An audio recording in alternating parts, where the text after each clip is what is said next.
before the sun came up, a boy climbed down into the dark. He was young, 10 years old, maybe 12.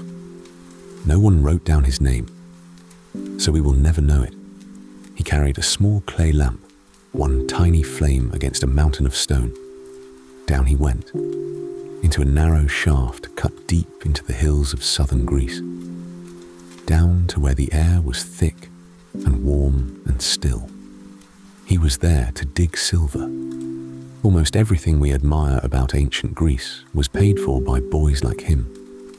The white marble temples, the first true democracy, the plays, the thinkers, the ships that turned back an empire.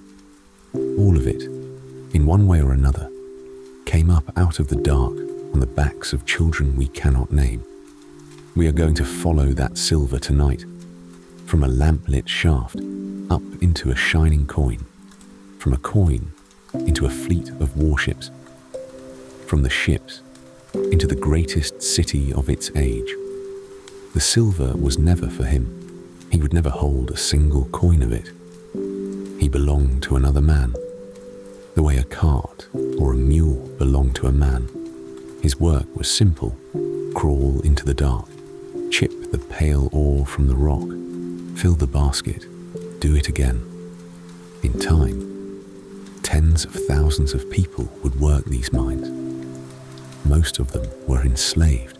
Many of them were children, just like him. But that is much later in the story. Tonight, we tell the whole of it, 3,000 years, from the very first Greeks to the last of them. Where the record is solid, I will tell you so. Where it is only a story the Greeks told about themselves, I will say that too. And where the scholars still argue, and they argue about a great deal, I will not pretend they agree. So find a comfortable place. Let your shoulders drop. There is no hurry here at all. Because to understand that boy and his silver, we have to go back, far back, long before the coins, before the temples, before anyone in these lands even called themselves Greek. We have to begin on an island, in a painted palace, with a girl about to leap over a bull. Picture a girl standing in a wide, sunny courtyard. She is young, and she is not afraid, though she has every reason to be.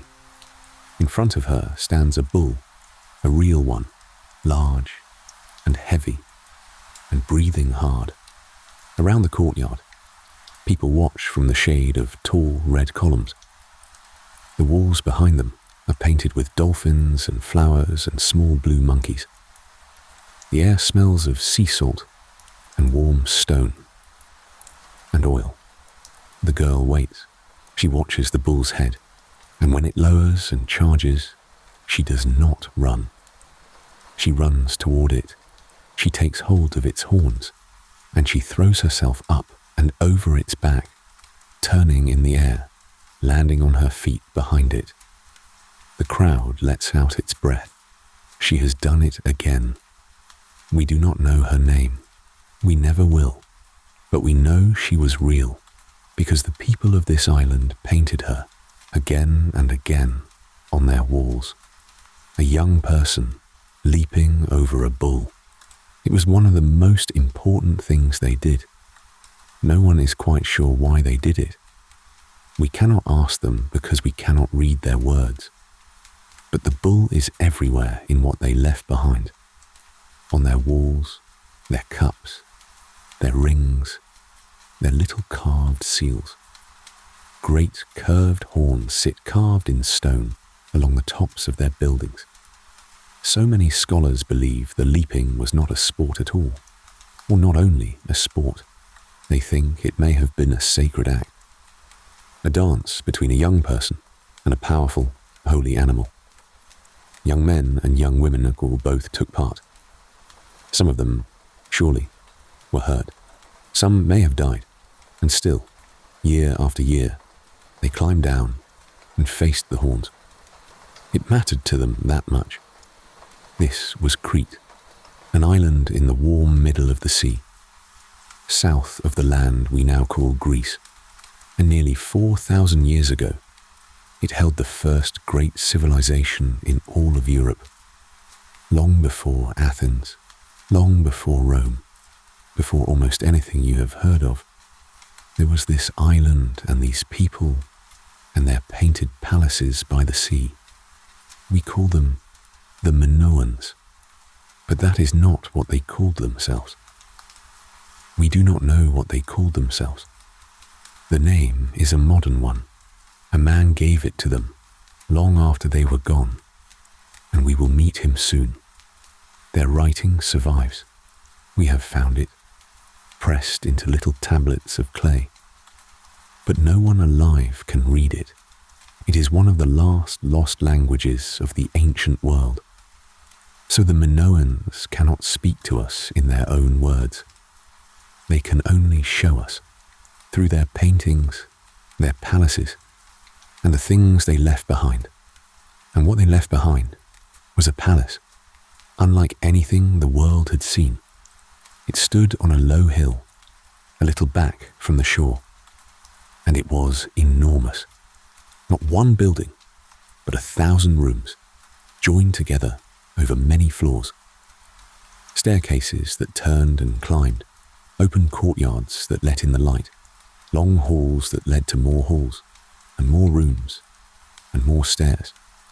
There were workshops and shrines, and grand painted rooms.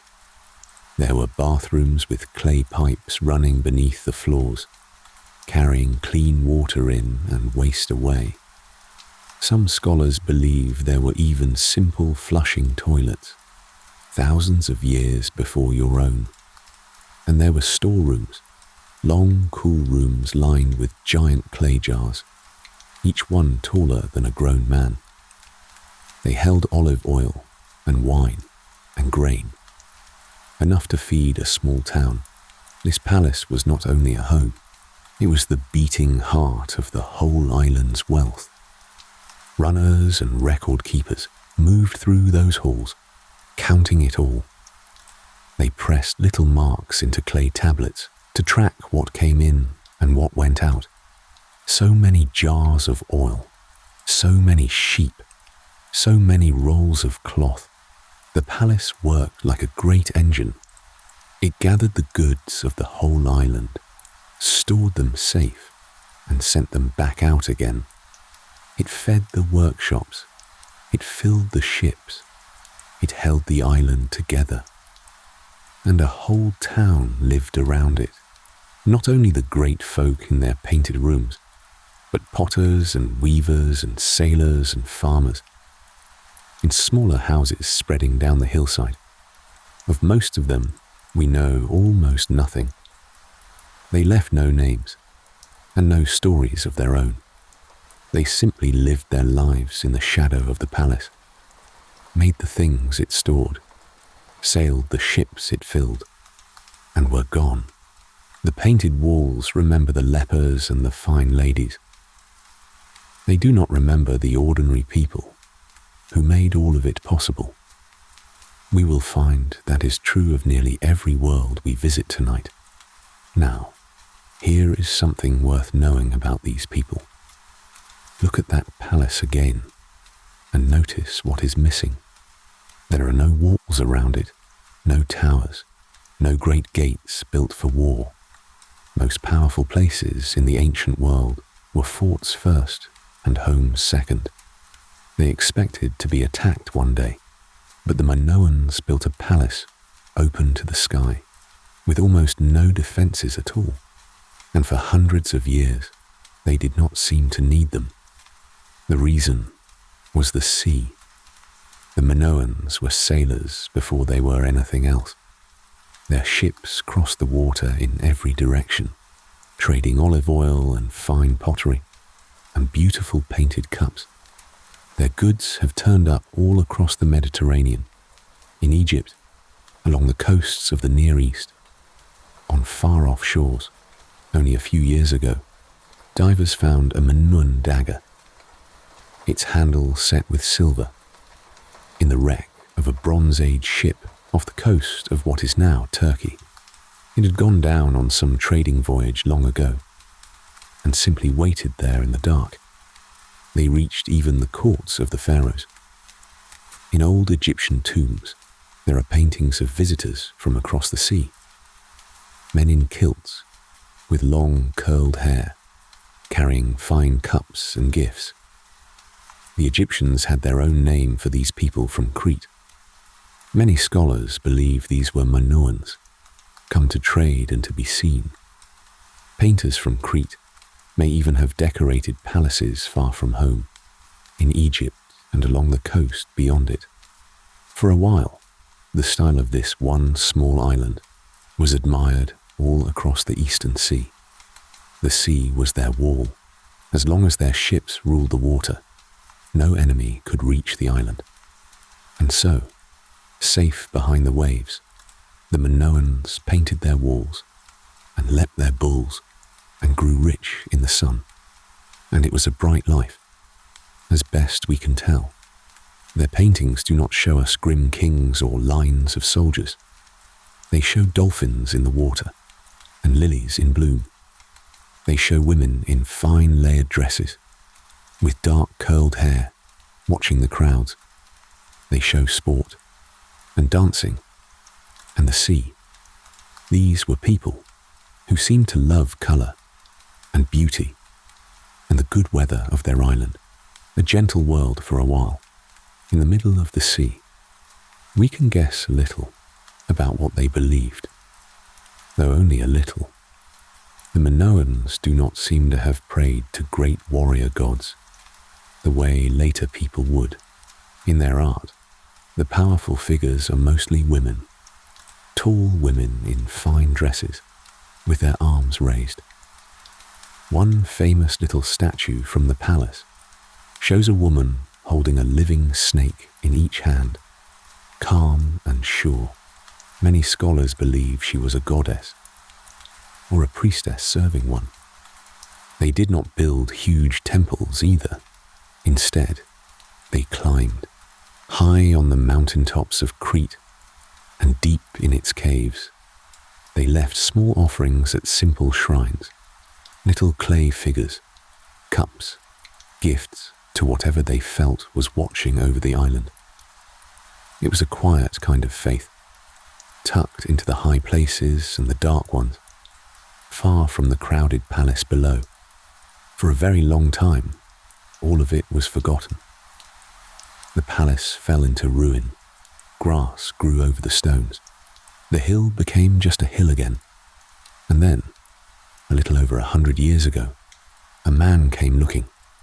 His name was Arthur Evans. He had come to Crete, chasing a small mystery. Little carved stones, sold in the markets, marked with a strange writing that no one could read. He wanted to know where they came from, and the trail led him to that low hill near the shore. In the year we would call 1900, he bought the hill and began to dig. He kept at it, on and off, for more than 30 years. And slowly, out of the earth, the great palace rose again. It was Evans who gave these people their name. He called them the Minoans, after a king from an old Greek legend. A king named Minos, who was said to have ruled Crete in the deep past. The name stuck. It is the only name we have for them. But there is something you should know about what Evans did, because it changes how we see the Minoans even now. He did not only uncover the palace, he rebuilt parts of it. He poured concrete to raise the fallen columns back up. He painted them again in red and black. He took small broken scraps of the old wall paintings and had modern artists fill in the rest, guessing at what the whole picture might once have been. Walk through Knossos today, and some of what you see is truly ancient, and some of it is Arthur Evans' imagining. Many scholars are uneasy about this. It is hard now to always know where the Minoans end and where Evans begins. It is a gentle reminder, and one worth carrying with you through this whole long night. We do not see the past directly. We see it through the hands of the people who dug it up and cleaned it off and decided what to show us. Still, even with all of Evans and his guessing, the palace that came out of that hill was real, and it is strange enough to have grown a legend, because centuries after the Minoans were gone, the Greeks who came later told a story about this place. They said that on Crete, long ago, there had been a king, and beneath his palace, he had built a maze, a tangle of passages so clever that anyone who walked in could never find the way out. And in the heart of the maze lived a monster, half man, half bull. They called it the Minotaur. Every few years, the story went, young people were sent into the maze to feed the beast, until at last a hero came, killed the monster, and found his way back out by following a single thread of string. Now, that is a legend. There was no monster. Let us be clear about that. But think about the real palace for a moment. 1,000 rooms, joined in a tangle of halls and stairs, so complex that a stranger could easily lose himself inside it. A people who painted bulls on every wall and sent their young to leap over real ones, and a palace whose very symbol was a double-headed axe, a shape those later Greeks called a labyrinth. Our word for a maze, labyrinth, may come from that very axe. So many scholars believe the legend is a memory, a real thing, half remembered and reshaped over hundreds of years, until a maze-like palace full of bulls became a maze with a bull monster inside. The monster was never real, but the strange, winding, bull-loving palace was. The later Greeks, telling their story, were remembering Knossos, and that memory outlived the Minoans themselves, because their world, in the end, did not last. Let us stay with them a moment longer. These first Europeans, the sea people of Crete, with their open palace and their unread writing, because we are about to watch their long, sunny peace come apart. To understand how it ended, we have to leave Crete for a moment and sail a little way north to a smaller island. Today, we call it Santorini, and on it stood a Minoan town, full of the same fine houses and bright wall paintings as Crete itself. Then, one day, the island blew apart. It was one of the largest volcanic eruptions in all of human history. The center of the island was torn open and swallowed by the sea. Ash fell for miles around. The town was buried whole, sealed under the fall, its painted walls frozen just as they were. When did this happen? Here, you and I have to be honest with each other. Many scholars believe it was around 36 centuries ago. Others read the same clues a little differently and set it some decades later. They still argue about it, and they may argue for a long time yet. The exact year is one of the great puzzles of ancient history, and no one has settled it. But we do know one quiet, hopeful thing about that buried town. When it was finally dug up, the diggers found the houses and the pottery and the beautiful paintings. What they did not find were people, no bodies at all. It seems the townsfolk felt the ground shaking in the days before, understood what it meant, and left. They sailed away and did not come back. They lived. We simply do not know where they went. That eruption did not end the Minoans all at once. This is a thing people often get wrong, so let us go slowly. The blast was terrible, but the great palaces of Crete kept going for a while after it. 100 years, perhaps more. So the volcano by itself did not kill this world. What it did was wound it. The ash and the great waves may have hurt their farms and their harbours and their ships. Their long peace grew unsteady. We can only guess at the feel of those years. A people who had never truly feared anyone, slowly learning fear. Harvests that came up thin, trading partners whose ships stopped arriving, perhaps quarrels at home, the way hard times set people against one another. The bright, open world of Crete did not fall in a single day. It frayed, slowly, at the edges, the way a long, warm summer finally turns toward autumn, and a wounded, wealthy island with no walls is a tempting thing to a stronger neighbour. That neighbour came from the mainland to the north, a harder people who loved war in a way the gentle Minoans never had. We call them the Mycenaeans, and around 3,500 years ago, they took Crete. We can even see the moment in the writing. Remember those clay tablets, in a script no one can read. That was the Minoan language, the one still lost to us. But in the palace records from this later time, the writing suddenly changes. A new script appears. We call it Linear B.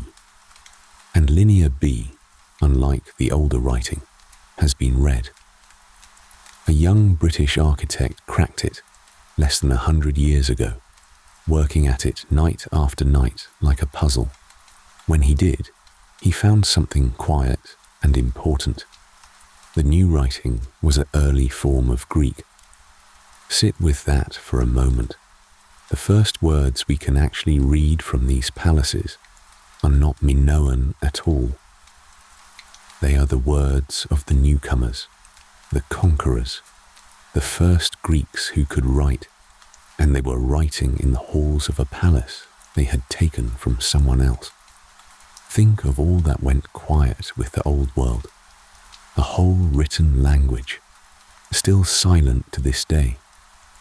The name of that girl and her bull, and everyone who ever cheered for her, their songs, their gods, the real reason they leapt, all of it sealed away behind marks we cannot read. We have their beautiful walls, and their giant jars, and their silence. It is one of the lonelier things in all of history. A whole people we can see, but cannot hear. So the painted palace fell quiet. The bulls stopped leaping in the sunny court. The great sea kingdom of Crete faded, its ships and its unread language slipping away together into the dark. But the story does not end on that island. It moves north now, to the rough stone fortresses of the mainland, to the people who took Knossos. They did not build palaces open to the sky. They built thick walls and heavy gates, and they buried their kings with masks of gold laid over their faces.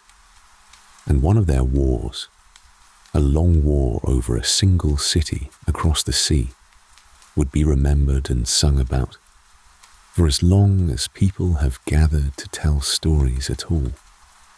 We turn to them next.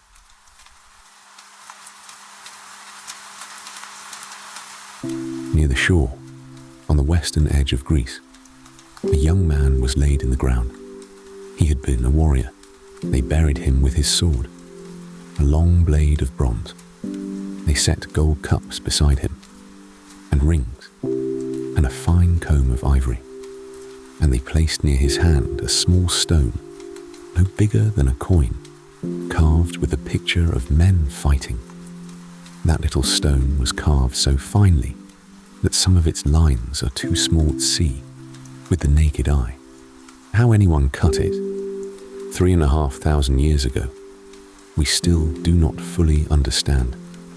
Then they closed the grave, and there he stayed. The years passed over him, 1,000 of them, then 2,000, then 3. Cities rose and fell above his head. and no one knew that he was there. Until, one summer not long ago, two archaeologists dug into that quiet hillside, expecting very little, and they found him, whole, untouched, just as his people had left him, with all his gold and his weapons around him. We call him the Griffin Warrior, after a carving found at his side. We will never know his real name, but he is one of the clearest windows we have into the people we meet tonight. The people who took Crete, the people of gold and of war, the Mycenaeans. His grave told us something worth pausing on. Many of his most beautiful treasures were not made by his own people at all. They were Minoan, that finely carved fighting stone, those delicate gold rings. All of it came from the world of Crete. He had been a lord at Pylos, and he lived at the very time the Mycenaean world was rising, its reach spreading out toward that island. He was a local leader, not some great conqueror we can name, but his grave shows how deeply the art of Crete had already flowed into the mainland.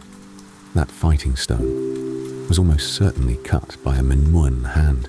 The rough warriors of the north had come to love the beauty of the island world beside them, and they would carry that beauty forward, mixed now with their own hard strength, into everything that came after. And that little carved stone, the one no bigger than a coin, showed a scene worth remembering. A warrior standing over a fallen enemy, driving his sword down, while a second foe charges in. It is a tiny picture of the whole world these people lived in. Strength and courage and sudden death, all in the space of a fingernail. Hold that image for later, because the poems that would one day be sung about this age were full of exactly such moments. One hero, one enemy, one blow, remembered forever. The Mycenaeans were, in a real way, the first Greeks of the storybooks. When Homer sang of proud kings in bronze sailing off to war, it was a dim memory of these very people that he was reaching for. They came from the mainland, north of the island of Crete. You will remember from a little while ago how the gentle Minoans lost their painted palace, how a harder people crossed the water, took Knossos, and began writing in an early form of Greek. These were those people, the Mycenaeans, the first Greeks whose words we can actually read. But they were nothing like the Minoans they replaced. The Minoans had built palaces open to the sky, with no walls, trusting the sea to keep them safe. The Mycenaeans did the opposite. They built on high, hard hills, and they wrapped their homes in walls. And what walls they were! At their greatest fortress, a place called Mycenae, the stones are so huge that no one could imagine how men had lifted them. Blocks the size of small carts, stacked into walls higher than a house. Long after, when other Greeks came upon these ruins, they simply could not believe that people had built them. They decided it must have been giants, one-eyed giants from the old stories, called Cyclopes. And so, even today, we call those great rough walls Cyclopean. Above the main gate of Mycenae, two stone lions still stand guard, carved over the doorway. They have stood there for more than 3,000 years. This was a world of warrior kings, of bronze spears and heavy shields, of chariots and boar-tusk helmets. These were people who counted their wealth in weapons and buried it with their dead. Greece in those days was not one country. It was a scatter of these strong little kingdoms, each with its own walled citadel and its own warrior king. They called that king the Wonax. He sat at the very top of everything. The war, the trade, the worship, the counting of the grain. Below him stood his fighting men, and below them the many hands that did the actual work, the farmers and potters and slaves whose names no record ever kept. These kingdoms traded with one another, and being who they were, they also fought one another and raided their neighbors across the sea for gold and cattle and captives. It was a hard, proud, dangerous world. They were more than raiders and wall builders, though. They had learned a great deal from the Minoans they had beaten. They took over the old sea trade, and their pottery has turned up from the coast of Spain to the shores of the Near East. They buried their greatest kings in enormous stone tombs, shaped like giant beehives, dug deep into the hillsides. One of these still stands near Mycenae. Its doorway is crowned by a single block of stone that weighs as much as 1,000 men. How they raised it into place, we are still not entirely sure. And their scribes, writing in that early Greek, kept track of everything. How much grain, how many sheep, how much bronze, from those dry lists of accounts. Something quiet and wonderful slips out. The tablets name their gods, and the names are already familiar. There is an early form of Zeus, there is the Lord of the Sea, there is Hera, and there is Athena. So the gods that later Greeks would raise white marble temples to were already old, already worshipped in these hilltop fortresses 1,000 years before those temples rose. The gods, at least, would survive what was coming. The people who wrote their names would not, and it was their gold that would one day bring a most unusual man digging into their graves. His name was Heinrich Schliemann. He was a rich German businessman who had loved the old Greek poems since he was a boy.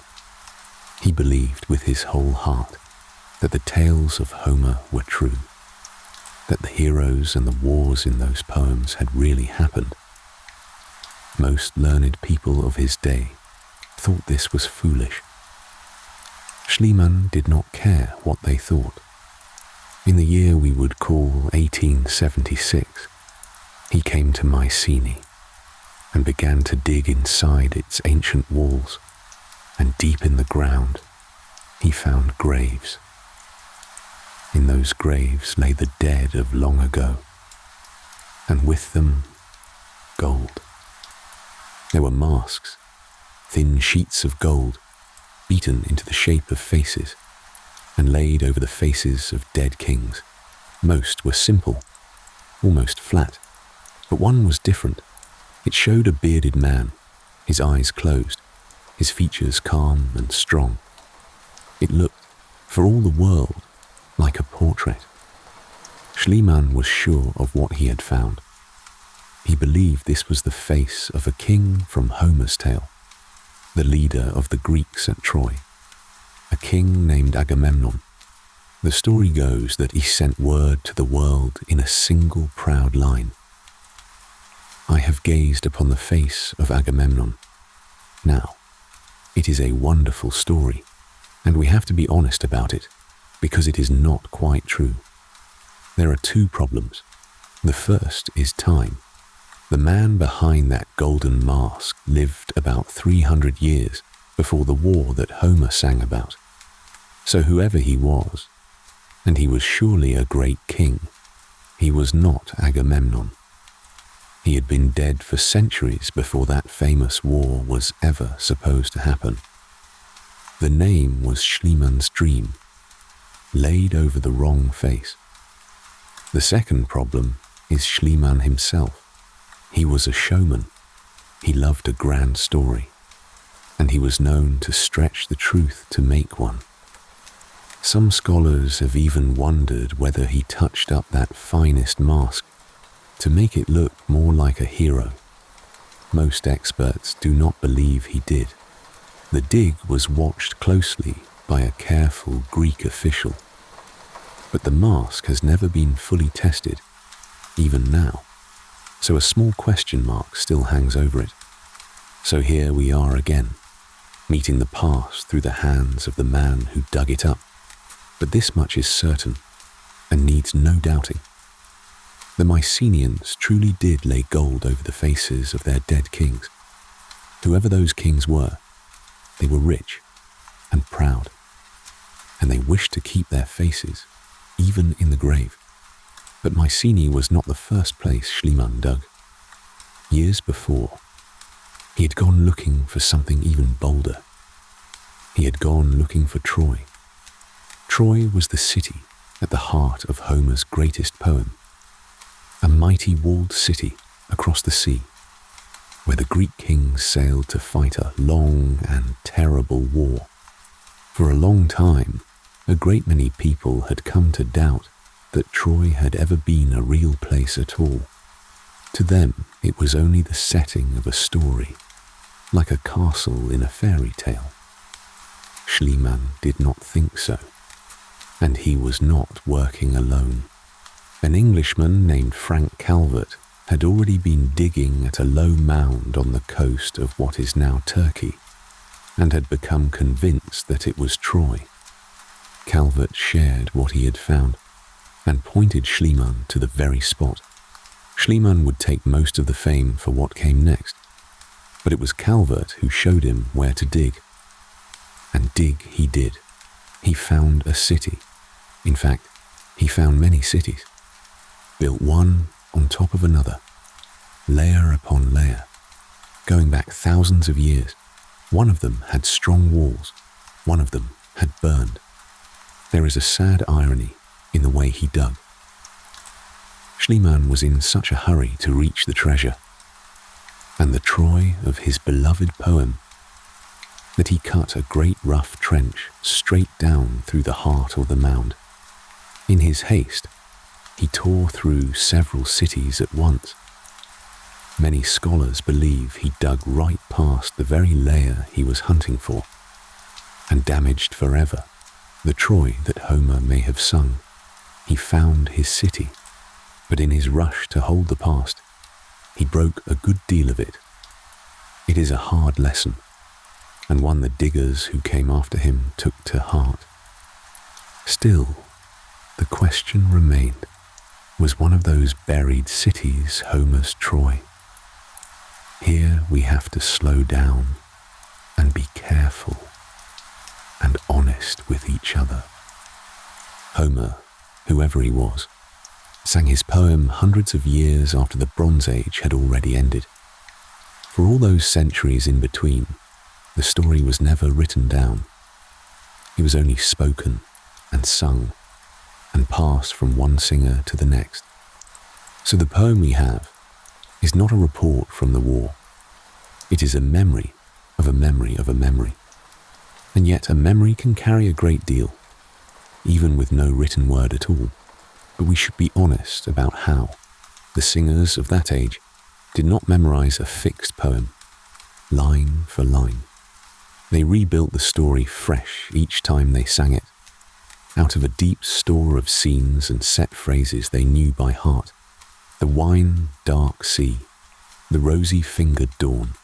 Every telling came out a little different, shaped by the singer, and the night, and the crowd. So the poem was always changing at its edges. But the bones of it held. The war, the city, the great deaths, those were carried down through the years, bending in the telling, yet steady at the heart. And there truly was a great walled city on that coast. It truly guarded a narrow, wealthy sea lane, and it truly was destroyed, more than once, around the very time the old story hints at. There is more. The Hittites were a powerful people of that age, far to the east, and they kept careful records. In their letters, dug up in modern times, they mention a city on that coast, whose name sounds a great deal like Troy, and they mention a restless people from across the sea, whose name sounds a great deal like the Greeks. So many scholars now believe there is a true thing at the bottom of the legend, not the gods, not the exact heroes with their exact names, but a real Bronze Age world of real kings like our gold-masked Mycenaeans, who really did cross the sea to fight over real and wealthy cities. The war, as Homer sang it, we cannot prove. But the city was no fairy tale. It stood, and it fell, and someone remembered. That is a gentle and remarkable thing when you sit with it. A story told around fires for 3,000 years, and a hard kernel of truth still resting quietly at its center. For a few hundred years, the Mycenaeans ruled their corner of the world. Their gold-masked kings sat in their walled citadels. Their ships crossed the sea. Their scribes pressed careful records into clay. And then, quite suddenly, all of it fell apart. Not only in Greece, everywhere. We can see the last days at one palace especially well. It was the palace at Pylos, near where our griffin warrior lay buried. Near the end of the palace's life, the scribes there were writing careful, uneasy records. They were counting rowers and sending men to watch the coast. They seemed to have been bracing for some danger from the sea. What that danger was, the tablets never say. We know this because of a strange and sad gift. The palace burned, but the fire that destroyed it also baked those soft clay tablets, hard, like pots in a kiln. And so the very blaze that ended Pylos preserved its final anxious words for us to read. 3,000 years later, watch the shore, gather the rowers, and then silence. Who or what were they watching for? Here we simply do not know. The tablets record the precaution, but they never name the threat. One group that often comes up is a mysterious people we call the Sea Peoples. Raiders who struck coasts and cities all across that age. But whether it was truly them who ended Pylos, we cannot say. Far to the south, in Egypt, a pharaoh carved the story of a great battle against these raiders onto the walls of his temple. He showed their ships and their strange helmets and boasted that he had thrown them back. But even proud Egypt was badly shaken. And after that, it slowly slipped from its old greatness. No one is quite sure where the Sea Peoples came from or where they went. They arrive in the record like a storm, and they leave it the same way. But it was more than raiders. Many scholars now believe it was a kind of perfect storm. A long, punishing drought that dried the fields for years. Failing harvests and hunger behind them, earthquakes, and a world of kingdoms so tightly bound together by trade that when a few of them fell, the rest had no way to stand alone. Pull out enough threads, and the whole cloth comes apart. And it did come apart. Across the whole Eastern world, great cities burned within a lifetime of one another. The mighty Hittites vanished. Rich trading towns were left as ash. And in Greece, the palaces of the Mycenaeans burned, one after another, and were not rebuilt. The gold was buried, or lost. The chariots stopped, and the writing, that hard-won early Greek, was simply forgotten. Within a generation or two, no one in all of Greece could read or write a single word.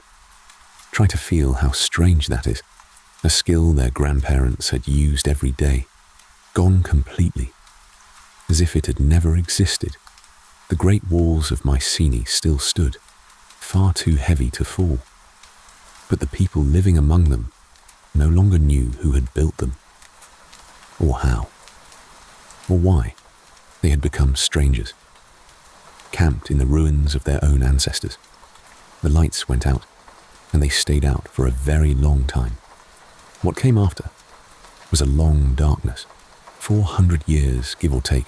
No palaces, no gold masks, no kings writing records in clay.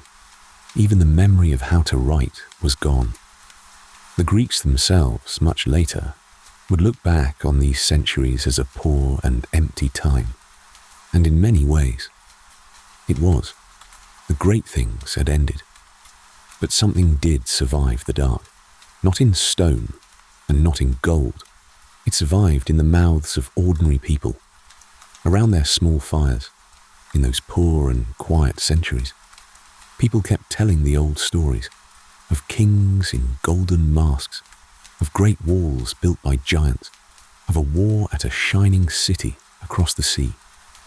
They could not write any of it down. So they did the only thing they could. They told it, and told it again, each singer reshaping it a little in the firelight, and passed it on, parent to child, singer to singer, across the long dark, for 400 years. It bent and grew in the telling, but it never quite broke, until at last, when the light began to return to Greece, one singer would gather all of those remembered tales together, a blind poet, so the story goes, and out of that long night of memory, he would make the first and greatest poems his people had ever known, and in them, though he could never have known it, one small scene would live again, one hero, one enemy, one sudden blow, the very thing a craftsman had cut into a stone the size of a coin and laid in a warrior's grave 1,000 years before, now sung aloud for the whole world to keep. It is to him and to how a broken people slowly learn to sing and to write and to build again that we turn next.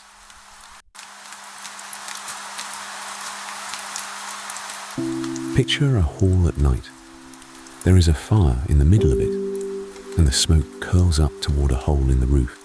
Around the fire, on wooden benches, sit fighting men and their families.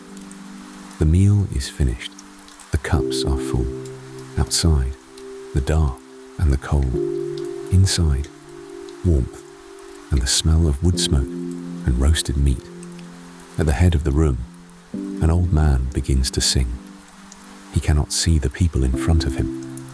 His eyes are clouded, or gone, but he does not need them.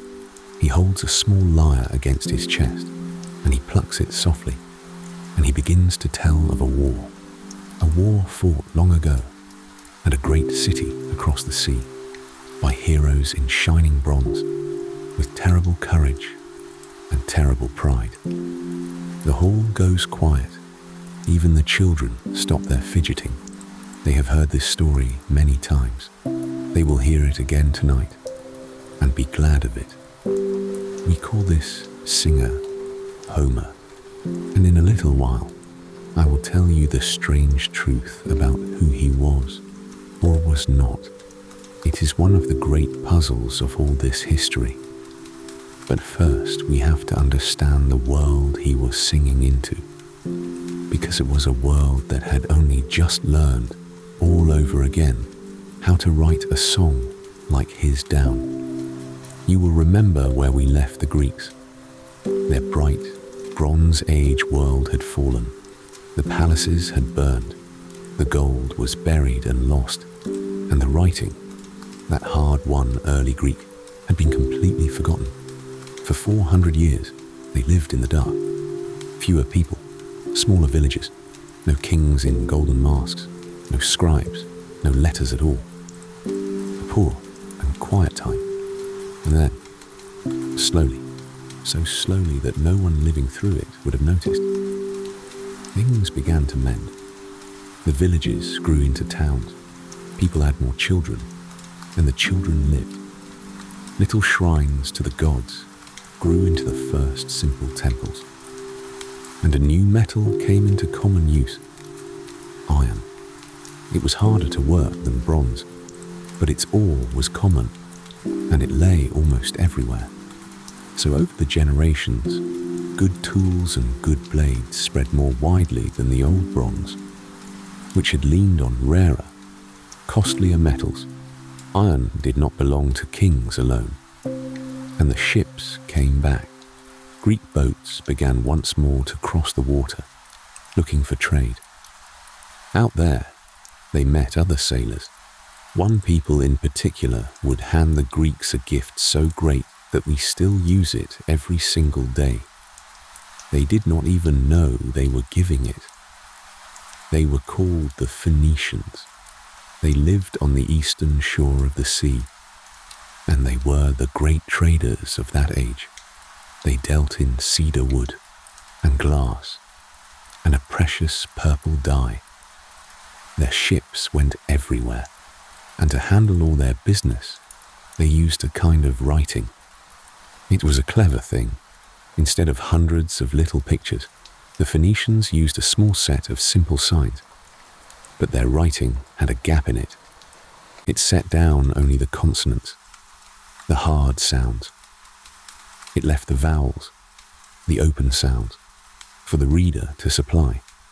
The Greeks took this writing, and they made one change, a change that turned out to matter enormously. They gave letters to the vowels. They took a few Phoenician signs they did not need, and used them for the open sounds, the A, the E, the I, the O, the U. Some call what they made the first true alphabet, the first writing, to give a full sign to every vowel, as well as every consonant. Whatever we call it, one thing is plain. It was far easier to learn than the old palace writing had been. You no longer had to spend years trained as a palace scribe to use it. A trader could pick it up. So could a potter. And over time, slowly, one learner at a time, letters reached more and more ordinary people, not all at once, and not everyone. Most Greeks would still never learn to read, but writing had climbed down out of the palace, and it would keep spreading for centuries. And that carried a quiet promise. A law kept only in a ruler's head can be whatever the ruler wishes it to be. A law written out, carved in the stone, and set up in the open for all to see, is a law that even the powerful must answer to. In time, some Greek cities would do exactly that. But we are getting ahead of ourselves. For now, look at the lovely thing they chose to write. The Mycenaean writing we lost, the Linear B, survives only in one kind of document. Accounts, so many jars of oil, so many sheep, dry lists for the palace. Now, that may not be all they ever wrote. Perhaps they set down poems or stories on wood or leather that rotted to nothing long ago. But what has lasted, what we can actually hold, is bookkeeping. The oldest scraps of the new alphabet tell a different story. One, scratched onto a clay wine jug, is a line of poetry, a prize for the finest dancer. Another, cut into a plain cup, is a little joke. It promises, more or less, that whoever drinks from this cup will be seized at once by longing. Almost the first thing the Greeks did with their new letters was write down a verse and a joke about wine and love. That tells you a great deal about who these people were, and it meant that the great songs at last could begin to be saved. For 400 dark years, the story of the war at Troy had been kept alive by memory alone, passed from singer to singer, retold and reshaped a little each time, around fire after fire. Now, with letters, that long song could begin to be set down. And around this time, it seems, it was. But we have to be careful here. Writing the poems down did not freeze them. For a long time yet, the songs stayed alive and changing, sung a little differently by every singer. On every night, Scholars still argue about when and how the wandering song finally hardened into the fixed poems we read now.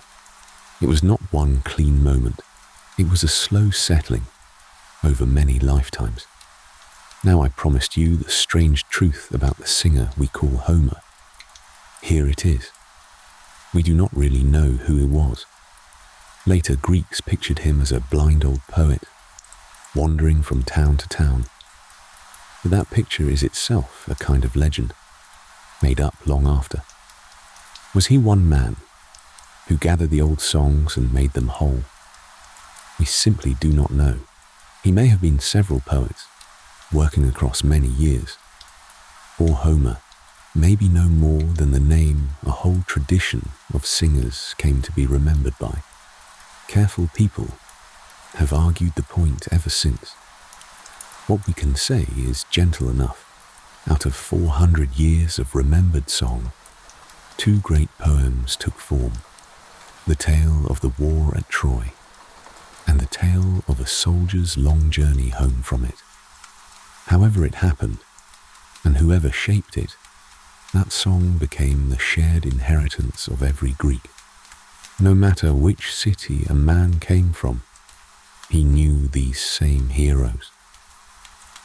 Homer belonged to all of them, and Homer was not the only voice of that age. The other one could not have been more different. Around the same time, the poems of a farmer poet entered this new written tradition too. Unlike the mysterious Homer, the farmer poet's verses speak plainly about a real and ordinary life. He was no king or hero. He worked a hard, stony farm up in the hills, where the songs of Homer rang with gods and glory and war. He's told of quieter things, when to plough and when to reap, honest work and fair dealing, and the gods who watch over both. His verses even tell of his own family quarrel. He had an idle brother, who, by his account, had cheated him of his fair share of their father's land. So among the very first Greek voices we can still hear is a tired farmer grumbling about his no-good brother.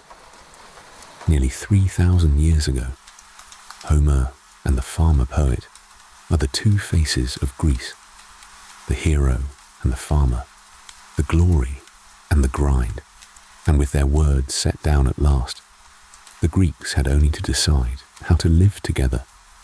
What they built was something the world had never quite seen. Here is the thing that mattered most of all. More than the poems, more even than the alphabet. They did not build one kingdom with one great king. They built hundreds of small ones.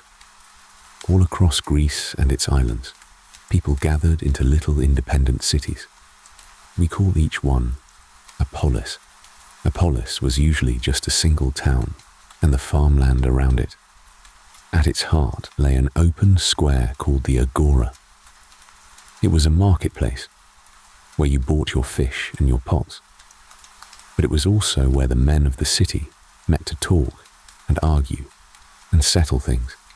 The agora was the beating heart of the polis, and each polis was fiercely its own master. It made its own laws. It worshipped its gods its own way. It raised its own small army. It answered to no one beyond its walls. They did not all govern themselves alike either. Some cities kept an old-fashioned king. Many were run by a handful of rich and noble families. And now and then, in one city or another, a single bold man would seize power for himself. The Greeks had a word for such a man. They called him a tyrant. In those days, the word did not yet mean a cruel monster, the way it does for us. It simply meant a man who had grabbed power without any right to it. Some tyrants were hated. A few were rather light. All of them were watched with a wary eye. Whatever their government, these cities shared a new idea. The idea of the citizen. In most of the world, through most of history, common people were subjects. They belonged to a ruler and did as they were told. A Greek citizen was something else. He was a recognized member of his city, with rights that were his by law, and duties he owed in return. Now, what those rights actually were varied enormously from place to place. In a few cities, a citizen had a real voice in what was decided. In many others, he had almost none, and a few great families ran everything. So let us not paint too golden a picture. But even at its plainest, to be a citizen was to belong, to be part of the city, and not merely a subject beneath it. That small idea would grow, in one city above all, into something the world had never tried. But that comes later in our story. And here is a thread that held even across all these squabbling cities. On a feast night, in almost any of them, a singer would still rise and sing of the heroes at Troy. Rich or poor, near or far, every Greek knew those same verses by heart. The blind singer's song was one of the few things they all truly shared, which raises a fair puzzle. If Greece was hundreds of proud, quarrelling little cities, always ready to fight one another, in what real sense were they one people at all? The answer is a handful of gentle threads that bound them. Even when nothing else did, they spoke the same language, in different accents. They worshipped the same family of gods, the very gods first named 1,000 years before in the old Mycenaean tablets. They knew the same poems of Homer, and every so often they laid down their quarrels and came together in peace at great festivals. The greatest of those festivals was the Olympic Games. By long tradition, the Greeks counted their games as starting in a year we would call 776 before the Common Era. We should be honest that this is a traditional date reckoned much later, and the true beginnings are hazy. Every 4 years, at a sacred place called Olympia, in honor of Zeus, the greatest of the gods, a sacred truce was declared. Now, that truce did not stop every war in Greece. Out in the wider land, cities went on fighting much as they pleased. What the truce did was protect the holy ground at Olympia itself, and keep the roads safe for the athletes and pilgrims traveling to the games and home again. Under its shelter, Greeks from every corner came together, from cities that might be at each other's throats the rest of the year. They ran foot races, and wrestled and boxed, and raced their chariots in the dust. Poets came to recite, traders came to sell, the crowds camped in their thousands under the summer sky. But the winners took home no gold. The prize was a simple crown of wild olive leaves. To win it, before all the Greeks, was among the highest honors a man could hope for. There were shared holy places too. The most famous stood at Delphi, high on a mountainside. There, the Greeks believed, a priestess of the god Apollo could speak his answers to those who came with questions, and come they did, from everywhere. Kings and whole cities, and ordinary worried men from across the Greek world and even beyond it, climbed the mountain to ask the god what they should do. Her answers were often strange and hard to make sense of. We will hear one of them play a great part in this very story before the night is through. But the point, for now, is simple. Delphi belonged to no single city. Like the games and the poems and the gods themselves, it belonged to all the Greeks at once. Sit for a moment with how unusual all of this is. A whole people with no king, no capital, no single government, held together instead by a shared tongue, Shared gods, a shared song, and a foot race held every 4 years for a wreath of leaves. It should not have worked, and yet, for hundreds of years it did. This world did not sit still. It spread. The reasons were many. Their rocky homeland could feed only so many mouths. There were bitter quarrels over the best farmland at home. There was trade to chase and rich new markets to reach. And there were the losers of the endless struggles between powerful families, men driven out, looking to begin again somewhere far away. For all these reasons and more, the cities began to send people out. A band of settlers would sail off to some good harbour or fertile shore, carrying with them a flame lit from the sacred fire of home. And there, on the new coast, they would plant a fresh police of their own, a daughter city, keeping the customs and the gods and the very fire of its mother. And they carried Homer with them in their memory. On a far shore of the Black Sea, a Greek child might drift off to sleep to verses about the heroes of Troy, the very same verses another child was hearing that same night back in old Greece. The singer's song reached wherever the ships did. Over a few hundred years, they did this again and again, until Greek cities ringed the whole sea, from the shores of the Black Sea to the coast of Egypt, all the way to what is now France and Spain. A Greek thinker, much later, would say that the Greeks sat around the edges of the sea like frogs around a pond. It was a fine picture.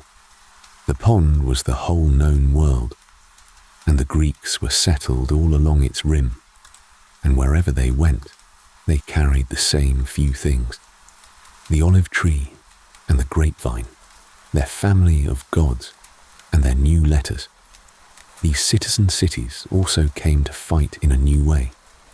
Gone were the lone champions of Homer, each chasing his own private glory. In their place stood the hoplite, an ordinary citizen, a farmer or a potter, who bought his own round bronze shield and long spear. In battle, these men did not fight alone. They stood shoulder to shoulder in a tight and disciplined block, each man's shield helping to guard the man on his left. When two such blocks met, they shoved against each other like a single straining body, until one side broke and ran. They won not by lone bravery, but by holding the line together and trusting the man beside them. Some historians have wondered whether this changed things away from the battlefield too. When the men who fought and died for a city were its ordinary citizens, standing as equals in the line, perhaps they came to feel the city was truly theirs. Perhaps they came to want more of a say in how it was run. Whether the shield wall really reshaped Greek politics is much argued over, and we should not pretend it is settled, but keep the question somewhere in the back of your mind. The matter of who a city truly belongs to is coming before this night is through. So the Greek world grew and traded and argued and prayed and competed. Hundreds of proud little cities, all alike and all different. But in time, two of them grew larger and stronger than the rest. And these two chose paths so completely opposite that it is hard to believe they sprang from the same people. One of these two cities looked at the world and decided that the only true strength was strength in war. Here is a small, telling thing about it. Even in this hard city, they knew Homer's poems well, but where other Greeks heard in them tales of gods and glory and clever tricks, this city listened for one lesson only: how to stand fast in the line and how to die well. And so it made a choice that no other Greek city ever made. It chose to turn its whole people into an army, to own its children from birth, to take its little boys away from their mothers at 7 years old, and from that morning on, to forge them into soldiers and into nothing else. That city was called Sparta, and to understand the Greeks and everything that is coming, we have to meet one of those boys. On the morning they came to take him away, we turn to him next.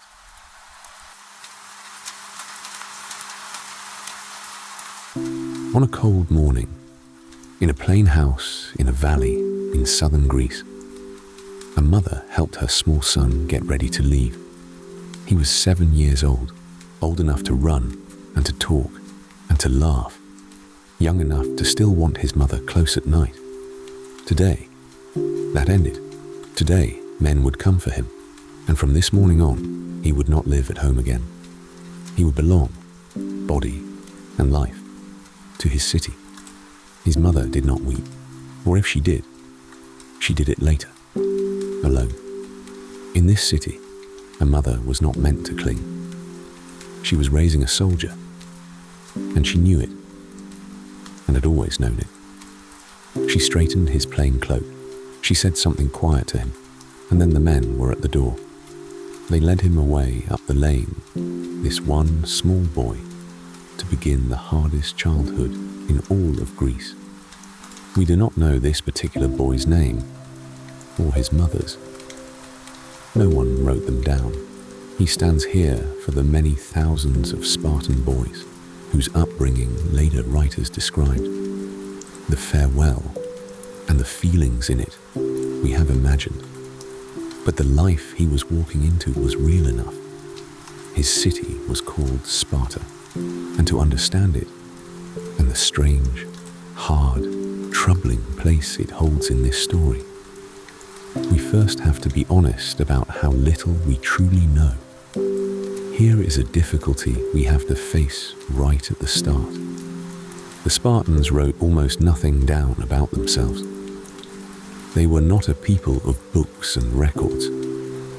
So nearly everything we think we know about them comes from outsiders, from other Greeks who admired them, or feared them, or both. And a great deal of it was written by men living centuries after Sparta's best days, polishing old tales into something that gleamed. Scholars have a name for the shining, too perfect picture that resulted. They call it the Spartan mirage. A mirage is a thing you seem to see, shimmering in the distance, that is not quite really there. So as we go, we will tell the story much as the Greeks told it, but we will hold it a little loosely. Wherever the tale grows too neat or too grand, remember the mirage and take it gently. Now, to the place itself. Sparta sat in a broad valley in the south, along a river, ringed by mountains. It was not a grand city of temples and marble. It was more a cluster of plain villages, spread out across the land. And famously, it had no walls at all. When a visitor once asked why, a Spartan is said to have pointed to his fighting men, and answered that these were Sparta's walls. Its young men were its stone. The Spartans believed their whole way of life had been handed to them long ago by a single great lawgiver. They called him Lycurgus. The story went that he had travelled the world, gathered the best of every law, and shaped Sparta into perfect order. They even said the oracle at Delphi, that same mountain oracle we spoke of before, had blessed his work with the gods' approval. But we should be honest here too. We do not really know if Lycurgus ever lived. We do not know when he was supposed to have lived, or what, if anything, he truly did. Most careful historians doubt that any one man designed a whole society at a stroke.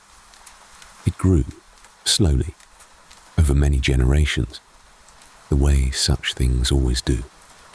Lycurgus is less a man we can find in the record than a name the Spartans gave to the source of their rigid world. That world was governed in an unusual way, and the Greeks admired it for its balance. Sparta had not one king but two, from two royal families, ruling side by side. Each was a check on the other. Neither could grow into a single, all-powerful tyrant. Above the kings in some matters stood a council of elders, old men, past 60, chosen for life, and each year the Spartans also picked 5 officials, called the ephors, to watch over everything. Their power was real. The ephors could question a king, put him on trial, even remove him. It was a careful machine of balanced parts, and it gave Sparta something less common in the Greek world. For centuries, it held together more steadily than many rival cities did. That does not mean it was calm. Sparta had its conspiracies, its exiled and even executed kings, its bitter quarrels behind closed doors, but it rarely tore itself apart in open revolution, the way so many other cities did again and again. But steadiness was not the true purpose of Sparta. Everything, the 2 kings, the elders, the ephors, all of it, served one enormous choice the city had made. Sparta had decided that every full Spartan man would be a soldier. Only a soldier. Not a farmer, not a craftsman, not a trader. The Spartan man did not work a field or a forge. He trained for war and waited for war, and that was the whole of his life. We will come soon to the dark question of who did all the other work. But first, back to our small boy, and the childhood that was meant to forge him.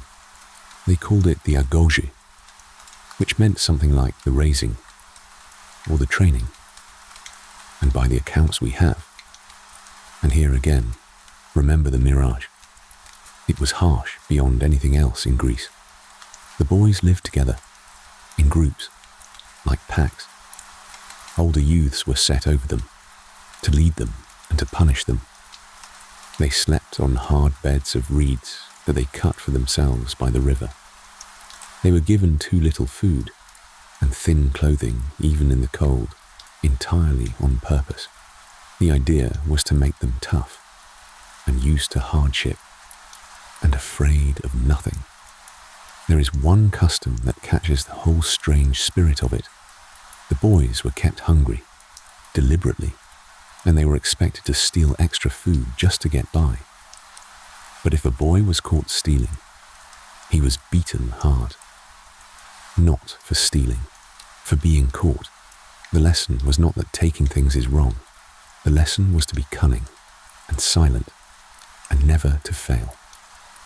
To a Spartan, being caught was the only real crime. Year by year, this was the life that shaped our small boy.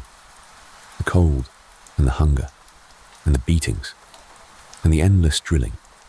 Slowly it wore away everything soft in him and left in its place something hard and obedient and unafraid. By the time he was a young man, he was no longer the child anyone from that first grey morning would have known. He had become a Spartan soldier, and the city meant to keep him in one way or another for the rest of his life. And it did not end when they grew up. The training simply became a life.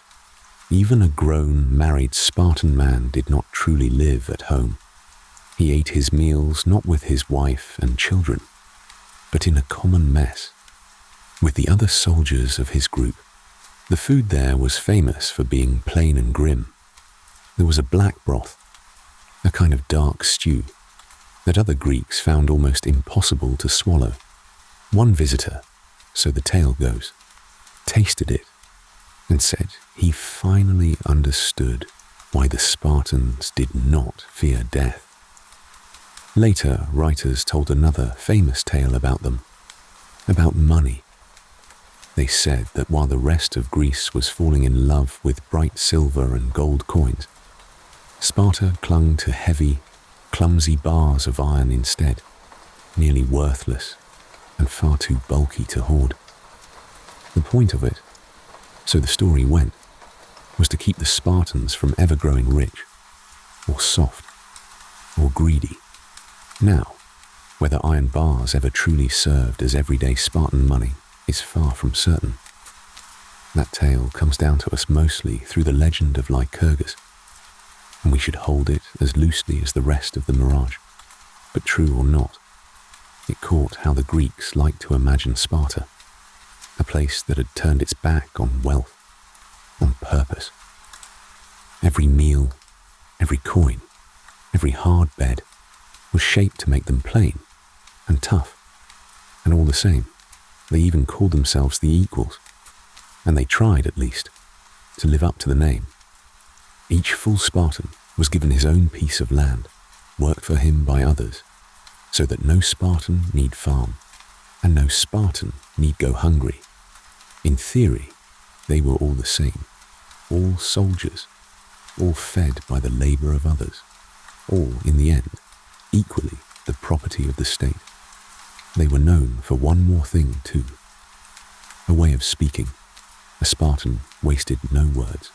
Where another Greek might give a long and flowery speech, a Spartan would answer in a few blunt, cutting words, and then fall silent. Their land was the Spartan homeland, and its old name lives on in a word we still use. When we call a person laconic, we mean someone who says a great deal in very few words. We are, without quite knowing it, calling them Spartan. And here is a thing that surprised the other Greeks, and still surprises people today. In Sparta, this hardness was not only for the boys. Spartan girls trained too. In most Greek cities, girls were kept indoors, quiet and hidden away. But Spartan girls ran and wrestled and threw out in the open air. They were taught music and dancing, and a sharp, plain way of speaking their minds. And the full citizen women of Sparta grew up bolder and freer than the women of most other Greek cities. That was truest of all when you set them beside the shut-in women of Athens. They could own land. In time, many of them came to own a great deal of it. With the men always away at war or in the barracks, it was these women who ran the farms, the households, and much of the wealth of Sparta. We should be careful here, though. Their freedom was real, but it was not everything. Even a Spartan woman had no vote, and no seat in the councils that ruled the city. And this freedom belonged only to the citizen women, the enslaved Helot women, who did the hardest work of all, shared none of it. Now, we should not paint even this too warmly. A cold aim sat behind much of it. Strong girls were meant to grow into strong mothers, who would bear strong sons for the army. That was the purpose. But still, the fact remains. In a world that gave women almost nothing, the citizen women of Sparta had land and a real public standing, and a famous sharpness of tongue. It is one of the real and surprising things resting behind the mirage. But now we come to the question I set aside. If no Spartan man farmed or built, or made anything at all, then who did? Someone had to grow the food and work the land, and do all the endless labour that freed every Spartan to train only for war. The answer is the darkest part of this whole story, and it is the part the shining mirage most likes to hide. They were called the Helots. The Helots were an entire people, held as slaves by the Spartan state. Most of them came from the neighbouring land the Spartans had conquered generations before.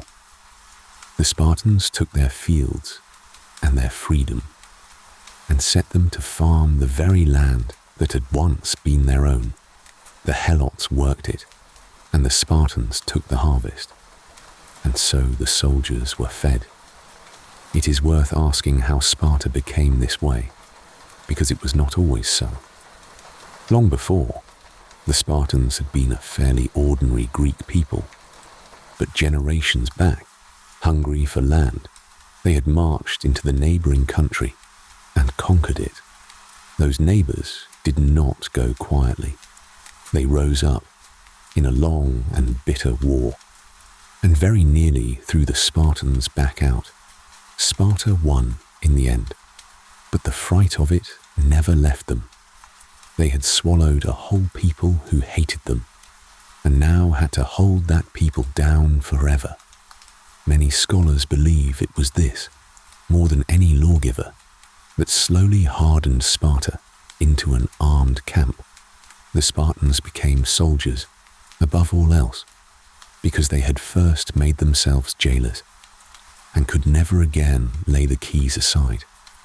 There were a great many of them, far more helots than there were Spartans.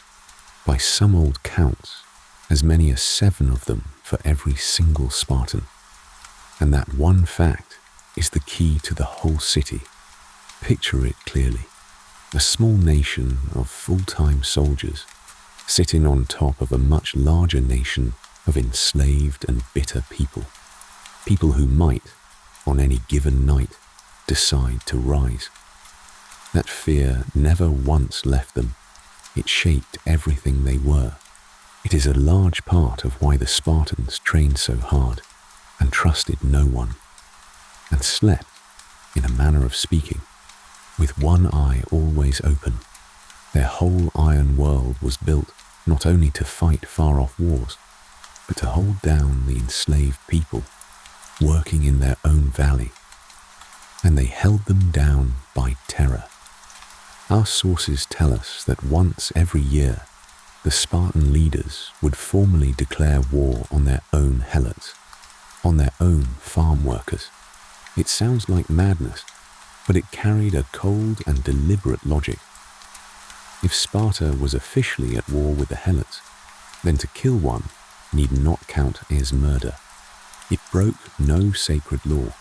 It was, they could tell themselves, simply an act of war. And there was a practice that much later Greek writers describe, called the krypteia. The word meant something like the hidden thing. By these accounts, certain young Spartans, near the end of their long training, were sent out into the countryside alone, armed with a blade.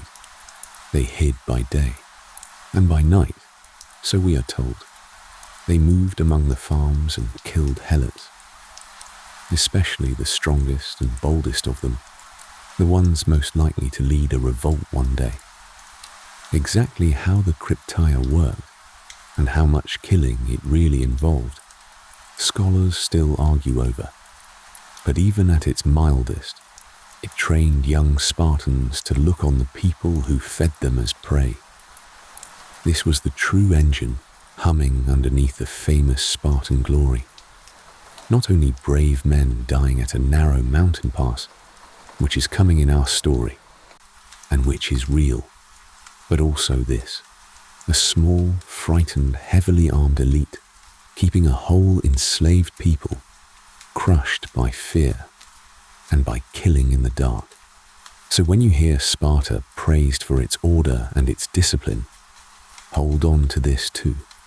A great deal of that discipline was the discipline of a jailer, standing watch over a prison far larger than himself. So what did all of this actually produce? It is worth saying plainly, because it is the reason Sparta matters at all. For a time, it worked, at least at the one thing it was built for. This grim, narrow, cruel machine turned out the most feared foot soldiers in all of Greece, man for man. Few wished to face a Spartan in the battle line. Their discipline and their cohesion, the way they held together and moved as one body, were famous across the Greek world. Now, they were not invincible, whatever the legend later claimed. Spartans did lose battles. They retreated, and on at least one famous day, a whole company of them laid down their arms and surrendered. But the fear they carried before them was a real weapon in itself.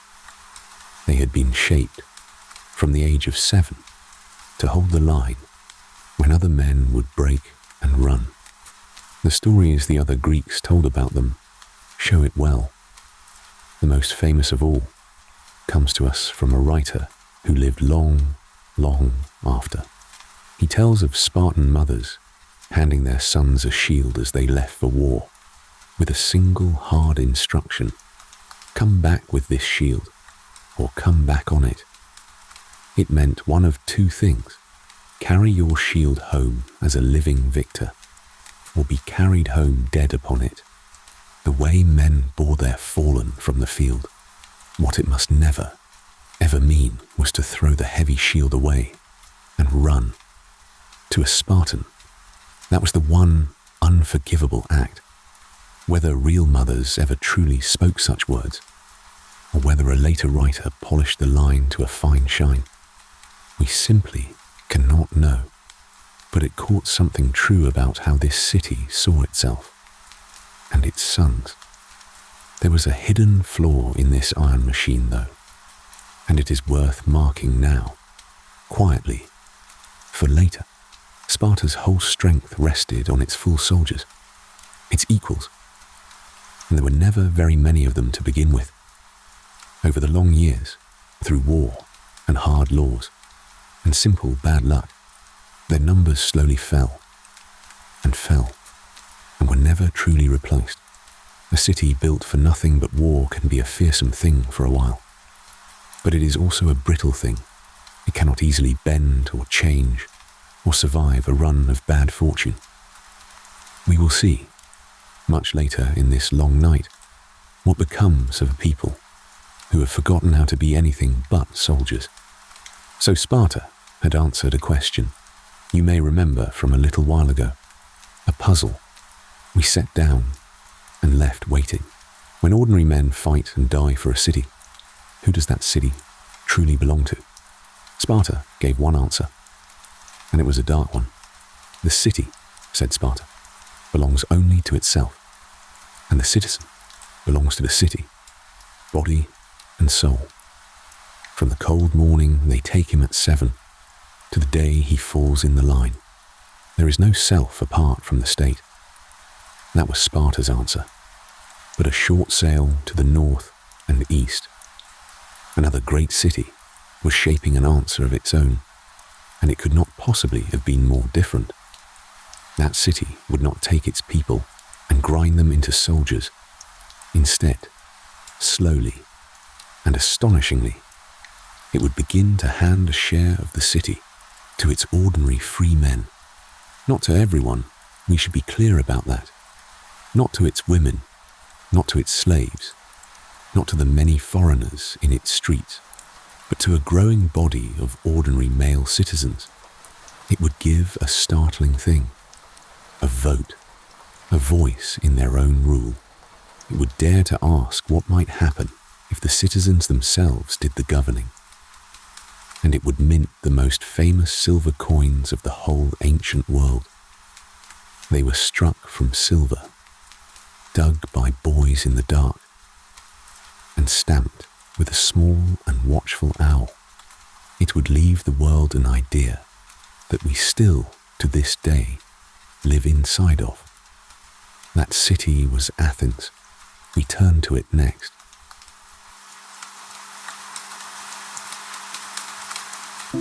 Picture a farmer standing at the edge of his field. It is a small field, and a poor one, in the dry hills of a land called Attica, in the southeast of Greece. The man is tired. He has worked this ground his whole life, the way his father did before him. But the field is no longer truly his. Set in the dirt at its edge is a stone marker, and that marker says, in plain terms, that this land and its harvest now belong to another man, a rich man, off in the city, to whom this farmer owes a debt he cannot possibly pay. And it is worse than losing the field, because by the law of Athens in those days, a man could borrow against his own body. If he could not pay, then he himself could be seized and sold as a slave, his wife and his children along with him.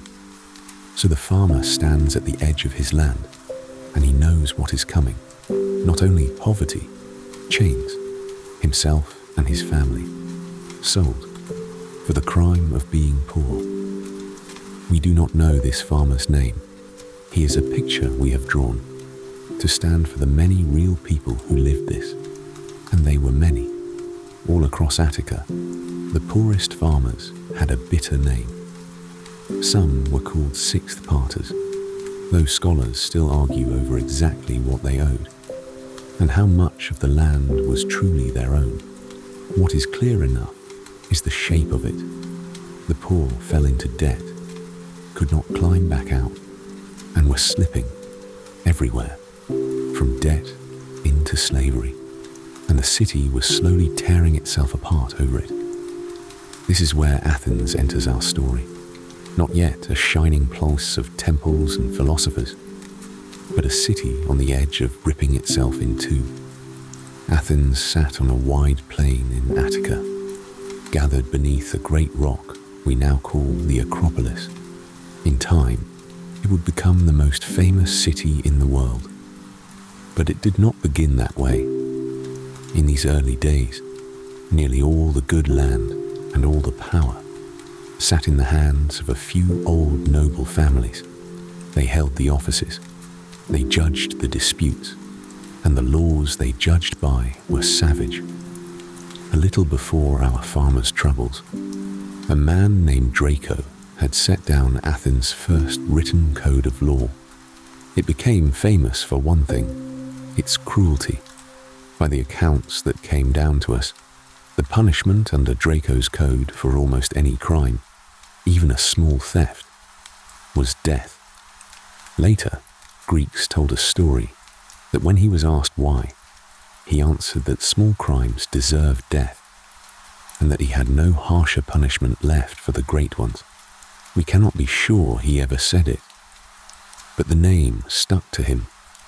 We remember him even now, when we call a law or a rule draconian, meaning brutally harsh.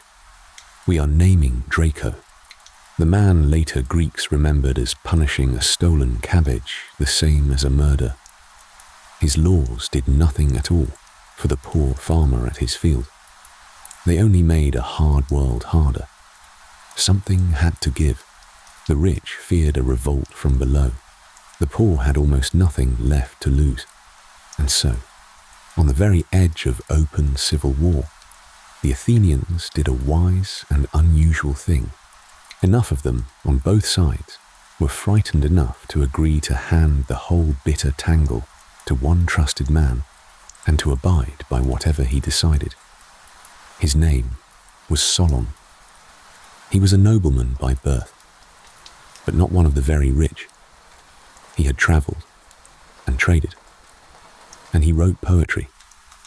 In fact, some of his own poems still survive, in broken pieces. So across 26 centuries, we can still hear a little of this man in his own voice. He was known, above everything else, for being fair. And in a city splitting apart between rich and poor, both sides somehow trusted him. That trust was a rare and precious thing. We can even catch him at it, in the surviving scraps of his poems, defending the hard middle path he chose.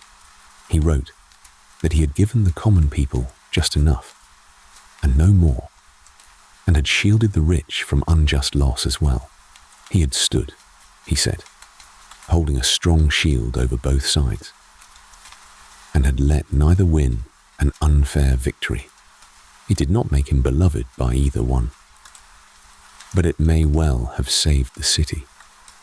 Around the year we would call 594 before the Common Era, the Athenians gave Solon the power to remake their laws. And he began with the wound that was bleeding the city: debt. Solon did something bold. Scholars still argue over exactly how it worked, but its heart was plain. He lifted the crushing weight of debt off the poor. He called it the shaking off of burdens. The debt stones were pulled up out of the fields and thrown down. And then he went further still. He freed the men who had already been enslaved for their debts. He even spent the city's money to buy back Athenians who had been sold across the sea. And he brought them home. And then he made the law that changed what it meant to be an Athenian.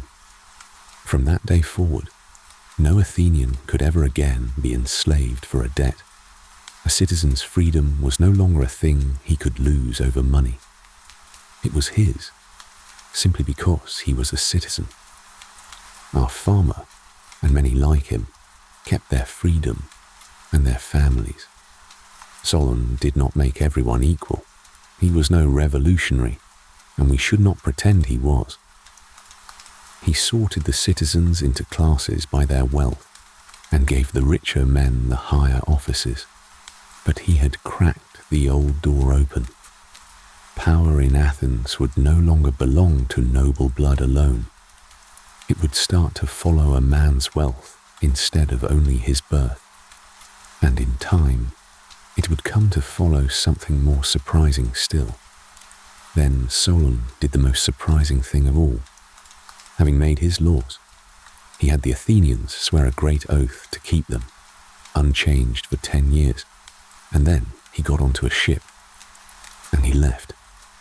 He sailed away, to Egypt and beyond, and stayed gone for a decade. Think for a moment about why. He had just been handed near total power over a great city. Almost any man would have kept it, and made himself a king. Solon saw the danger in that clearly. He knew that if he stayed, people would come to him day after day. They would beg him to bend this law, or change that one, or simply to take the throne and rule. So he removed himself from the temptation. He gave Athens its laws, and then he took away the one thing that might unmake them: his own presence. We should be honest, though. Solon's fix did not entirely hold. He had tried to stand in the middle, and to please both the rich and the poor at once. And in the end, neither side was fully content. The old quarrels grew quieter, but they did not die. And into that lingering unrest, before very long, stepped a completely different kind of man. His name was Pisistratus, and he did the very thing that Solon would not. He seized power for himself. He made himself the master of Athens, a tyrant, in the old Greek meaning of the word. You will remember from earlier in the night that a tyrant then simply meant a man who took power without the right to it. And here is where the story turns and grows stranger than you might expect. Because Pisistratus, the tyrant, brought Athens something it had badly lacked: stability and public works and years of calm. He kept most of Solon's laws in place. He took land from some of the grasping nobles and handed it to poor farmers. He lent them tools and seed.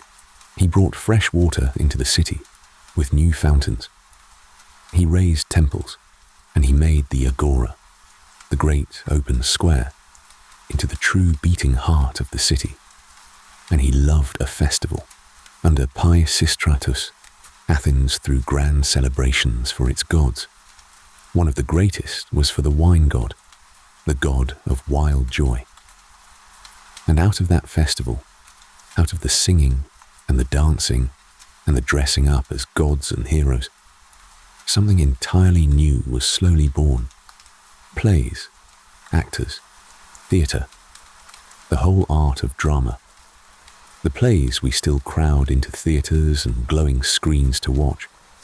grew by long tradition, out of that reorganized festival of the wine god. It took shape here, in Athens, in the years of the tyrants. The exact steps are lost to us now, but this seems to be where the long road to the theatre began.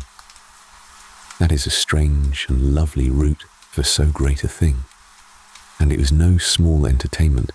Once a year, much of the city would gather on a hillside to watch these plays together, stories of gods and heroes and terrible choices, of pride and its punishment, of what people owe to the gods and to one another. It became a way for a whole city to think, out loud and together, about the hardest questions of being alive. That too was a thing only Athens seemed to do. So here is the puzzle to sit with tonight.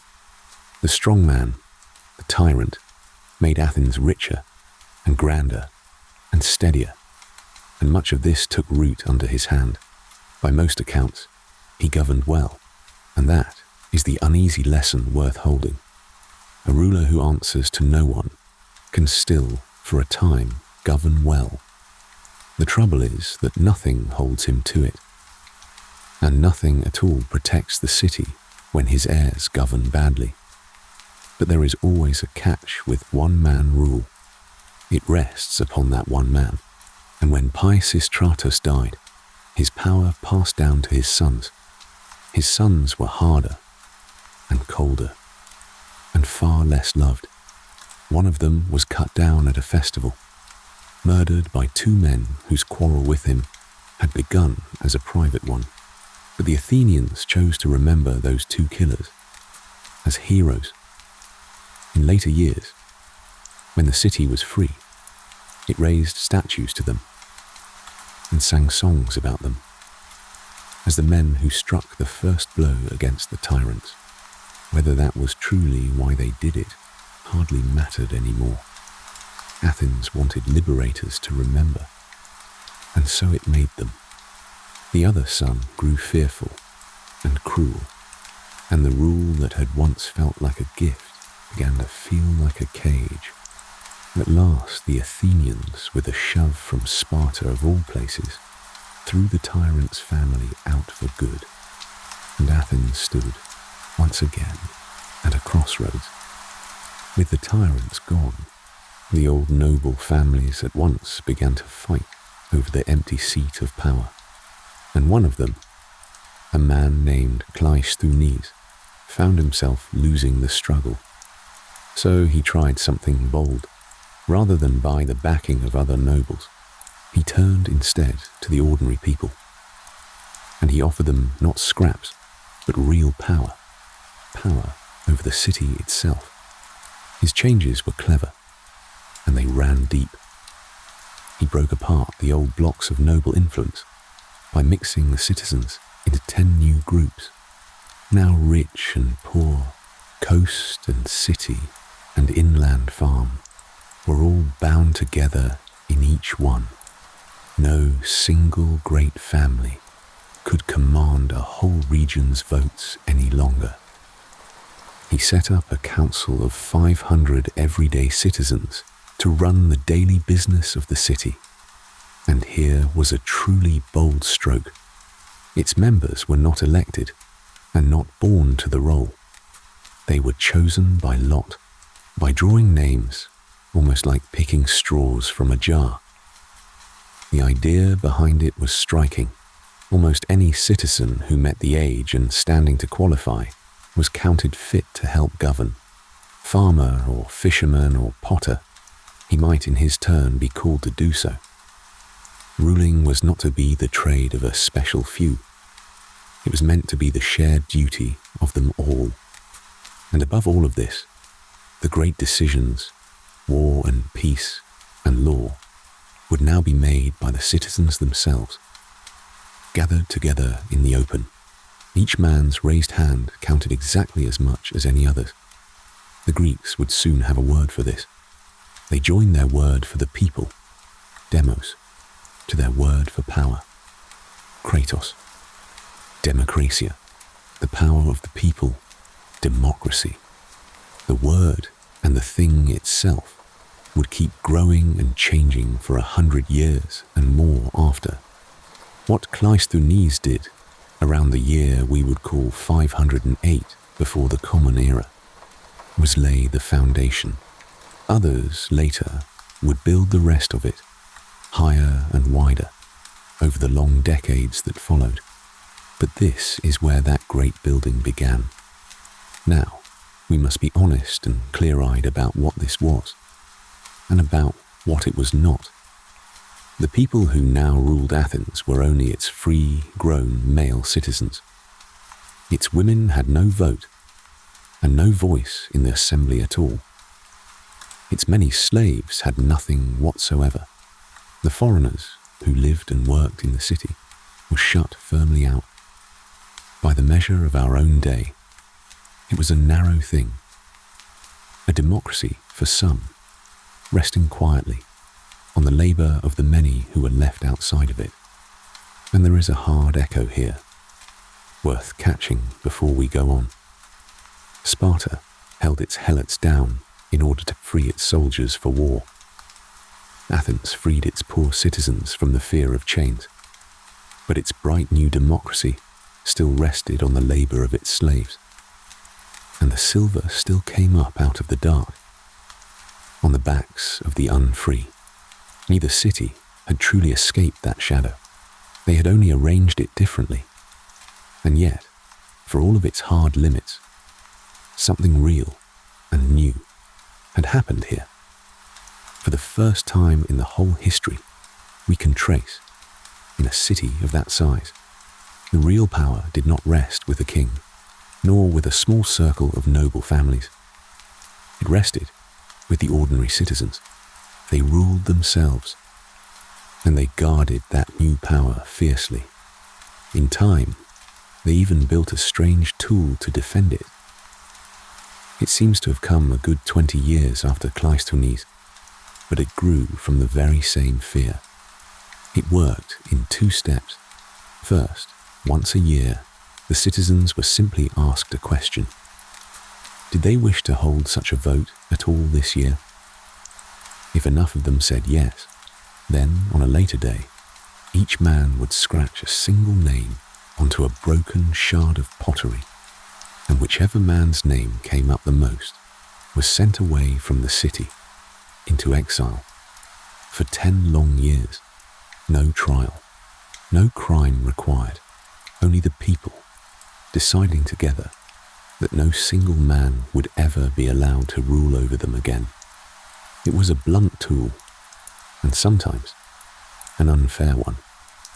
Good men were sent into exile by it, along with the dangerous ones, but it showed how deeply this new city had come to fear the return of a master. Now, a growing city like this needed money to trade and to build and to pay for all its business.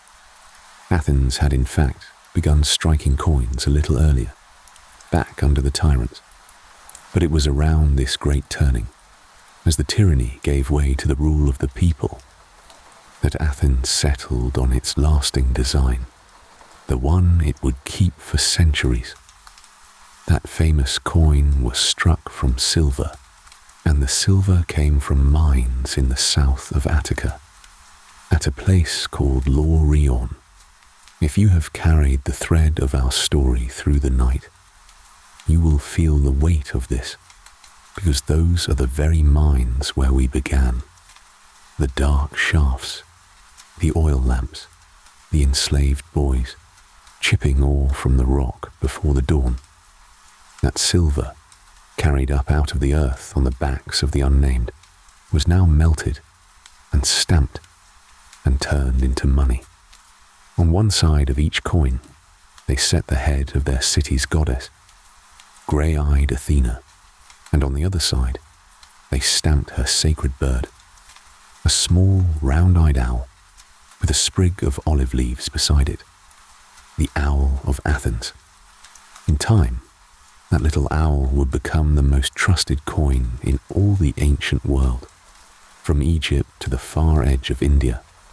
Merchants who had never once seen Athens would weigh an Athenian owl in their palm, and they would know it was good. Its steady weight and its high, pure silver made it trusted everywhere and copied everywhere. So it travelled and was hoarded and was relied upon for hundreds of years. Long after, people who had forgotten the name of every Athenian statesman still knew the little owl. The boy in the dark had become the coin that ruled the markets of the world. So, as a new century opened, there stood the two great cities of Greece. Sparta, the perfect and terrible army. Athens, the bold and noisy experiment in the people ruling themselves. Rivals already, both of them proud, both certain that they alone had found the right way to live, and both of them, though they did not yet know it, about to be made to feel very small, because far away to the east, across the sea, a shadow was rising, an empire so enormous that it made all the squabbling cities of Greece, gathered together, look like a scattering of villages. It had already swallowed kingdom after kingdom, and now its great king had begun to turn his gaze westward, across the water, toward the strange and stubborn Greeks, toward Athens. A storm was gathering that would test everything these people had built. And it begins, as these things sometimes do, with a single runner. We turn to him next.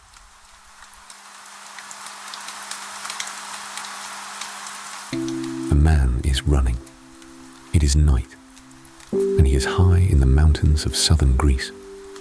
He has been running since he left Athens, and Athens is far behind him now. His legs are long past aching.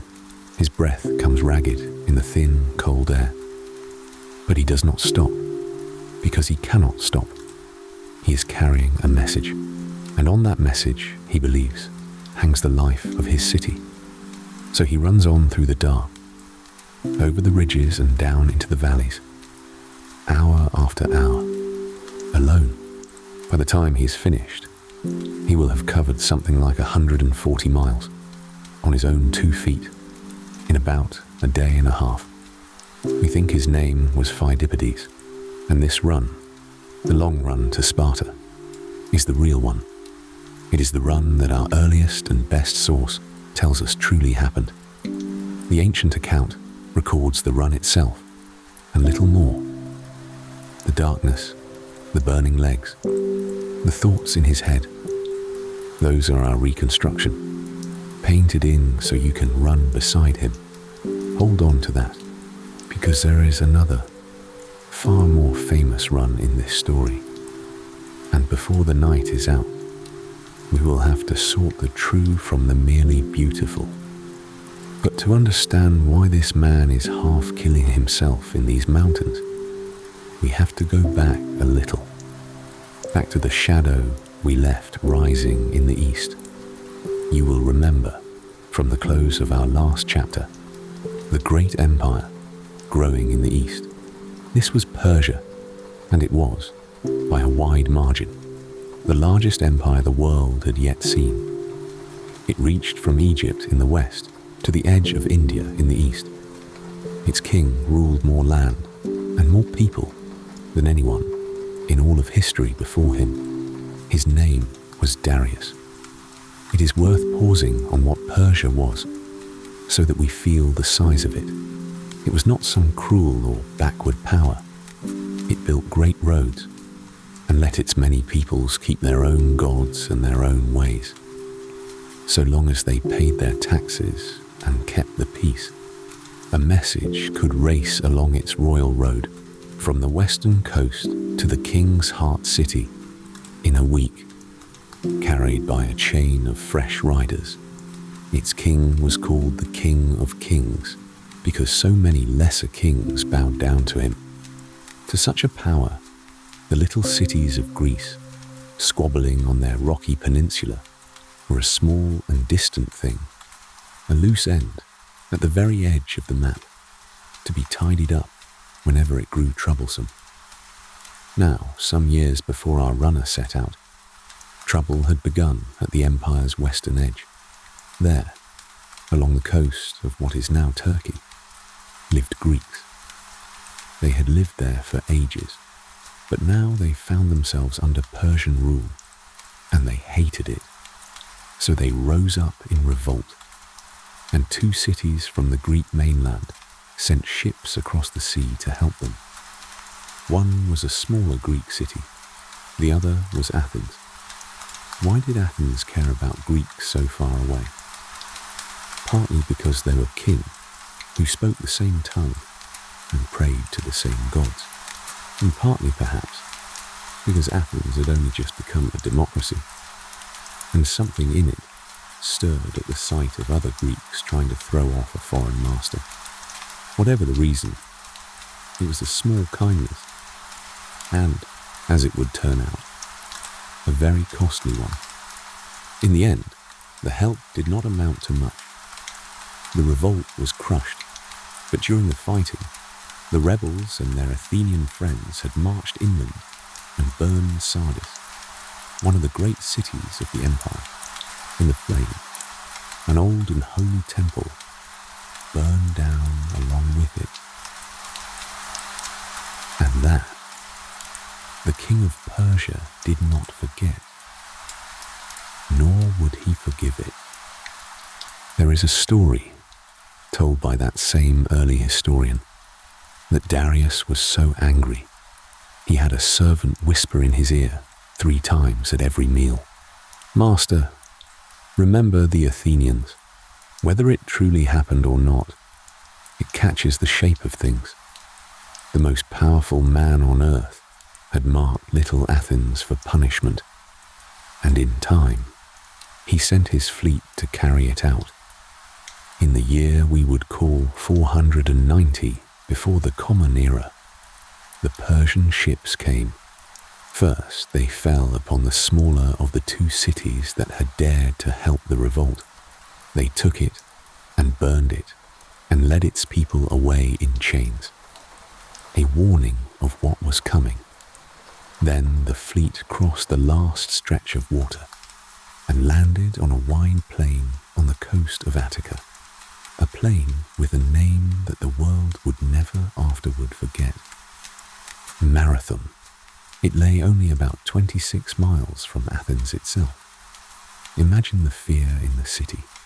The greatest empire on earth had come for them. It had burned their friends, and now it stood a single day's march away. Athens could put its own citizen army into the field, but against the force Persia had sent, they knew they would need help. They would need Sparta, and the finest soldiers in all of Greece, and so they chose their fastest man, and they sent him running, which, of course, is where we came in. Pheidippides ran as few men have ever run. Over the mountains, through the day and the night, he reached Sparta in about a day and a half. That same early historian tells us that, on the way, crossing a lonely mountainside, the runner met the god Pan, who asked why the Athenians did not honor him more. We may take that tale as we please. What matters is that Pheidippides arrived and gasped out his city's plea. Athens is in danger. Persia has landed. Come, and come quickly. The Spartans heard him, and here is the hard part of it. They said yes, but not yet. For the Spartans were in the middle of a sacred festival, and their ancient law forbade them to march out to war until it was over, until the moon was full. You will remember how deeply Sparta clung to its own strange and rigid rules. Even now, with the fate of all Greece hanging in the balance, they would not break them. They would come, but they would come late, days too late. So the runner had to gather himself and carry that answer all the way home again. Help was on its way, but it would not arrive in time. Athens would have to face the empire very nearly alone. Picture the city in those days of waiting. A people who had only just taught themselves to rule themselves, now staring at the possible end of everything and knowing that their mightiest ally would not come in time. Perhaps there was panic in the streets, or perhaps there was only a hard and clear choice: to flee and scatter and let Athens die, or to march out, every man of them, and meet the empire on the open plain and see for once what free men could do. They chose to march, nearly alone, but not quite. One other city stood with them. A small neighbor called Plataea sent its whole little army, every man it could muster, to stand beside Athens. It was not many, but the Athenians never once forgot it. So the citizens of Athens marched out to Marathon, somewhere around 10,000 of them, together with the men of Plataea. Ordinary men, farmers and potters and merchants, in their bronze armor, with their long spears and their round shields, and across the plain from them spread the vast host of Persia. How many Persians there were, we honestly do not know. Our sources give wild and unreliable numbers, far too large to trust. What is fair to say is only this: they were the larger army, likely by 2 to 1 or more, and they had beaten everyone they had ever faced. The Greeks were outnumbered, their strongest ally days away, and staring across the grass at the masters of the world. For several days, the two armies simply watched one another across the plain. Neither one moved. The Athenian leaders argued fiercely among themselves. Some wished to wait for Sparta, but one man argued that they must strike now at once before the Persians could choose their own moment. He was the Athenian commander, and in the end, his view won out. It was a close-run thing. The generals were split down the middle, and by some accounts, the deciding voice belonged to another man, the war leader of that day, whom the commander first had to win over with argument. Command itself passed from one general to the next, day by day. But when the commander's own day came round again, and the moment looked right, he chose to fight. What the commander did next was daring and clever. He drew up his line of men, but not evenly. He made the centre thin, only a few ranks deep, and he packed the two wings, the two ends of the line, with strength. It was a gamble, but he had a purpose behind it. And then the Athenians did a thing that must have looked almost mad. They attacked. 10,000 men on foot went straight at the enormous Persian line. Some accounts say they came on at a run across the open ground to cross the deadly zone of Persian arrows as quickly as they could. Picture it, a wall of Greek bronze sweeping across the plain, roaring, charging into the teeth of the empire. You have to understand how strange and how brave this was. Greek armies did not usually run into battle, and no Greek army had ever beaten the Persians, whose archers were feared, and whose very name made grown men afraid. To charge them, on foot, across open ground swept by their arrows, took a kind of courage that comes only from having nowhere left to run. Behind these men lay their homes, their wives, their children, their fields, and their hard-won freedom. They ran because there was nothing in all the world worth more than what stood behind them. In the middle, it went just as the commander had feared. The thin Athenian centre buckled and gave ground and was slowly pushed back. But out on the two wings, where he had placed all his strength, the Athenians won. They shattered the Persians in front of them. And then Instead of chasing after them, the two Greek wings wheeled inward, onto the Persian centre, which was still pressing forward. They closed on it from both sides at once. The trap shut.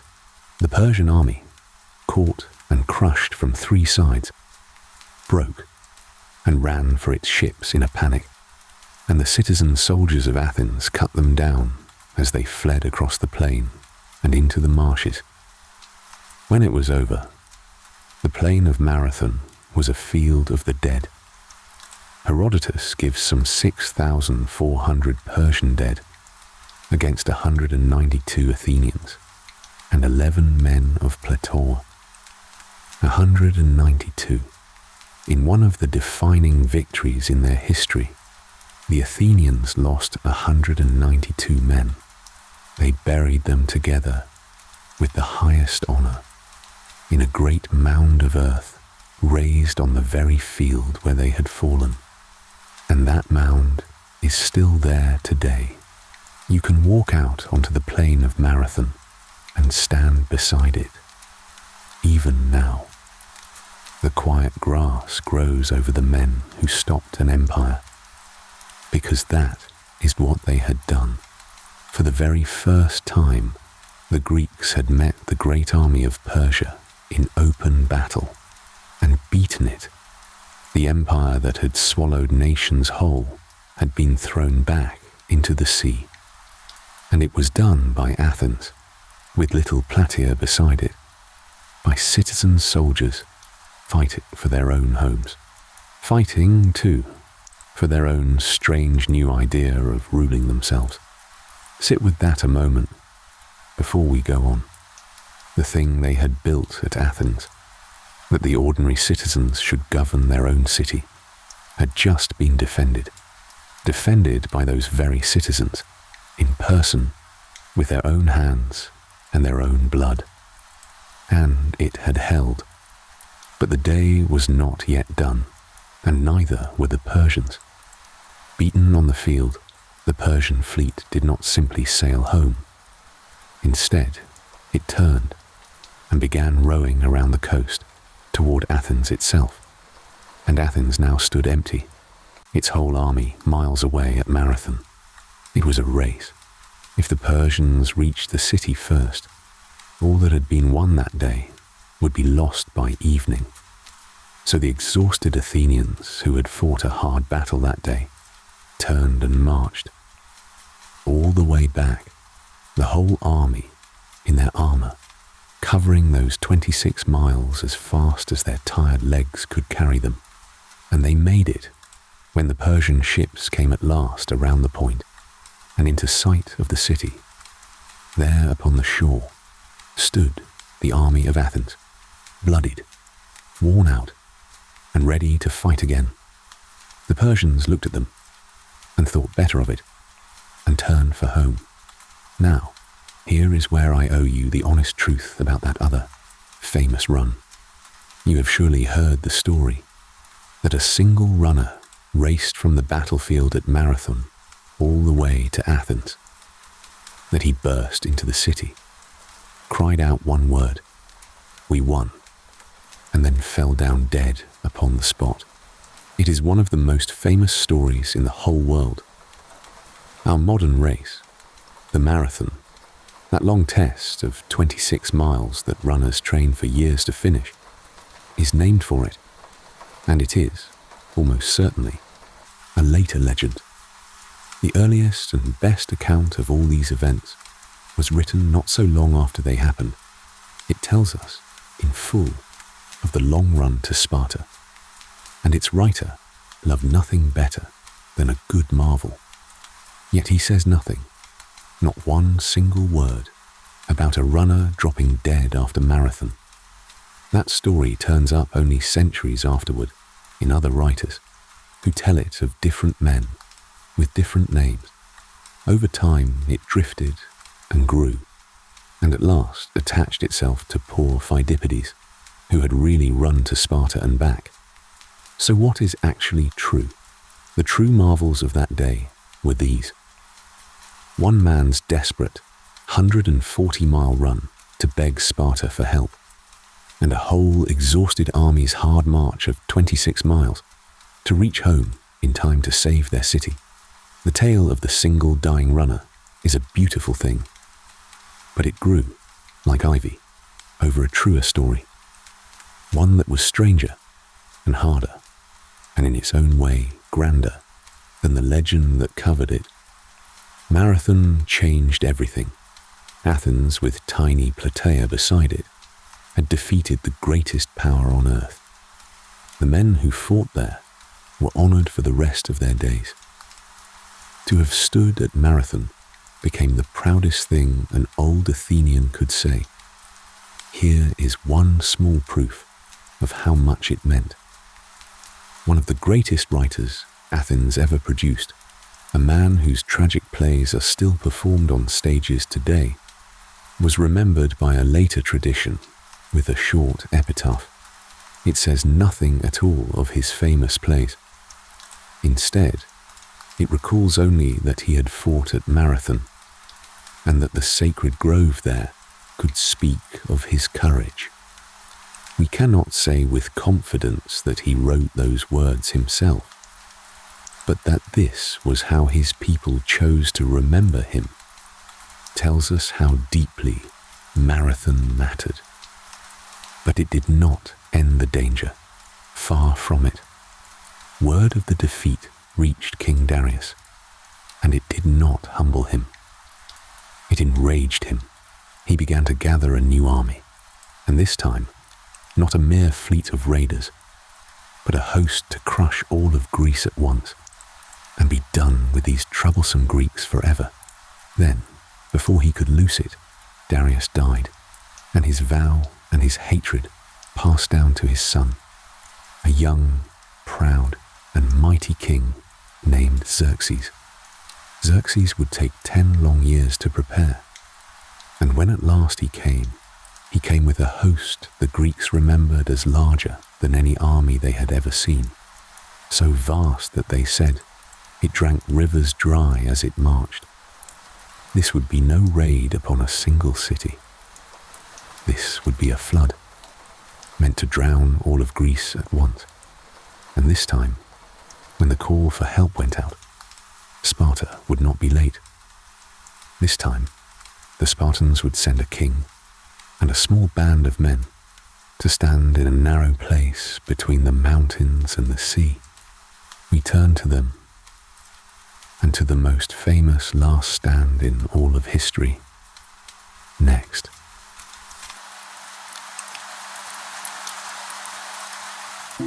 On a narrow strip of land between the mountains and the sea, a king stood and looked at the end of his life. He was a Spartan, and his name was Leonidas. Behind him lay a pass so tight that in places a single cart could barely squeeze through. The mountains rose steep on one side, the sea lapped close on the other, and filling the plain in front of him, as far as he could see, was the largest army the world had ever gathered. He had a few thousand men. The enemy had more than any Greek could count, and Leonidas was not afraid. That is the strange and difficult thing we have to try to understand tonight. He had come to this pass to hold it, and, in all likelihood, he had come here to die. Not in a panic, not trapped, but on purpose, with his eyes open. To understand why a man would choose such a thing, we have to see what was coming down that road toward him, and we have to remember what kind of city had made him. 10 years had passed since Marathon, 10 years since a single Greek city had thrown the Persians back into the sea. The old great King Darius had died still burning to avenge that shame, and his son had taken up the vow. His name was Xerxes. He did not mean to send a raiding fleet, as his father had. He meant to come himself, with everything he had, and crush Greece for good. The army he gathered was beyond anything the Greeks had ever imagined. We should be careful with the numbers here. The old accounts speak of millions, of a host so vast it drank the rivers dry as it marched. Those figures are surely far too large to be real. But even the sober modern guesses run into the hundreds of thousands. Whatever the true count, it was, beyond any doubt, the greatest army the Greek world had ever had to face. To bring it across the water from Asia into Europe, Xerxes did a thing that sounds almost beyond belief. He had his men lash hundreds of ships together, side by side, all the way across a strait a mile wide, and lay a road over their decks. He built a bridge of boats across the sea itself. And when a storm smashed that first bridge apart, the story goes that the furious king had the water whipped, the way a master whips a slave. Whether he truly did that, we cannot know. But it tells you something of the pride that was marching down on Greece. And Greece, as ever, was divided against itself. When Xerxes sent messengers demanding earth and water, the old tokens of surrender, a great many Greek cities handed them over. They looked at the size of the thing coming for them, and they knelt. It is hard to blame them. But some would not kneel. A league of the cities that meant to fight gathered together under the leadership of Sparta, the one city that everyone agreed had the finest soldiers in the world. And they faced a hard question. Where do you even stop an army so huge that it cannot be counted? You do not meet it in the open, where all its numbers can spread wide and simply swallow you. You meet it in a narrow place, somewhere the great host cannot bring its size to bear, where only the few men at the very front can fight at once. And there was such a place. To the north, a slender pass, pinched between a steep mountain and the sea, with barely room to walk. The Greeks called it Thermopylae, the hot gates, for the warm springs that steam there. If Greece was to be held at all, it would be held in that narrow throat of rock. There was a second gate too, out on the water. Just off the coast, beside the pass, ran a narrow channel of sea. And the Greeks understood the danger. If the great Persian fleet slipped through that channel, it could sail right past the pass and land soldiers behind it, and then the whole stand on land would be for nothing. So while one force held the land, a Greek fleet went out to hold the water beside it. The two battles, on the rock and on the waves, were really one. Hold both, and Greece had a chance. Lose either, and the door swung open. And Sparta sent a king to hold the land. That king was Leonidas. He was not a young man. He was somewhere near 60, an old soldier of the royal line that Sparta believed ran all the way back to a legendary ancestor. He had been raised in the same brutal school as every Spartan boy, taken from his mother at 7, and shaped for exactly this, a whole long life of hardness, pointing toward one hard moment. And now that moment had come, and he walked toward it without a word of complaint. But here we come to one of the great misunderstandings of this whole story. You have heard, surely, of the 300. The 300 Spartans who held the pass. There were 300 Spartans, and we will honor them tonight. But they did not stand there alone, not even close. Leonidas marched north with an army of around 7,000 Greeks. They came from cities all across the land. There were men of Arcadia, and Corinth, and Thebes, and a stubborn 700 from a small city called Thespiae, and many others besides. 7,000 free men gathered from everywhere to hold the gate. The famous 300 were only the Spartans among them, the king's own chosen guard. And why only 300 Spartans from a city built for nothing but war? Because once again, it was the season of a sacred festival, and Spartan law would not let their main army march until it was finished. You may remember that this same rigid piety had made them late to marathon. So Sparta sent Leonidas ahead with 300 picked men, every one of them a father with a living son to carry on his name. The rest of the army would follow along after the holy days were done. There is a darker note beneath it too. Before he left, the oracle at Delphi had given the Sparta a grim word. Either their city would be destroyed, it said, or a Spartan king must die. Many later told the tale that Leonidas marched already, knowing he was the price. We cannot be sure that is true, and the idea that the whole march was meant from the very start as a death sentence is probably a legend that grew in the telling. But whatever he believed in his heart, he went, and he did not come home.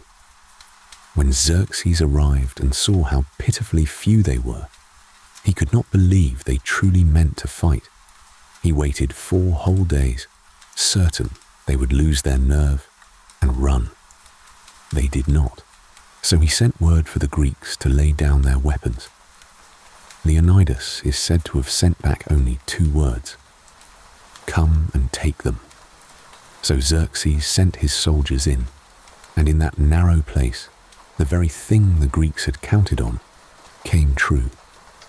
All the countless thousands of the Persian army could not be brought to bear at once. Only a few hundred could reach the Greek line at a time.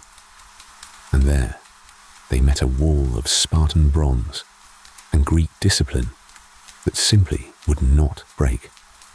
Wave after wave, the Persians came on, and wave after wave, they were thrown back with dreadful loss. Xerxes sent in his own 10,000 household guards, the finest soldiers in all his empire, the ones the Greeks called the Immortals. Even they could not force the gate. For 2 long days, a few thousand free men held the pass against the greatest army on earth, and made it bleed for every step. The old story says that Xerxes watched the slaughter of his own men from a high throne above the field. 3 separate times, it is told, he leapt to his feet in fear for his army. He had brought half the world to crush a handful of Greeks, and the handful of Greeks simply would not die. He could not understand it. Nothing in all his vast and obedient empire had ever prepared him for men who were not afraid of him. There is a small tale from those days that says everything about these men. A frightened local warned the Greeks that the Persian archers were so many that their arrows would blot out the sun. One of the Spartans only shrugged and answered, "So much the better. Then we shall fight in the shade."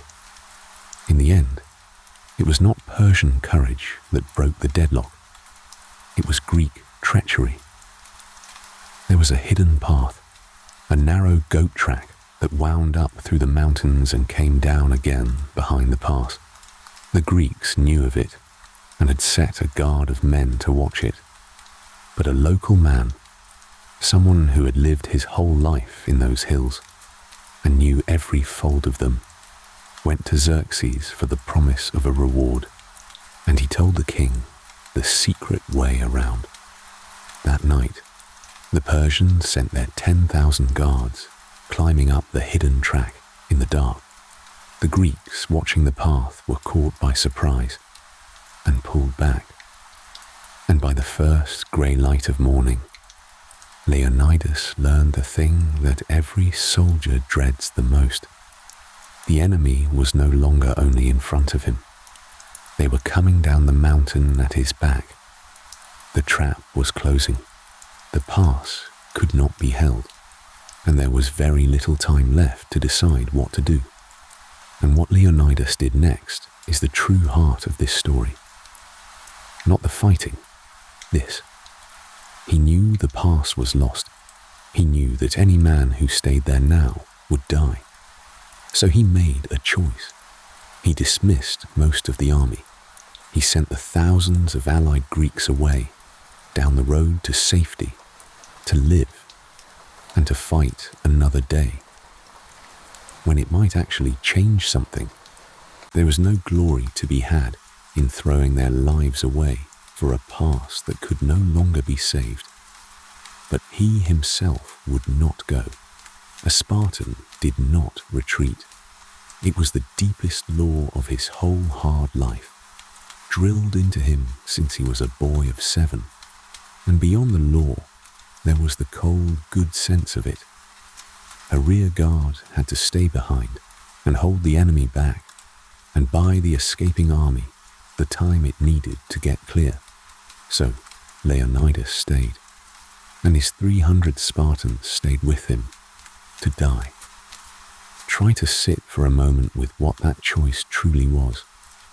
Every one of those men could have walked away that morning, with his honor mostly whole, and lived out his years. They chose not to. They chose instead to spend the last few hours of their lives holding a doorway, so that other men they would never meet, might live. There is a kind of courage that is loud, and there is a kind that is very quiet. This was the quiet kind, to stand where you have been told to stand, to do the thing that is yours to do, to meet the end without any fuss at all, simply because it is right. That is what these men have meant to so many people for so very long. And here is the part that the famous story almost always leaves out. They were not the only ones who stayed. The 700 men of Thespiae, that small and unremarkable city, refused to leave. No Spartan law bound them. No king could command them. They were simply free men who had come to fight for Greece, and who would not abandon their friends to die alone. So they stayed too, all 700 of them, and they chose the very same end. When you tell this story, tell it whole. It were not 300 who made the last stand at the hot gates.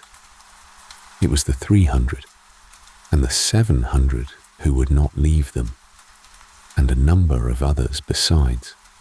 Together they decided that some things are worth more than one more morning of being alive. There were others on that hill too, whose names no one bothered to write down at all. The Spartans had brought their helots with them, the enslaved men who carried their gear and served them. Many of those helots died there as well, fighting and falling beside masters who had never given them a single day of freedom. They belong in this story too, even though the legend has forgotten them almost completely. The men who stopped an empire were not only kings and free citizens. Some of them were slaves.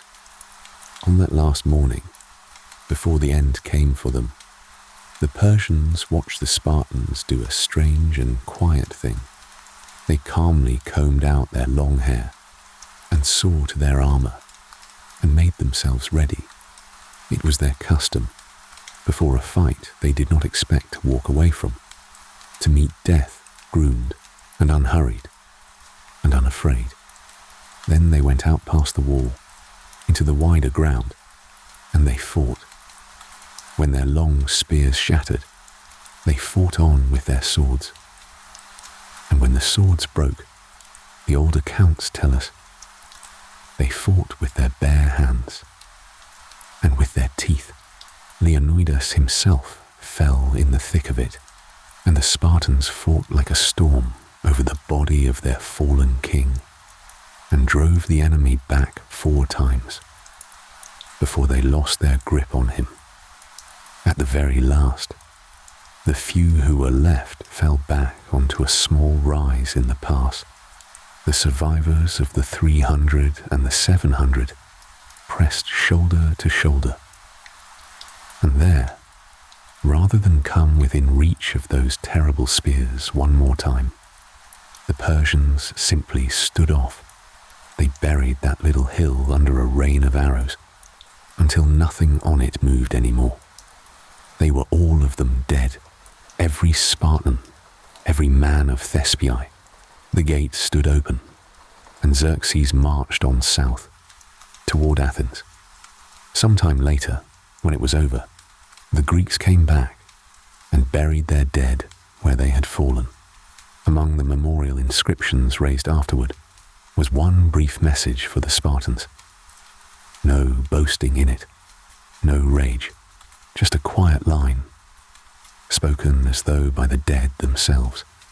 To any traveller who might one day pass that lonely place, go tell the Spartans, stranger passing by, that here, obedient to their laws, we lie. Read that once more, slowly, obedient to their laws, not here lie great heroes, not here we won undying glory. Only this, we were told to hold this place, and we held it, and here we are. For a Spartan, that was the whole of it. It was his entire life, and his death as well, gathered into a single quiet line.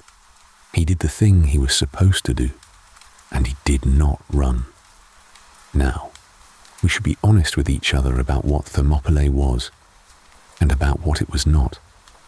In the plain accounting of a war, it was a defeat. The pass was lost. The time it bought was measured in days, not months.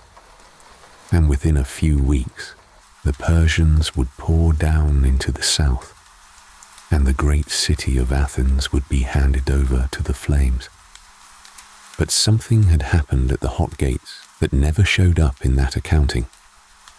Word of the stand ran ahead of the Persian army, out across all of Greece, and it changed something deep in the Greek heart.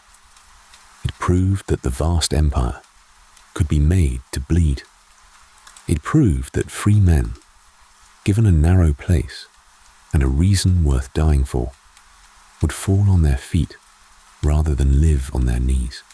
It shamed the cities that had knelt, and it hardened the cities that had not.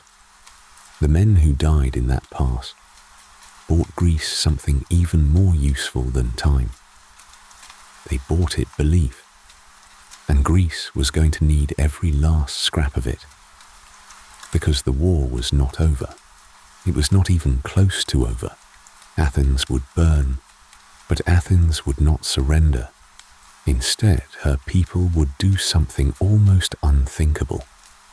They would abandon their own city and place their entire future onto the wooden decks of their ships, a great fleet of warships, built, as it happened, from silver dug out of the dark by a boy with a lamp. At the very beginning of our long night, the fate of Greece, and of a great deal of what you and I have since become, was about to be decided in the narrow water of a single strait. We turn to the wooden wall, and to Salamis next.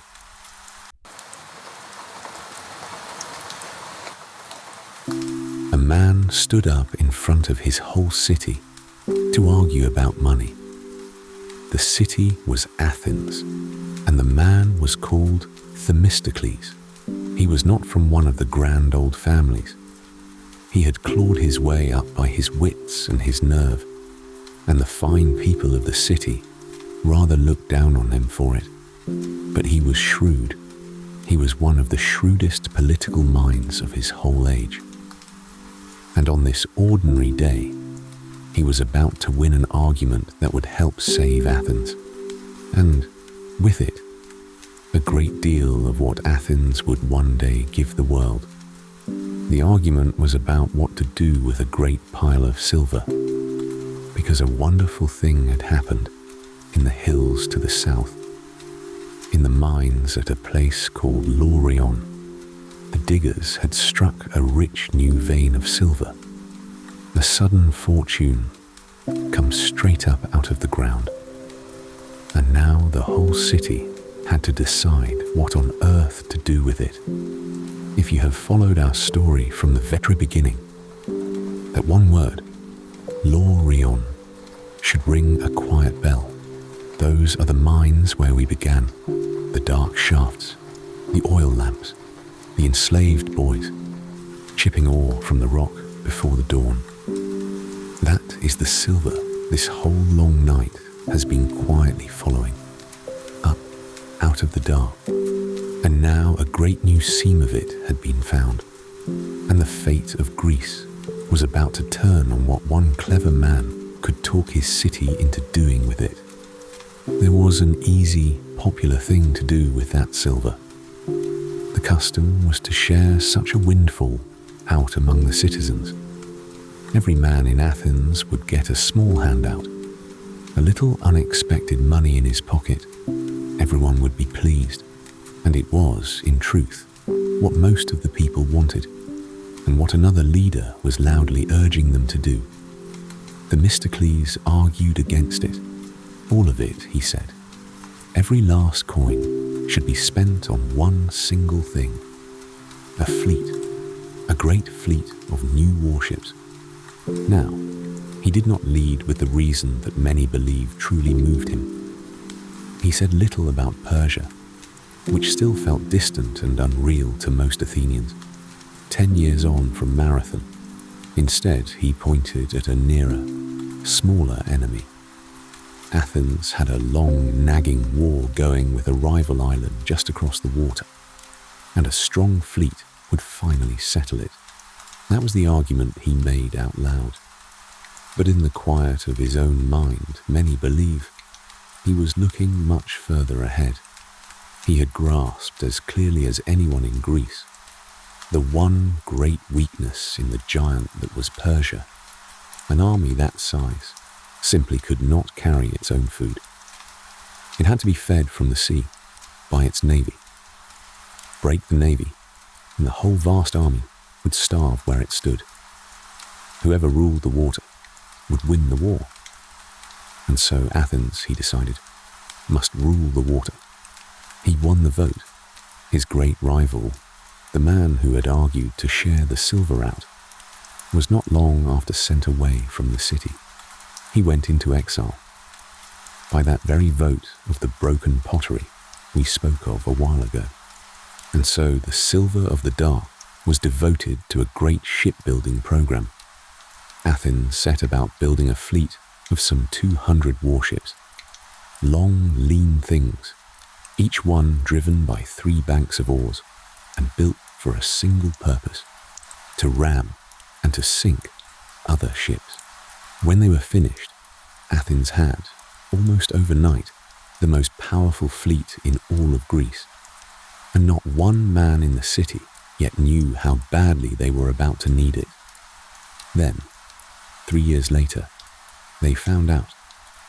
You remember the great host of Xerxes and the 300 at the pass, when that pass at last fell, and Leonidas and his men lay dead in it. There was nothing left to stop the Persian army.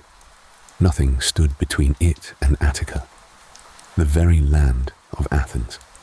Further south, the other Greeks were frantically walling off the narrow isthmus that guarded their own peninsula. But Athens itself lay open.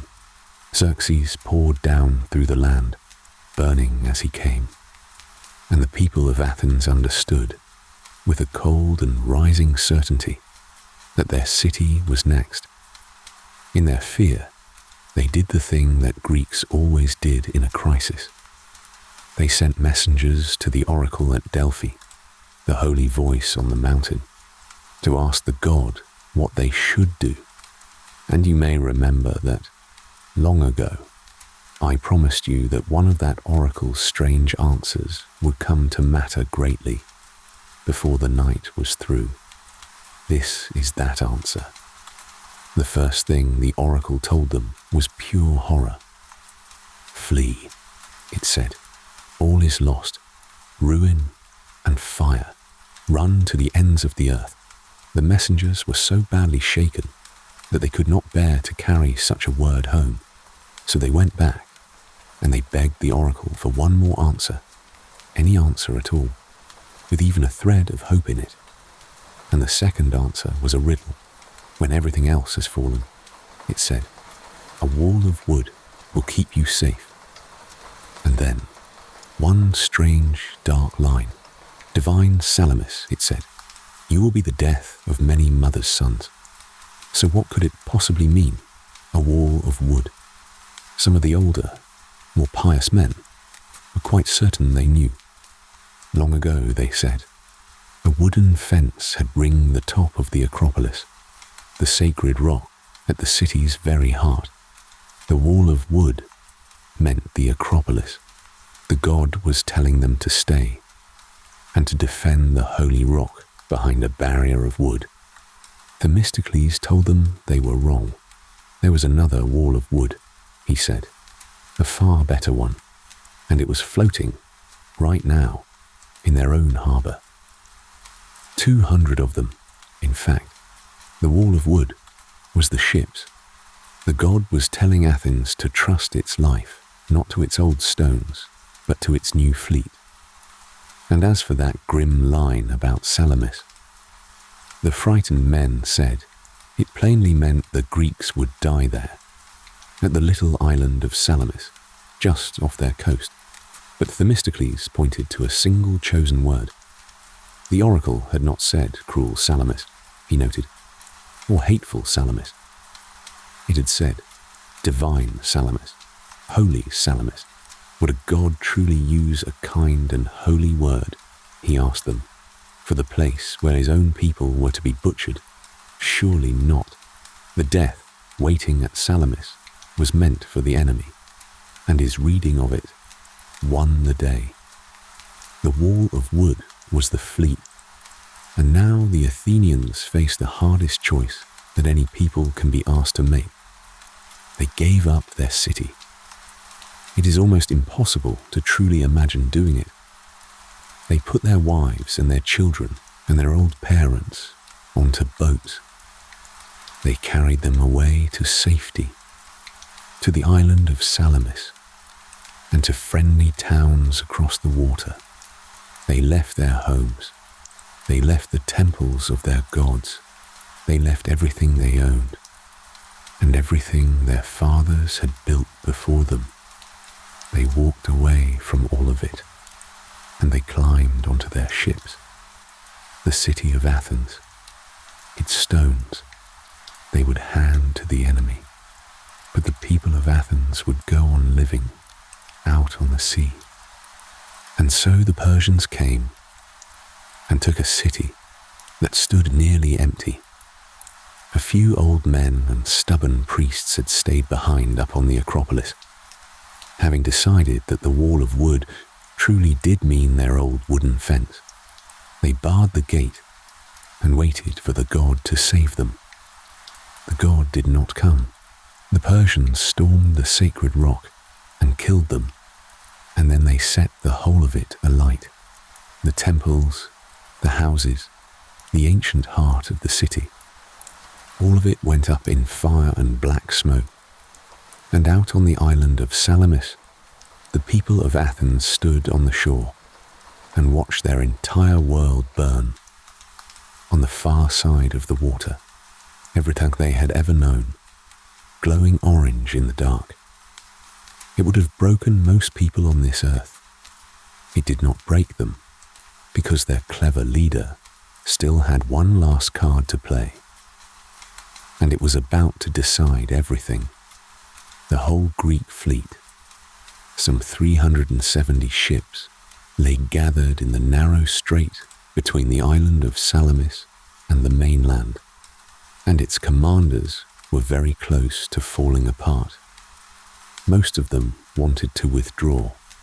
The Spartan admiral, who led the allied fleet, along with many others, argued for pulling the fleet back to the south. There they could defend the walled isthmus and their own homes behind it. It was a real plan. argued by serious men. But Themistocles saw a chance in the narrow water that the others were missing. Out in the open sea, the huge Persian fleet, twice their number or more, would simply spread wide and swallow them.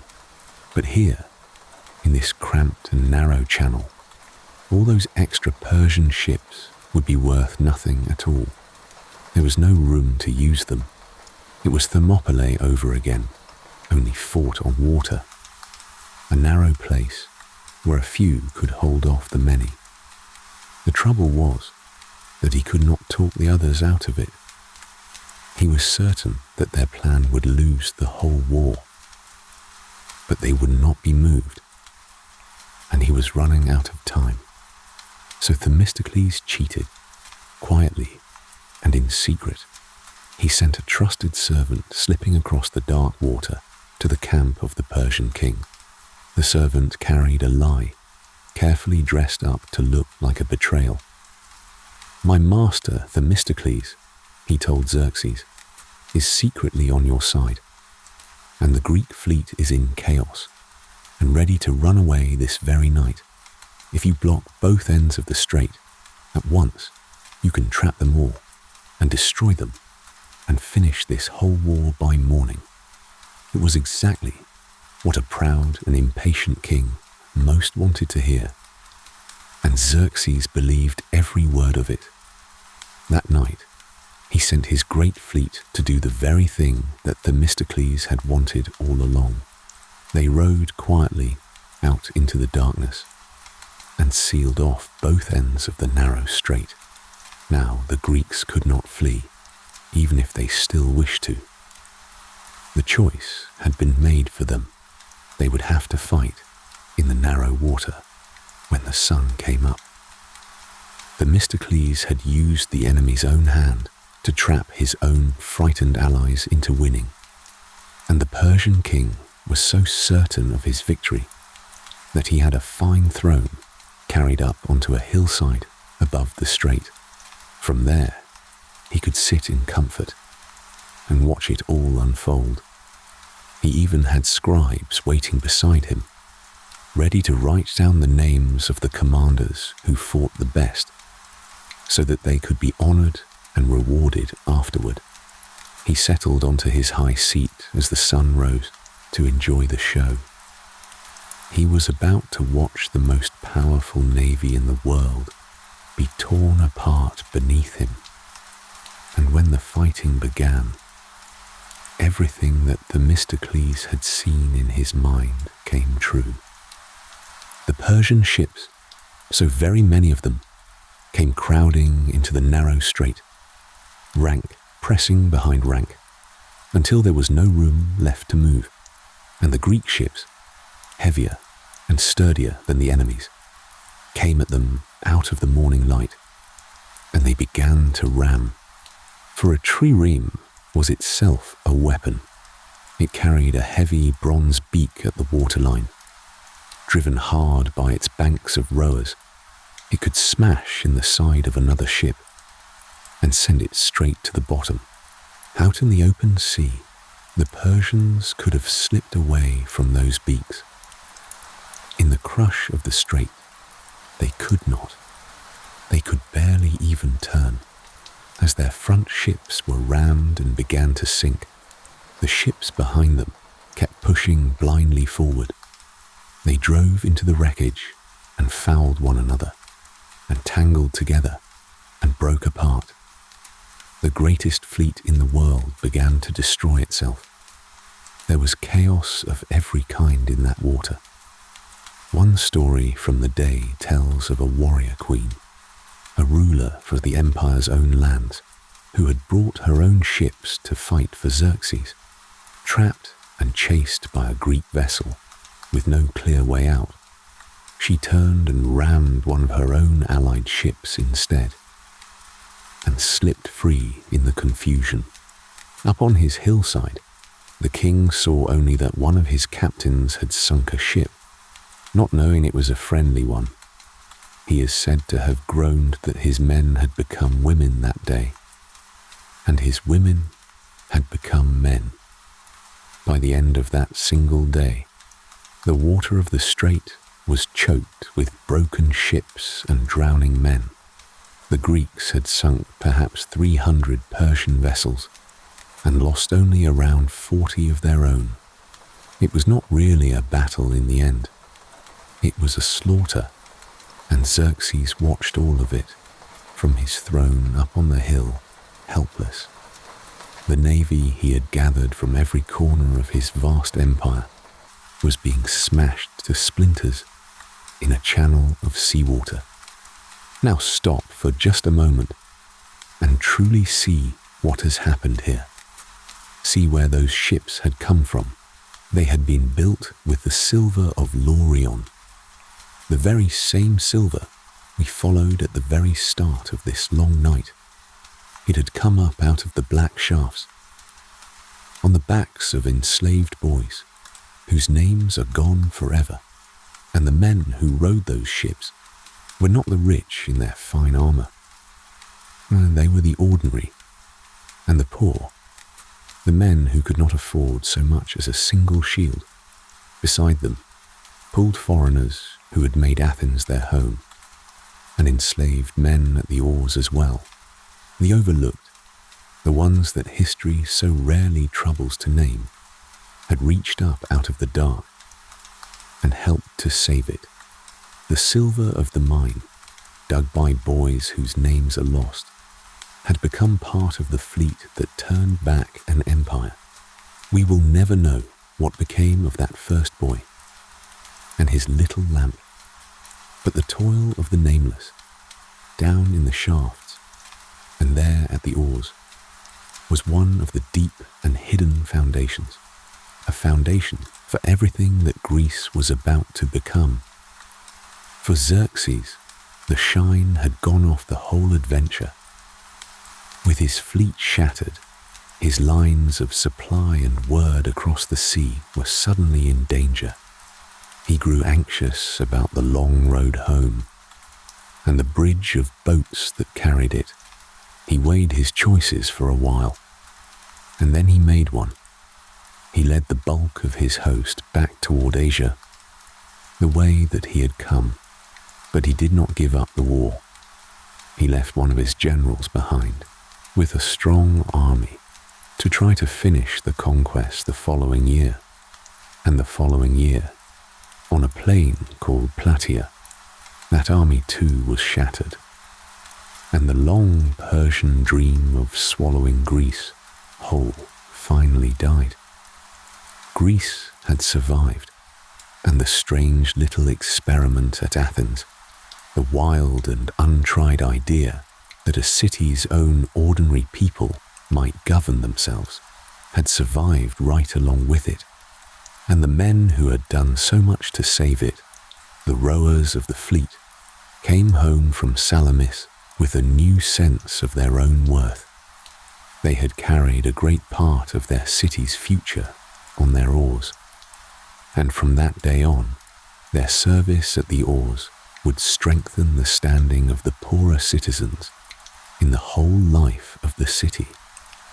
There were 170 of them at the oars of every single ship. They pulled together as one body, in a rhythm they had learned through long and aching practice. It was the labor of thousands of ordinary men moving in perfect time that had broken the fleet of the King of Kings.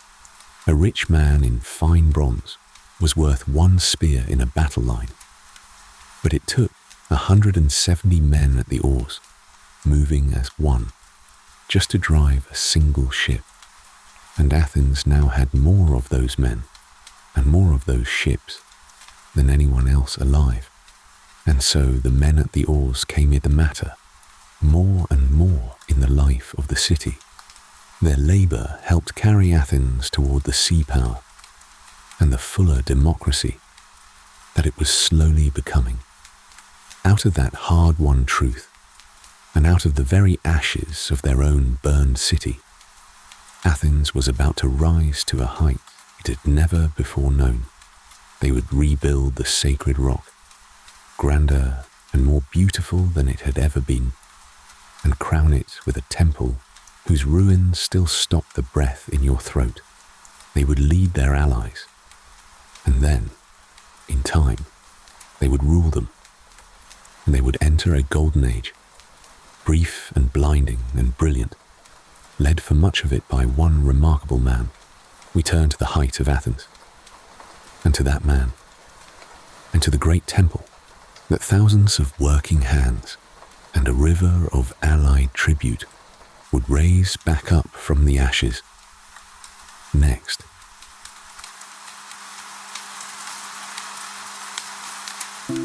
A team of oxen came up the long ramp in the first light of morning, hauling a piece of a mountain.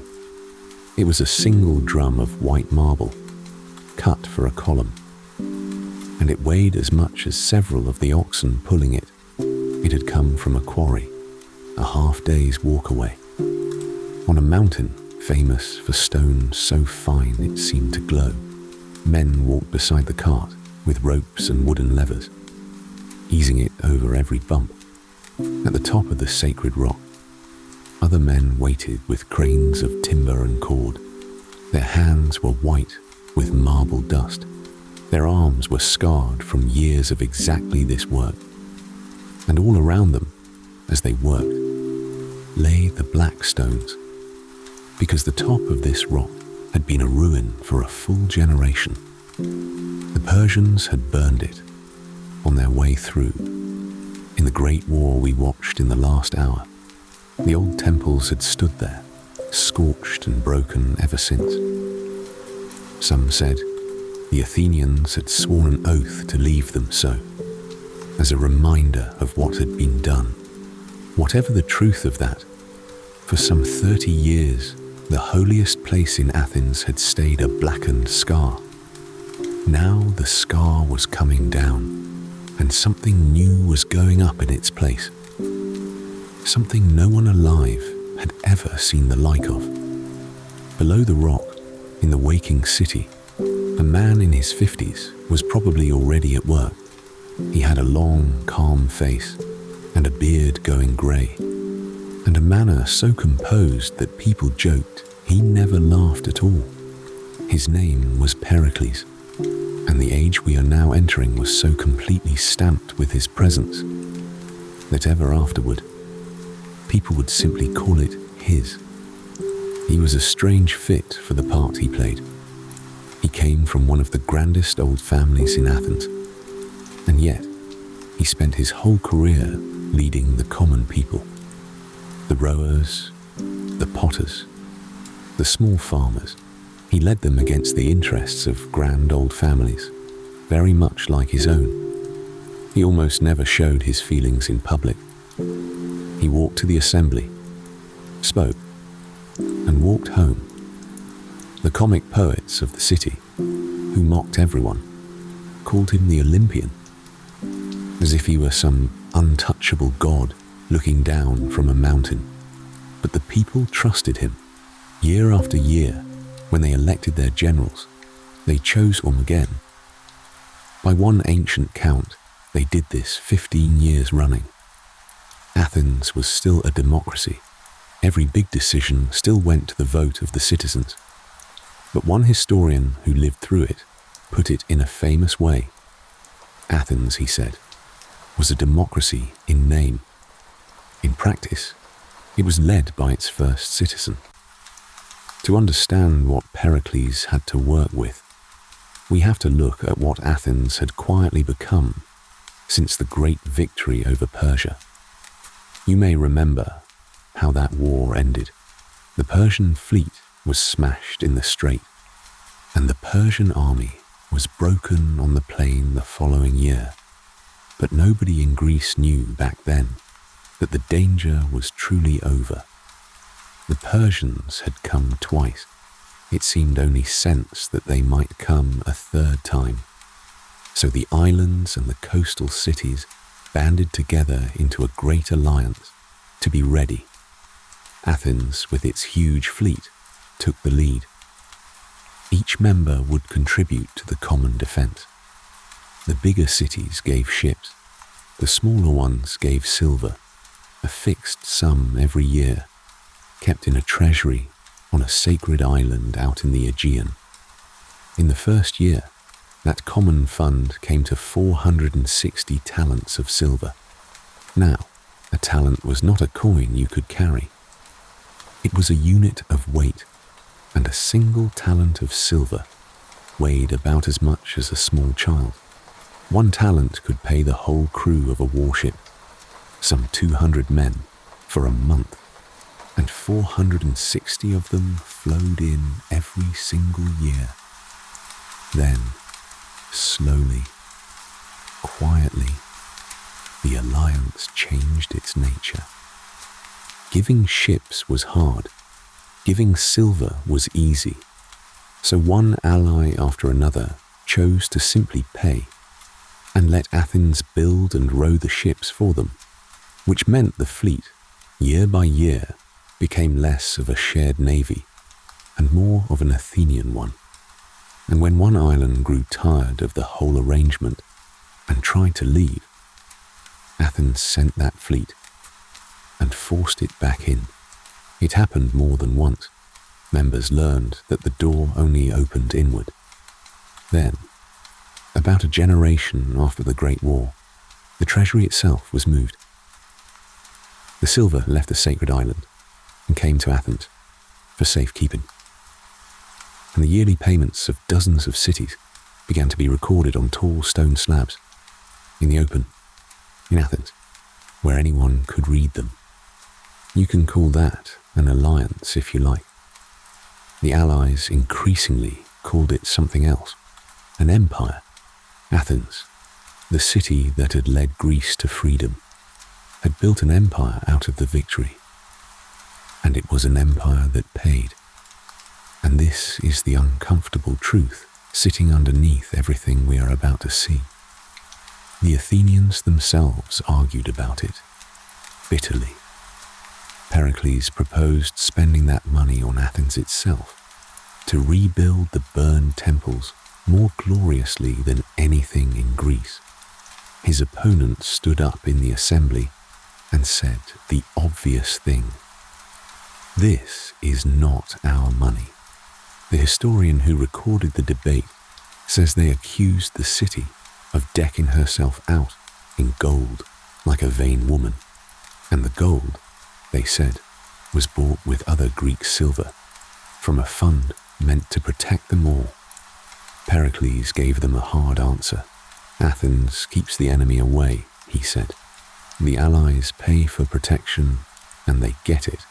As long as the ships sail, the surplus belongs to Athens to spend. And spend it he did. But notice what he did not dispute. The glory of the coming age would be real. So would the bill, and other people were paying much of it. So the marble began to move, and the sacred rock became the greatest building site in the Greek world. Try to hear it for a moment. Hundreds of hands at work at once. Masons tapping at flutes with bronze chisels, rope creaking through pulleys as a block swings up. Ox carts groaning up the ramp with fresh stone from the glowing mountain. Painters and gilders waiting for the carvers. Below the rock, workshops full of sculptors roughing out figures for the friezes. The whole city, in a sense, was on the payroll. Pericles had made certain of that too. This was jobs as well as glory. And here is a lovely thing. We do not have to imagine the wages. The city carved its building accounts into stone year by year, and pieces of those very stones survive. We can still read what the project paid out. On the temple accounts that have come down to us, a skilled man earned about 1 silver drachma for a day's work, a fair wage. Quarrymen, haulers, rope makers, carpenters, carvers, free men and enslaved men worked on that rock side by side, and the accounts name payments right down to the men who hauled the stone. The temple they were raising went up in about 9 years, which still startles the people who study it. We call it the Parthenon. It was a temple to the city's own goddess, the grey-eyed lady of wisdom and war, and it was built entirely of that glowing white marble, from its steps to its roof tiles, not brick faced with stone, marble through and through. And inside, it stood something that made visitors catch their breath. The finest sculptor of that age, the man who oversaw the whole artistic program, built a statue of the goddess some 40 feet high. Her skin was carved ivory. Her robes and armor were plates of pure gold, more than a ton of it in all, and those gold plates were made to be removable. Pericles told the assembly, quite openly, that if the city were ever desperate, the gold could come off and be melted into coin. The only condition was that it be paid back one day. Even in its holiest treasure, Athens kept its accounts. Now, if you have been with us since the very beginning of this long night, stop and look at those walls with me, because you know where this began. The building program drew on the wealth of Athens' whole empire, and much of that wealth was allied tribute. The silver of Laurion had already done its great work a generation earlier. It had become the owl coins that made Athens money, trusted in every market on the sea. It had become the fleet that saved Greece in the strait. Can we trace one enslaved boy's oar into one particular block of marble? No, honesty matters in this story, and no ledger on earth could do that. But the mine, the owl, the fleet, and the temple all belong to one and the same Athenian world, each feeding the next. The city that could raise this temple stood in real part on what came up out of those dark shafts: the lamp, the coin, the ship, the temple. Not one traceable coin, one story even so. Now let me show you that temple's quiet secret. It is the kind you can stare straight at and never see. The Parthenon looks like the most perfectly straight building on earth. Clean level steps, straight columns in a straight row, holding a straight roofline. That is what your eye reports. Your eye is wrong. There is barely a truly straight line in the whole building. The great floor is not flat. It swells gently upward toward the middle, like the surface of a quiet wave, and the long steps rise with it. The columns do not stand upright. Every one of them leans slightly inward toward the center of the building. Engineers who have measured that lean have worked out where the lines would cross. Stretch the corner columns up and up into the sky, and they would finally meet more than 1.5 miles above the temple. Each column also swells a little at its middle, like a muscle taking weight, and the columns at the corners were cut a touch thicker than their brothers. They stand against the open sky and would otherwise look thin. Why do all this? Because a perfectly straight building at that size plays a trick on the human eye. Long level lines appear to sag. Upright columns appear to lean outward and bulge.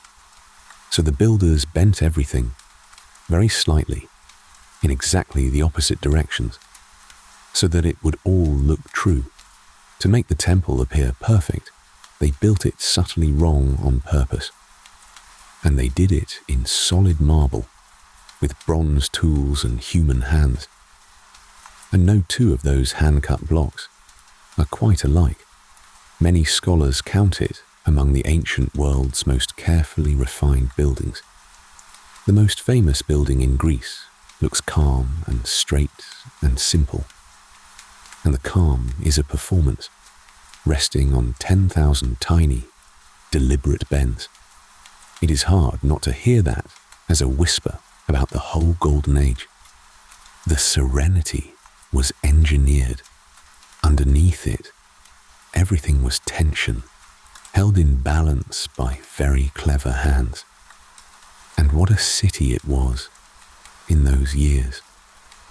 Below that rock, on the slope of the hill, in the theatre sacred to the wine god, the Athenians gathered by the thousand each spring to watch plays, tragedies about kings and gods and terrible choices, comedies that mocked the city's own leaders, Pericles included, to his face, in front of everyone.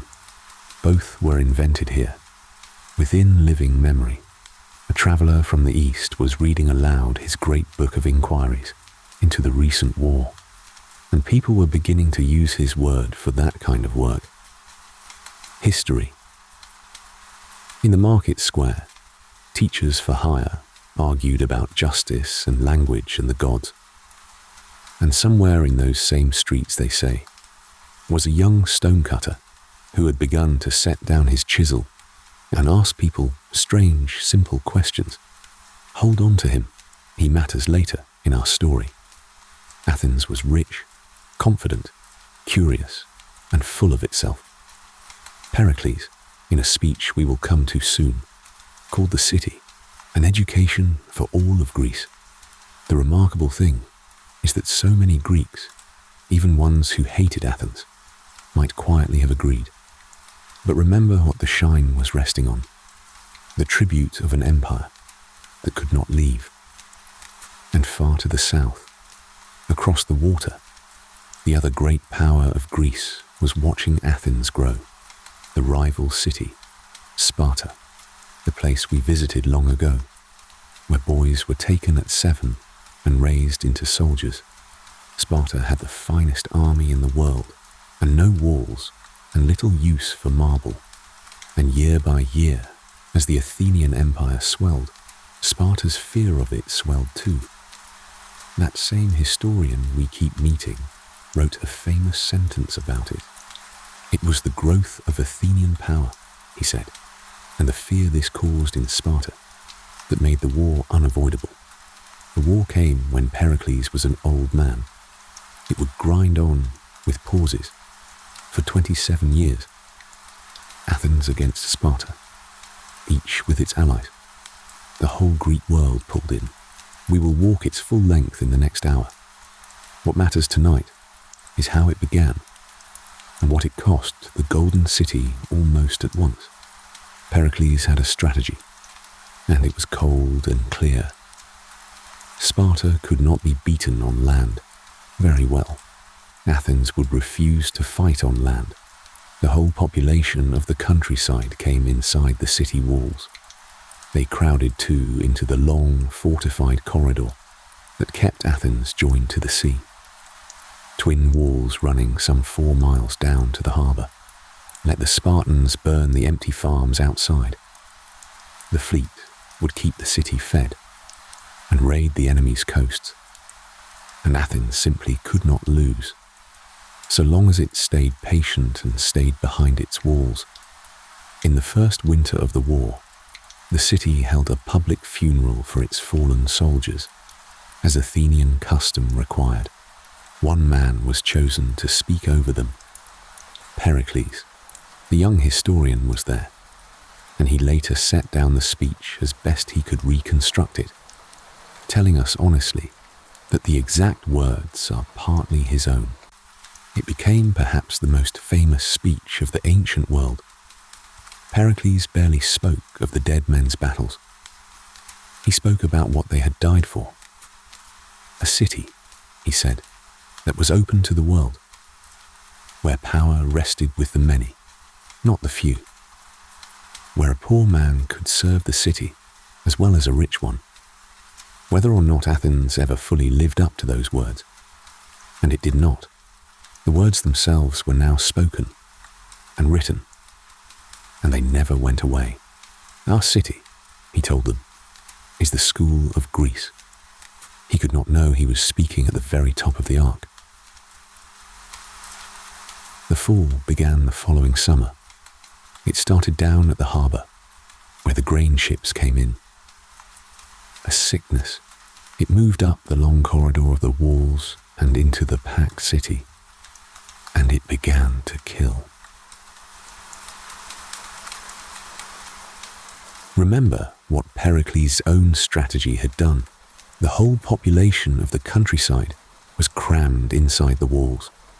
In tents and huts and stifling summer heat, the sickness went through that crowding like fire, through dry brush. The young historian caught it himself and lived, and he wrote down everything. The burning fever, the unbearable thirst that drove the dying to the public fountains, the temples full of corpses because people had crawled there for help and died where they lay. He wrote that the plague did something worse than kill bodies. It killed restraint, with death everywhere. Men stopped fearing the gods and the laws alike. He wrote it all down, he tells us, so that if it ever came again, people would at least recognize it. To this day, no one is certain what the disease was. Doctors still argue about it. Before it burned out, it had killed perhaps one Athenian in every 3, and it reached the great house of Pericles himself. It took his sister, then it took his elder son, then his younger, the last of his line by his Athenian wife. There is a story that this man, so famously composed that the city joked he never laughed and never wept, broke down just once. It happened as he laid the funeral wreath on his younger boy, and he sobbed in front of everyone. The city broke with him too for a time. Grieving and desperate, the Athenians voted him out of his command and fined him. And then, within months, they turned back, forgave him and elected him general once more.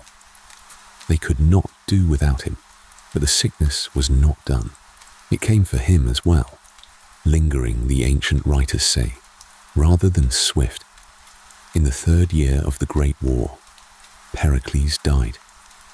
There is a story about his last hours, told by a writer who lived long after. So take it as a story.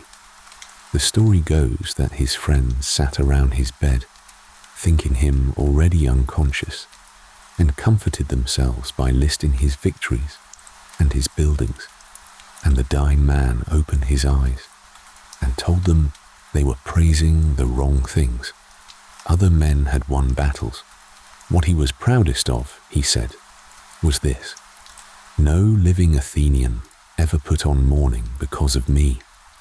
In a city where politics so often ended in exile or a cup of poison, no one had ever worn black on his account. The young historian, looking back years later, gave Pericles a colder and grander epitaph. The leaders who came after him, he wrote, were smaller men, more on a level with one another, and they led by flattering the crowd rather than standing up to it. Athens, in his judgment, was never quite so wisely led again, and it had 24 more years of war ahead of it. But the temple still stood, through the plague, through the long war, through everything that came after. The marble on the rock kept its strange engineered calm. It has kept it through 24 centuries to this very night. And in those same plague years, in the great man's own household, there was a boy, his ward, an orphan of his own noble line, raised under his own roof. The boy was beautiful, and everyone told him so. He was brilliant, and he knew it. He kept company with that question-asking stonecutter who loved him and worried about him. Athens would fall utterly in love with this boy.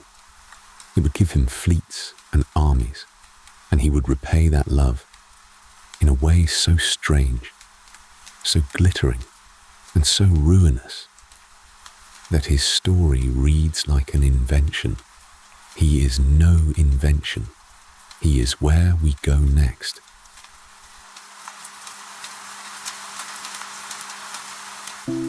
games at Olympia were the greatest show in the Greek world, and the chariot race was the crown of the games. It was a rich man's event. Just fielding one team of 4 horses cost a fortune. Kings entered, cities entered, and in the summer we are speaking of, the crowd on the dusty slopes watched something no one had ever seen before. 7 of the chariots pounding around the turns that day belonged to one single man. Not to a king, not to a city, to one private citizen of Athens. When the dust settled, his teams had taken first place, and second place as well, and by one account, another prize besides. Nothing like it had ever been done. The victory song said so, and the man who commissioned that song made sure everyone heard it.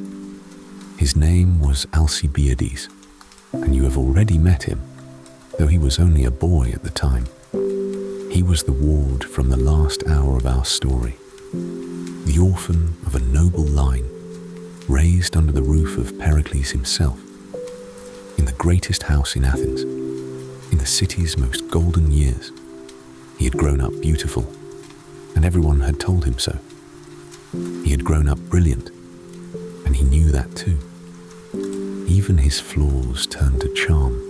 He had a slight lisp, and instead of mocking it, the young men of Athens began to imitate it. The city had watched this glittering orphan grow up the way a family watches its most promising and most spoiled child. Athens was more than half in love with him, and that, in the end, is what makes this hour of our story so hard and so unforgettable. One more thing about him, before the fall begins. Among all his flatterers, one man told him the truth. You may remember from the Golden City, a young stonecutter who had set down his chisel and taken to asking people strange, simple questions. He was older now, still poor, still barefoot in the market, still asking. Of all the men in Athens, this philosopher loved Alcibiades most and worried about him most. They had even served in war together, side by side, and each, at different times, had helped save the other's life. The old questioner kept trying to turn the young man's hunger away from glory toward goodness. Hold on to that friendship. It has a long shadow, and we will stand in it before the night is over. Now, Pericles was some 15 years dead. The great war with Sparta that began in his last summers had burned on and then guttered into an exhausted, suspicious truce. Athens had survived the plague. The empire still stood, and the tribute still flowed, and a restless new generation had grown up inside the walls. Young men who had never known anything but war, led by the most restless of them all. Alcibiades did not want the truce. He wanted a stage worthy of himself, and in time he stood up in the assembly and pointed west, across the sea, to the island of Sicily. It was big, and it was rich, and its greatest city was called Syracuse. Take Sicily, he argued, and its wealth and grain would make Athens unbeatable forever. An older general, cautious and devout and widely trusted, stood up to argue against the whole idea. It was reckless, he said. It was a distant war against a huge island they knew almost nothing about, while Sparta still watched from close to home. And when he saw the assembly leaning toward adventure anyway, he tried one last trick. He told them that if they truly meant to do this, the fleet would have to be enormous, hoping the price would frighten them. The trick failed in the worst possible way. Wonderful, said the assembly. Make it enormous. And they voted him in as one of its commanders, alongside the very man he had argued against. What sailed out of the harbour, when it was ready, was the grandest force any Greek city had ever sent anywhere. More than 130 warships, thousands of armored soldiers, trumpets sounded, and the whole city came down to the water to watch it go. It looked less like a fleet than like a floating festival. The historian of the war tells us people spoke of it more as a show of wealth and power than as an army heading into danger. But it sailed with a wound already in it. A few nights before the launch, someone had gone through the streets of Athens in the dark.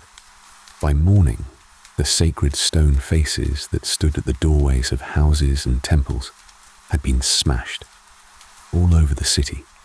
To this day, no one knows who truly did it. Athens woke to find its guardians mutilated on the eve of its greatest gamble, and the city convulsed with dread and suspicion. Enemies of Alcibiades saw their opening. Rumors and informers multiplied. Old stories were dug up about him and his friends mocking the holiest rites of the city at private parties. He demanded a trial at once, before the fleet left. While his soldiers were there to support him, his enemies made sure the trial was put off instead. "Sail now," they said sweetly. "Answer the charges later."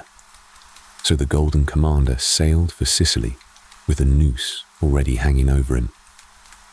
And once the fleet was far away, his enemies pulled it tight. A state ship was sent out to fetch him home, to stand trial for his life, before a city already convinced of his guilt. It was the state's own sacred vessel, the ship Athens kept for its most solemn errands. Even in fury, the city dressed its business in ceremony. And his enemies had timed it perfectly. The fleet was scattered along the Sicilian coast. His soldiers were far away, and there would be no crowd of loyal veterans outside the courtroom now. He came along quietly, in his own vessel, as far as the toe of Italy. Then he slipped ashore and vanished. Athens condemned him to death without him, seized his property, and ordered its priests to stand and curse his name. When word of the death sentence reached him, he is said to have answered in 5 words, "I will show them I am alive." Where does an Athenian under sentence of death go? He went to Sparta. And here is where the story turns cold. He did not go as a beggar. He went as a weapon, and he handed himself to the enemy with both hands open. He knew everything. He knew the Athenian plans, the Athenian fears, and exactly where the soft places were, and he gave it all away. Send a real Spartan commander to Syracuse, he told them. One man to take charge of that frightened city, and the Athenian siege will die. They sent one. It worked. And then he told them something worse. Stop invading Athenian land every summer and going home for the harvest, he said. March in and build a permanent fort in the hills of their own countryside, and never leave. They built it. It bled Athens white. The farms, the silver mines, the enslaved workers who now deserted by the thousand toward the enemy fort. Everything outside the walls began to die, year-round, and it never recovered. The mines of Laurion, the dark shafts where this whole story began, went quiet. The city that lived on their silver could no longer safely hold the hills around them. One exiled man's advice reached all the way down into the dark, to the boys with the lamps. Meanwhile, far away in Sicily, the great expedition was rotting exactly as he had predicted. The cautious old general, now in sole command, was sick and stuck and afraid of the assembly back home. Athens, given every chance to cut its losses, did the opposite. It doubled the bet. It sent a second fleet, nearly as grand as the first. Now, almost everything Athens had was floating in one foreign harbour. And then came the night the moon went out. The Athenians had finally, quietly, decided to give up and slip away home. The ships were ready, and that very night, before their eyes, the full moon darkened and died away to a dim ember in the sky. The soldiers took it as a warning from the gods. The old general, the most devout man in the army, asked the seers what to do. Wait, they told him. Wait thrice, 9 days, 27 days, before anyone was permitted to leave. The enemy did not wait. In those given weeks, they sealed the harbour mouth and came on. There was one last great battle in the trapped water, ship grinding against ship, while both armies watched from the shores. And Athens lost it. Then there was nothing left but to abandon the fleet and the wounded, and flee overland on foot. Tens of thousands of men, stumbling away from the sea their city ruled, hunted through a hostile island. At a river crossing, the retreat ended in plain slaughter. The historian says men were killed drinking, and the water ran foul, and they drank it anyway. Perhaps 7,000 survivors were marched back and put into the stone quarries of Syracuse, a deep, bare pit of white limestone. You can stand in it today. The sun hammered them all day, and the cold bit them at night. There was almost no water, and no room even for the dead, who were piled where they fell. It went on for months. Guards on the rim looked down at thousands of the most feared soldiers in Greece, reduced to shade-seeking shadows in a hole.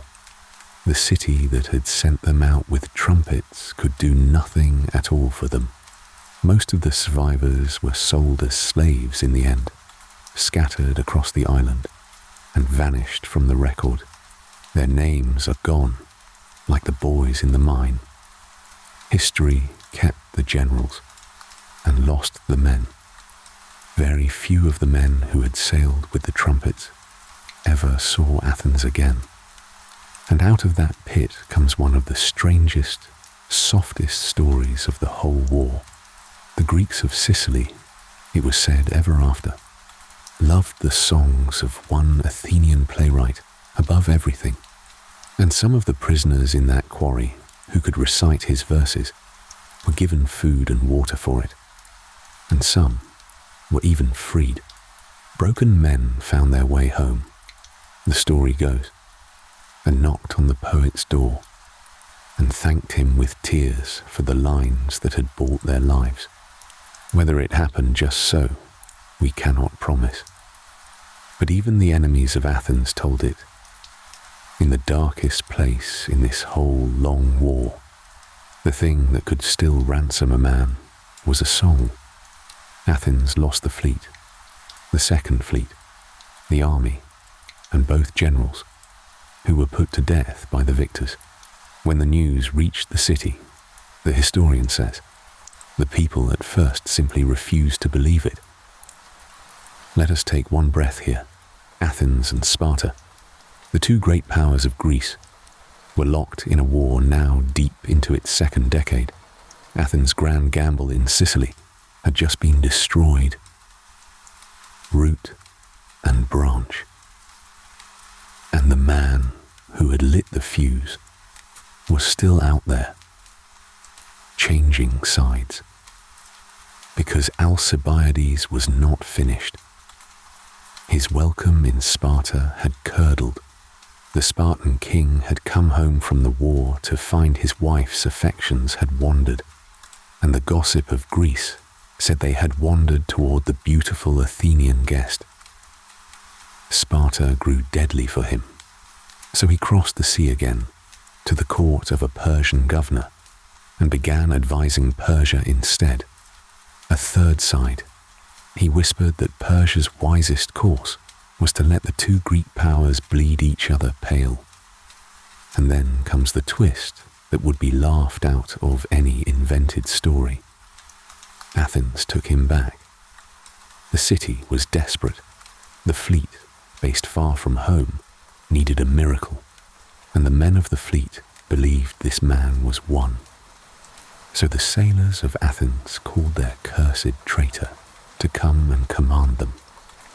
He came back to the fleet like a man stepping onto a stage built for him, and he was brilliant.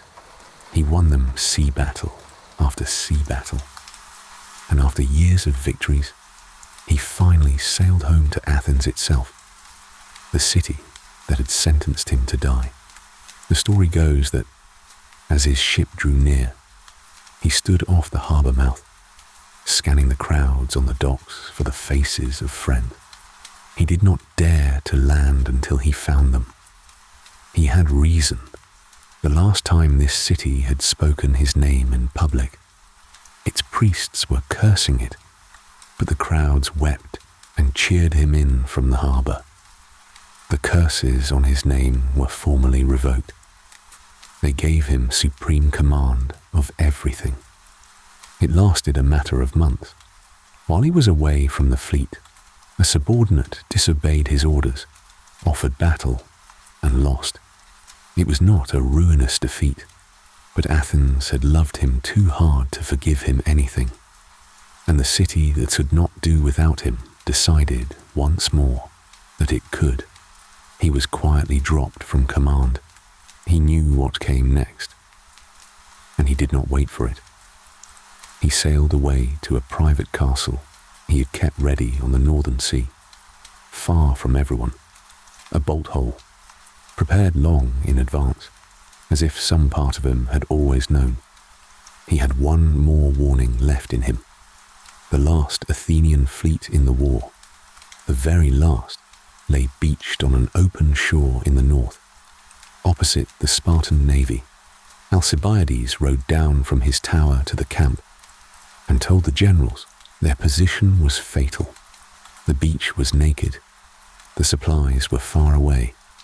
The crews scattered every day to find food. Move the fleet to the harbour down the coast, he said.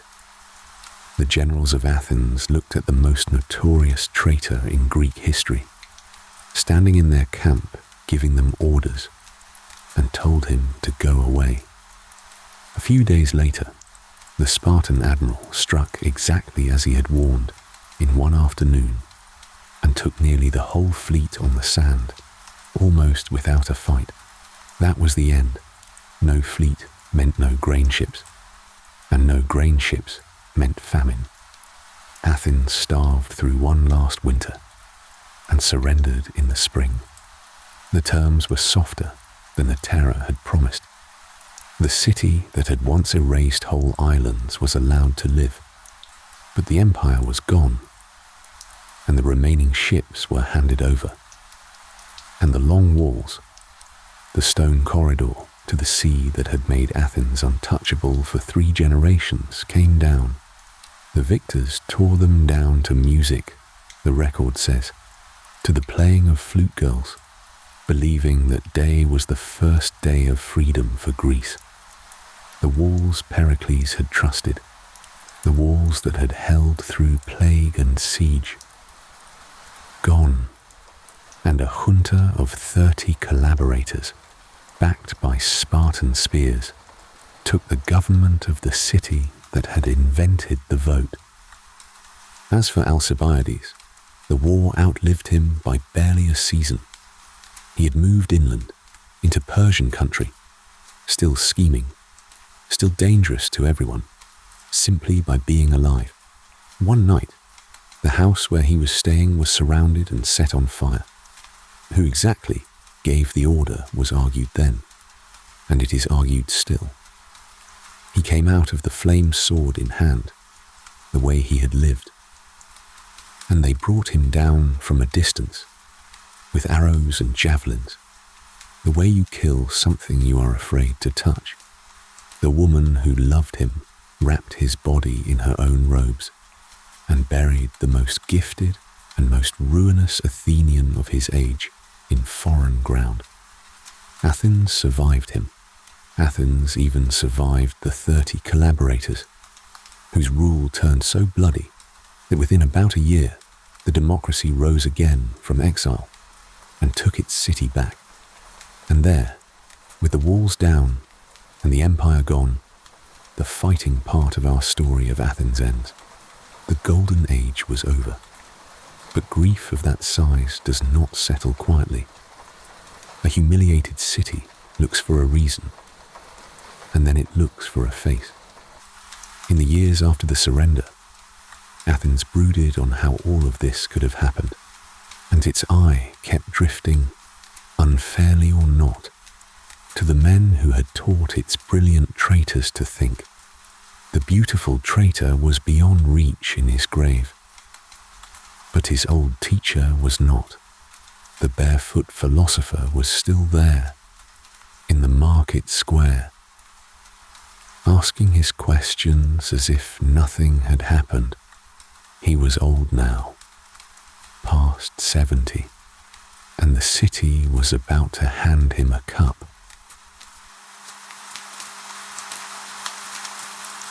In the market square of a defeated city, an old man was asking questions.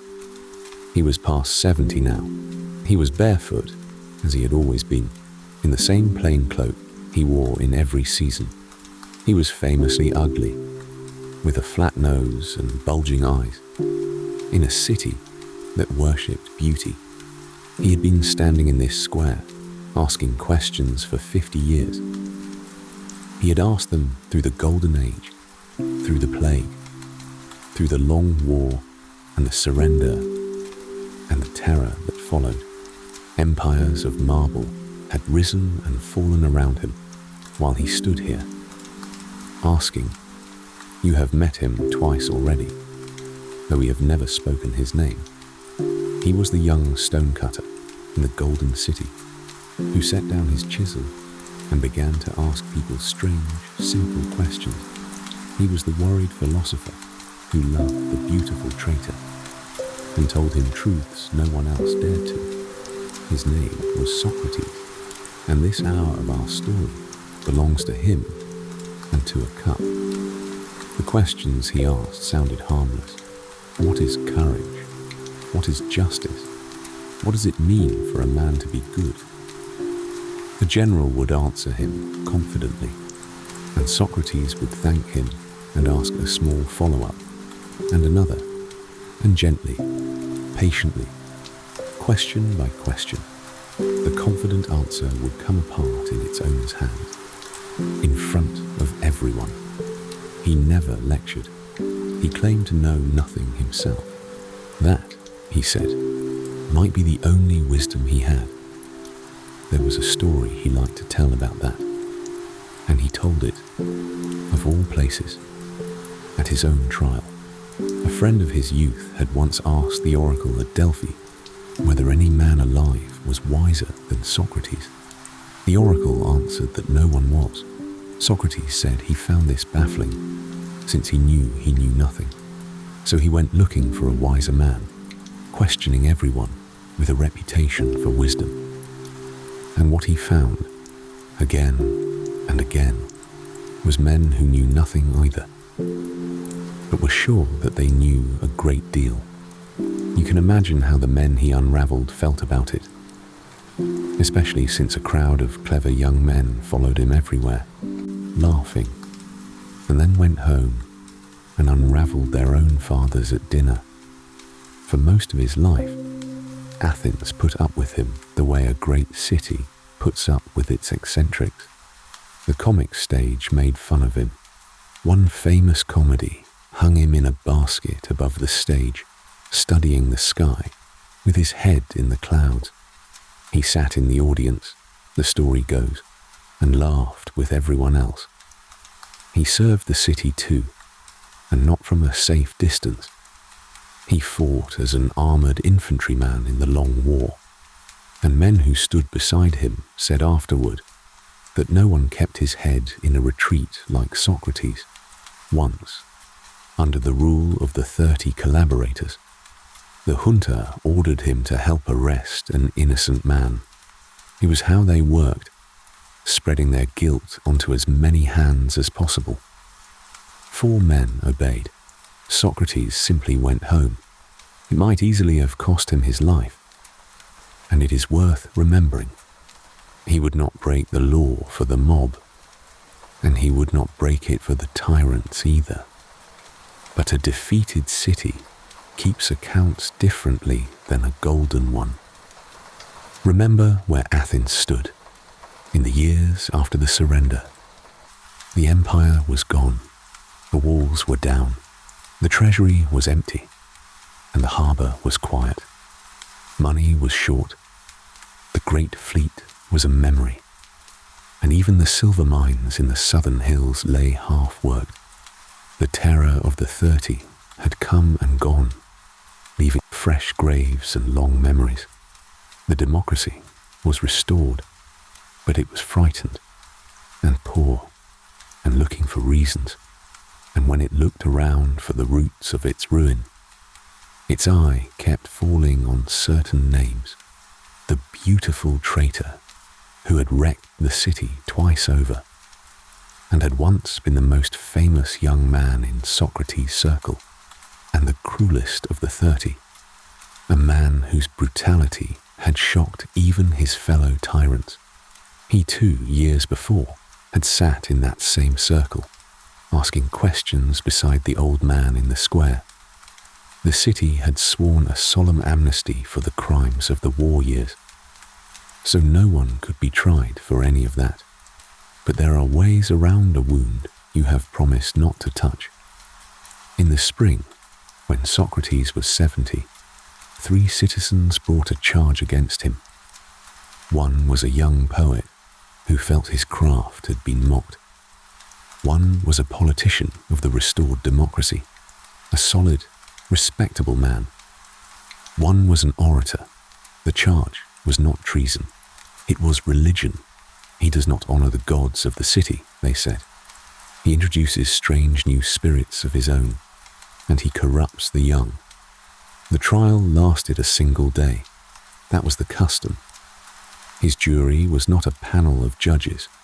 It was 501 ordinary citizens, chosen by lot, most of them older men, sitting in rows with voting tokens in their fists. The accusers spoke first, timed by a dripping water clock. Then it was his turn, timed by the same clock. Everything we know of what he said comes to us from a young follower of his who sat in the courtroom that day. He wrote it down afterward, as best he could. Through that young man's ears, we hear an old philosopher refusing, one last time, to say anything he did not mean. He did not weep or beg or parade his children before the jury, though all of that was standard practice, and everyone expected it. He told the jury, in effect, that he had spent his life as a gift to them. The city, he said, was like a great noble horse grown sluggish and fat, and he was the fly on its flank, sent to sting it awake. "Kill me," he told them, "and you will drowse away the rest of your days, unless the God in his kindness sends you another." As for the small inner voice his accusers called a strange new spirit, he described it plainly. Since childhood, he said, something in him would quietly warn him when he was about to do wrong. It never told him what to do. It only ever held him back. That voice, he noted, had not opposed him once, all day, through this whole trial. He even told them, calmly, why he did not fear the sentence hanging over him. "No man knows what death is," he said. "It may be the greatest of all blessings. Yet men fear it, as if they knew it to be the worst of evils. And to think you know what you do not know," he reminded them, was the one ignorance he had spent his life hunting down. And somewhere in that speech he said the sentence that has outlived the courtroom, the jury, and the city itself. "A life without examination," he said, is not worth living for a human being. They found him guilty. But look closely at the vote, because it tells you something. Out of 501, the margin was narrow. Had some 30 jurors voted the other way, he would have walked home free. Half that room, or nearly, had listened to the most notorious gadfly in Greece describe himself as the city's greatest blessing, and quietly agreed with him. Then came the second vote, on the penalty. The accusers proposed death, and the law required Socrates to propose an alternative of his own, for the jury to weigh against it. Everyone understood how the dance was danced. Propose something that stung enough to look like real punishment, and live. Socrates rose and told the jury what he believed he had honestly earned. "What does a poor man deserve?" he asked, "who has spent his whole life neglecting his own affairs to do you good? Free meals at the city's table, for life, the honor Athens gave its Olympic champions." The jury did not laugh, so, with the room hardening against him, he offered a real penalty at last, a fine of all the silver he had, which was very little. His friends in the courtroom, alarmed, pressed him higher and pledged themselves as guarantee for a far larger sum, 30 minas of silver. It was serious money. It was no use. The jury voted death, and by a wider margin, the record says, than had voted him guilty. He had refused to weep, refused to beg, refused to flatter them for a single moment of that long day. Athenian juries had softened for far guiltier men over an hour of tears. That refusal, as much as anything he was charged with, produced the sentence. Before they led him away, he gave the jurors who had condemned him one last prophecy. "You are killing me," he told them, to silence the questions. "It will not work. Younger men will come after me, and they will ask you harder questions than mine, and there will be more of them than there were of me. The way out," he said, was never to silence the askers. It was to become better men. Then he wished them well and went with the guards. And then, for a month, nothing happened. By chance, the sentence fell in a sacred season. Each year, Athens sent a ceremonial ship on a pilgrimage to a holy island, and until it returned, the law allowed no executions. Contrary winds held the ship away for about 30 days. So the most famous prisoner in Greece sat in a small stone cell, within earshot of the market where he had spent his life, and held court. His friends came every day. They found him, by every account, exactly as he had always been. Calm, curious, teasing, arguing. He passed some of the time, they said, setting old fables into verse. A dream had once told him to make music, and he had decided, near the end, to obey it literally, just in case. His oldest friend came with a plan. The guards could be paid off. It was already arranged, the money gathered, a refuge waiting in the north. Every day the escape stood ready, and everyone, including the city, half expected him to take it. Athens had left the door open on purpose, most scholars believe. A fled philosopher embarrasses no one. A dead one is permanent. He refused, and the reasons he gave his friend that morning have been argued over ever since. "Imagine," he said, "that as I ran away, the laws of Athens themselves came and stood in my path and questioned me, the laws under which my parents married, and I was born and raised and schooled. I have had 70 years to persuade them they were wrong, or to leave for any city I pleased. I stayed. I agreed to live by them. Shall I turn on them now, like a runaway slave, In the 1 hour their judgment falls against me. A man does not run from the laws that raised him, even when those laws are used against him unjustly. And besides, he added, with that maddening calm of his, I am 70. How much life would I be buying at the price of everything I have taught? So the ship came home, and the last day arrived. We know that day almost hour by hour, because the young follower who wrote it all down gathered every detail from the men in the room. He was honest enough to tell us plainly that he was not there himself. He was sick that day, he says. He had to hear it, like us, from the ones who watched. His name, by the way, was Plato. Hold on to him. He is nearly the last thread of our night. Socrates spent the afternoon as if it were any afternoon. He bathed to spare the women the washing of his body afterward.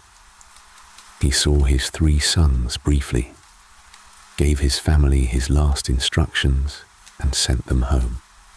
As the sun touched the hills, the jailer came in and could not finish his speech. You are the noblest man who has ever been in this place, the man said, weeping, and turned away. Socrates thanked him and remarked to his friends what a gentle heart the fellow had shown him all month. Then the cup came. It was a poison the city used for its executions, ground from a common plant, mixed and carried in like a dose of medicine. The man who brought it explained the procedure as if explaining a treatment. Drink it all, walk about until your legs grow heavy, then lie down and let it work. Socrates took the cup and asked perfectly seriously whether he might pour out a few drops first as an offering to the gods, the way one does with wine. Not a drop to spare, the man admitted. Then I will simply pray, said Socrates, that my move from this world to the next be a lucky one. And he drank it down, they said, easily and calmly, as if it were nothing at all. His friends had held themselves together until then. At the sight of the empty cup they broke, all at once, grown men sobbing around him. He was the only calm person in the room. What strange fellows you are, he told them. I sent the women away precisely so no one would carry on like this. Let a man die in peace, and they were ashamed and quieted themselves for his sake. He walked, as instructed, until his legs grew heavy. He lay down on his back. The man who had brought the poison followed the cold with his hand, pressing his feet, then his shins, asking if he felt it. The cold climbed slowly. Feet, then legs, then waist, exactly as we heard it climb once before in this story. In another poisoned hour of this same city, when it neared his heart, Socrates drew the cloth over his own face. Then he drew it aside one last time, because he had remembered something. A debt. He spoke his last words to his oldest friend. We owe a rooster to the god of healing. Pay it. Do not forget. People have wondered about that sentence for 24 centuries. A rooster was the small thank offering you gave the healing god when a sickness left you. Some hear it as the philosopher's final riddle. Life itself was the long illness, and death the cure. So thank the healer. Others hear exactly what it says. A small real debt from a careful man who paid what he owed. He left them arguing. One last time. Even his last breath was a question. The friend gave his word. A little while later, the body moved once and was still. His oldest friend closed his eyes and his mouth, and the young man who wrote it down for us ended his account with a plain sentence of his own. Of all the men of his time whom we knew, he wrote, he was the best, the wisest, and the most just. Athens went on. In later years, the Athenians told stories of their own regret, how the city came to mourn him and turned on the men who had accused him. How true those stories are, no one can say. Cities, like people, prefer to remember repenting, but this much is certain.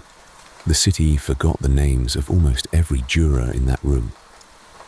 The man they condemned became, with time, very nearly face of Greece itself, and that is largely the doing of the sick young man who missed the last day. Plato took his teacher's voice, the questions, the irony, the stubborn calm, and wrote it into dialogues that have never stopped being read. Outside the walls of Athens, in a green grove sacred to an old hero, he founded a school. People called it the Academy, after the grove. It endured for centuries, and every academy on earth since has worn its name. The swords of Athens had lost, the questions kept conquering, and the questions travelled further than anyone could have guessed. In time, one of the most formidable students ever to pass through that grove would leave it and journey north. He had been hired for a most unusual job. There was a rough, rising kingdom up there that the proud cities of Greece had always dismissed as half barbarian. Its king had one eye, a genius for war, and a son. The philosopher was to be the boy's tutor. The king's name was Philip. The boy's name was Alexander, and the world was about to change hands.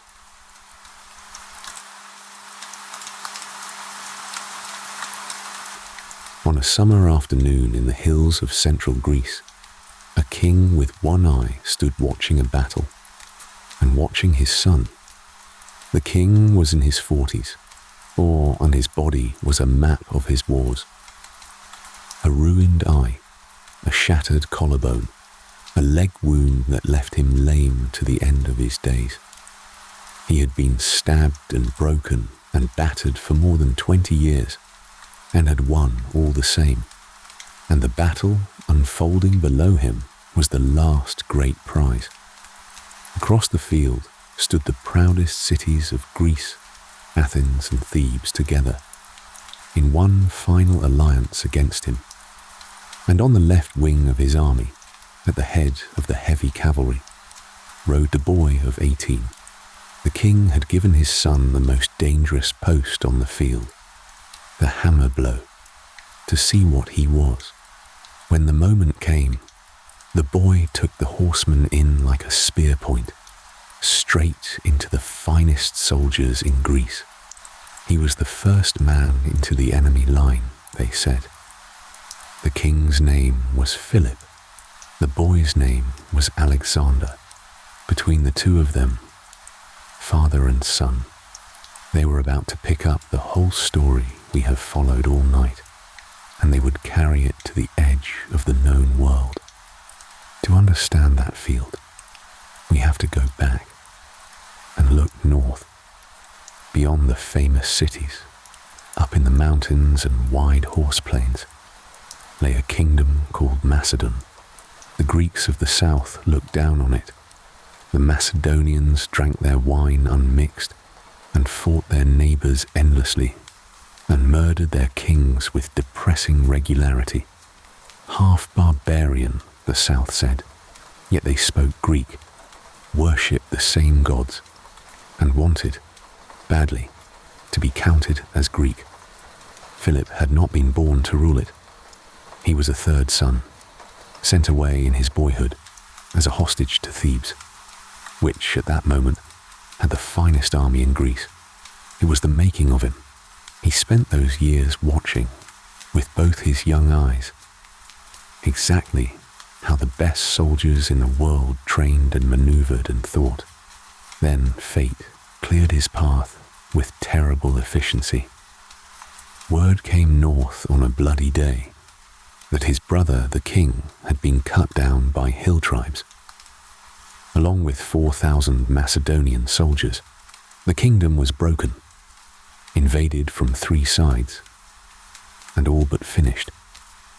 Philip took charge of the wreck in his early 20s. What he built out of that wreck changed the art of war. He took the peasant levies of Macedon and made them a permanently trained, increasingly professional royal army, drilled all year round, paid to soldier, and nothing else. He armed them with a terrible new weapon, a pike nearly twice the length of any spear in Greece, so long it took both hands to hold. A wall of those pikes, 16 men deep, was a hedge no charge could break. That wall was his anvil. His hammer was the heavy cavalry he loved. Noble riders trained to strike as one wedge at the exact hinge of a battle. Anvil, then hammer. Hold them by the front, break them from the side. It sounds simple. That combination dominated battlefields for generations. And when weapons were the wrong tool, Philip had others. He bribed lavishly. He married strategically, 7 times by most counts. He made truces he never meant to keep. No fortress is unclimbable, he liked to say, if a donkey loaded with gold can reach the gate. So the story goes, at least, city by city, year by year, with pikes and gold and patience and lies, the half-barbarian king ate his way south. Athens watched him come. The greatest orator the city ever produced spent his career thundering warnings from the speaker's stone. Speech after speech, he told them the man in the north meant the end of everything. The speeches were magnificent. We still name that whole style of attack after his target. But Athens was no longer the city of the Silver Fleet. It moved late and half-heartedly. And when the final test came at Chaeronea, on that summer afternoon where our chapter began, the old world lost. Among the dead lay the flower of Thebes, a sworn brotherhood of 300 companions who fought as one body, and most of them died where they stood.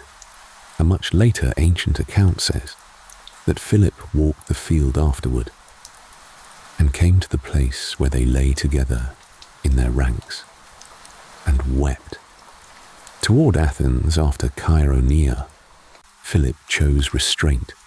He organized the defeated cities into a league under his leadership, left them their governments and their pride, and gave them a common cause instead.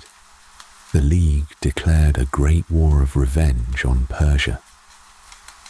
For Greeks fighting Greeks had been the sickness of 100 years. As we have watched all night, Philip offered them the old enemy instead. The empire that had burned the temples of Athens 6 generations before was still there, still vast, still rich beyond dreaming. The army was mustering. The advance guard had already crossed into Asia. And then, at the wedding of his own daughter, Philip was murdered. It was meant to be his triumph, a grand festival at the old royal capital, packed with guests from all over Greece. To show the world how secure he stood, he waved his bodyguards back and walked into the theatre alone.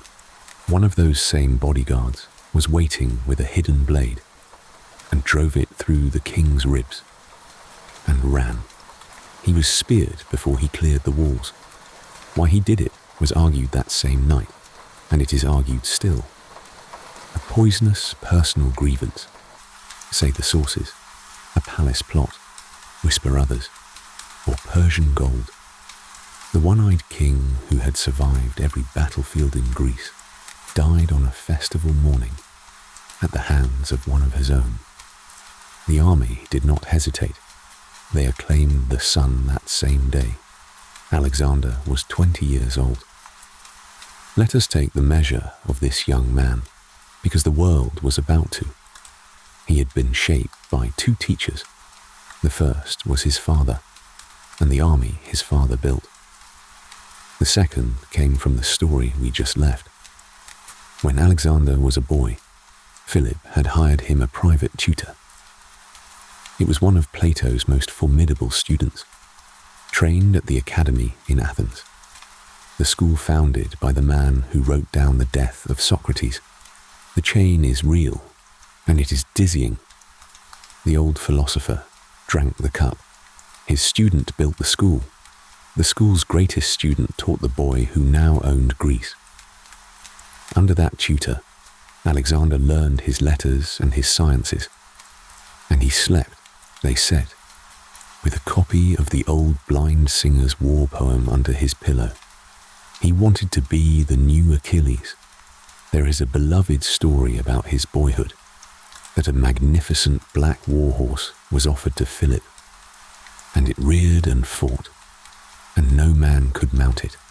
The boy watched, saw that the horse was shying at its own shadow, turned its head toward the sun, and rode it.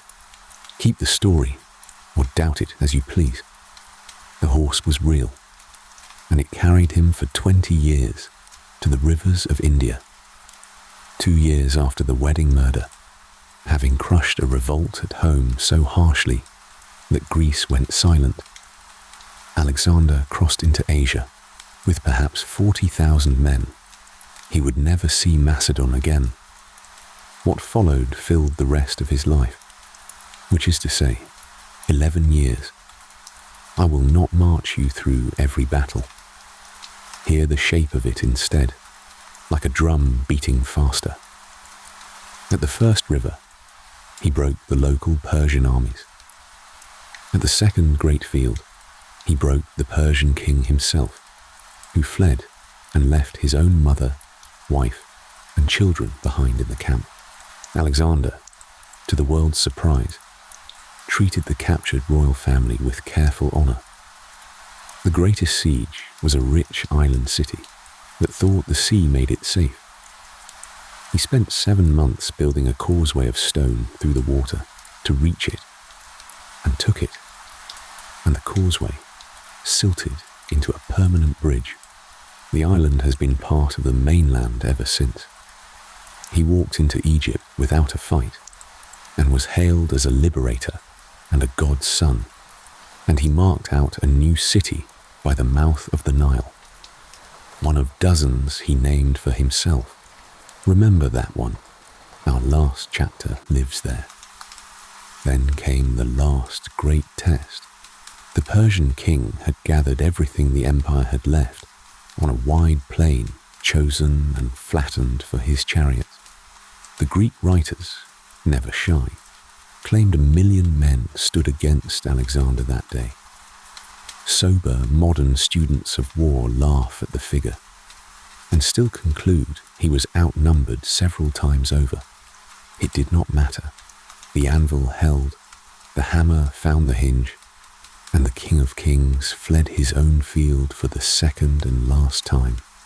The empire of Xerxes, the empire that had bridged the sea to swallow Greece in our grandfather's chapters, ended in an afternoon of dust. Babylon opened its gates without a blow, and in the royal treasure vaults of Persia, the Macedonians found what 200 years of tribute looks like when almost none of it is ever spent. The ancient writers set the figure at 120,000 talents of silver. Even allowing for exaggeration, the scale stuns. Set it against the empire of Athens at its height, living rich on 460 talents a year. The cellars of Persia held something like 2.5 centuries of that, sitting in the dark, as bars and bricks of sleeping metal. And here, one last time, our silver thread rises. Alexander did not leave the treasure sleeping. He minted it. Rivers of dead Persian bullion were struck into living coins, and struck to a particular measure, the weight standard of Athens, the same weight as the little owls, the standard born from the silver of Laurion, the silver carried up out of the dark by boys with lamps at the very beginning of our night. The boys' measure of silver, having built Athens and its fleet and its marble, now became the money of the whole earth, from the Nile to the Indus. Merchants in lands that had never heard of Laurion would spend their lives counting in its weight. There is a darker scene in Persia we should not skip. At the ceremonial capital of the empire, after a night of feasting and wine, the palace of the Persian kings went up in flames. One story says a woman of Athens at the feast called for it, revenge at last for her city's burned temples, and the drunken company carried the torches laughing. Alexander is said to have regretted it by morning. True or dressed up, the circle it closed was real. An age before, Xerxes had burned the temples of Athens. Now the palace of Xerxes fell in ash, fire for fire, a lifetime apart. The Persian king was run down at last on the road east, murdered not by Alexander, but by his own kinsman.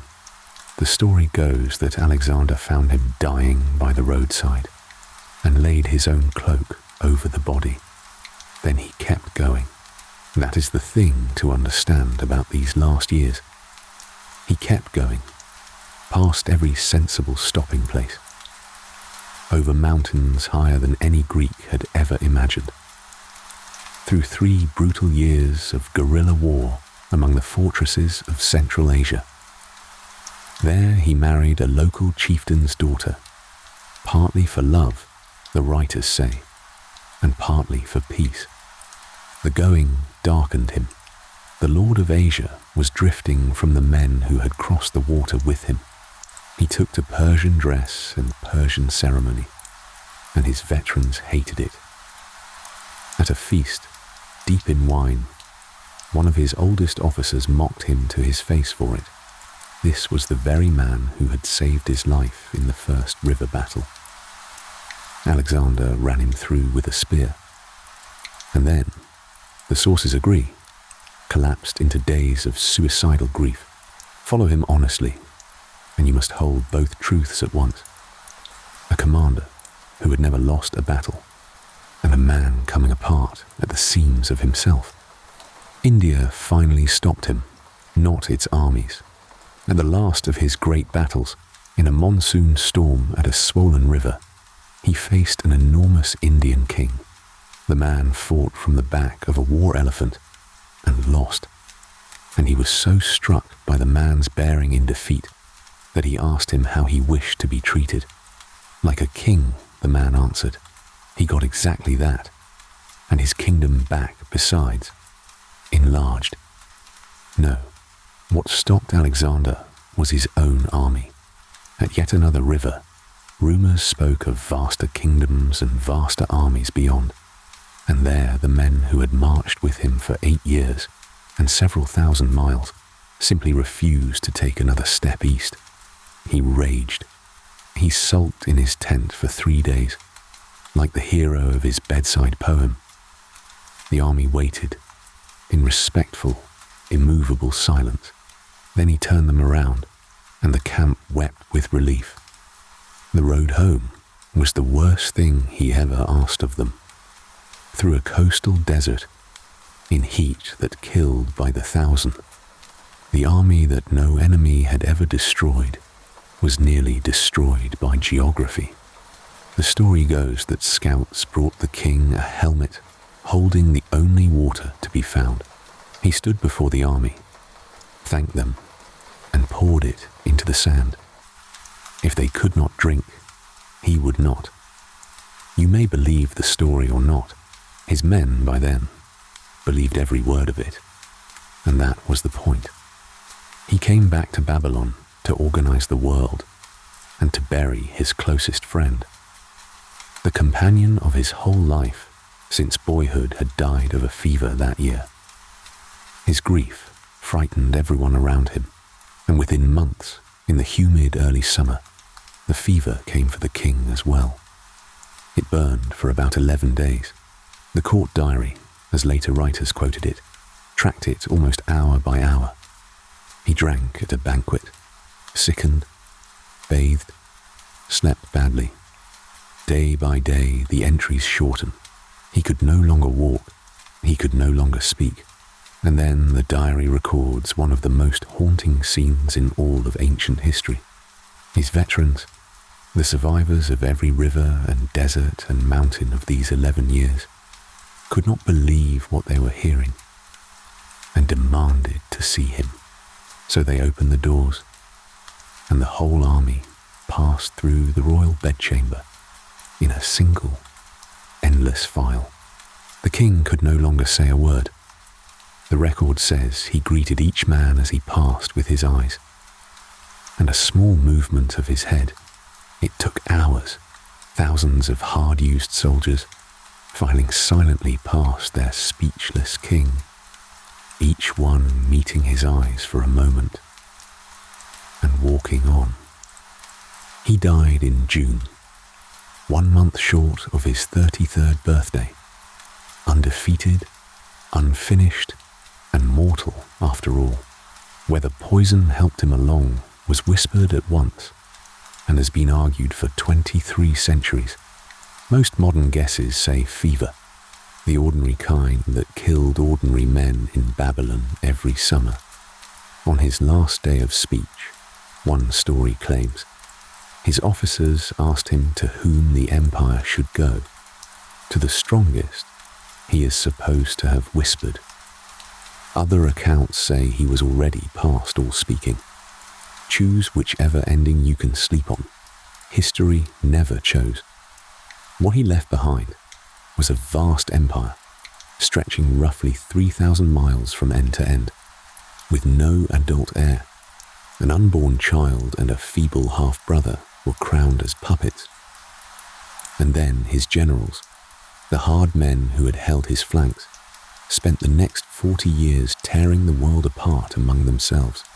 Both puppet kings were murdered in due course. So, in the end, was nearly everyone we have mentioned.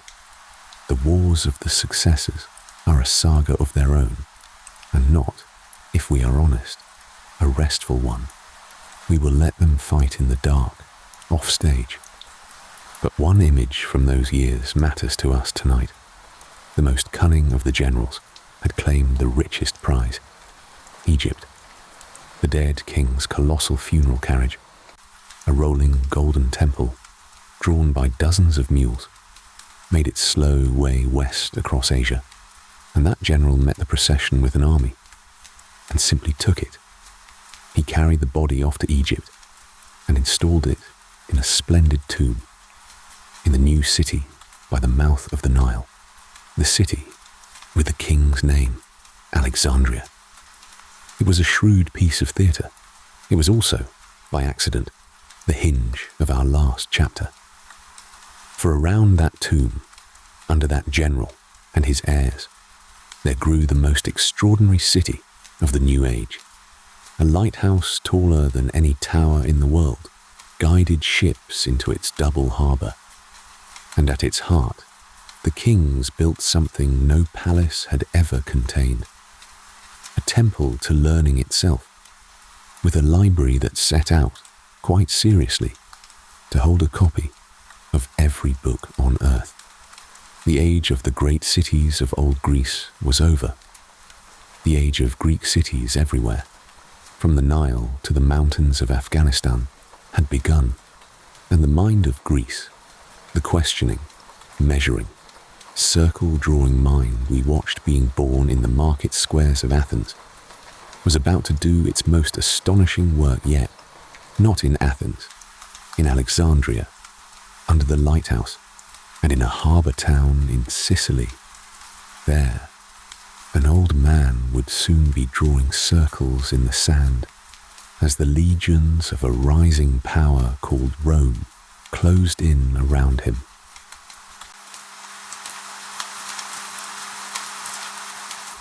Sometime in the generations after Alexander, the story goes, a young man from Sicily stood at the rail of a ship, sailing into the harbour of Alexandria, and looked up. Rising over the water stood a tower of pale stone, unlike anything else on earth.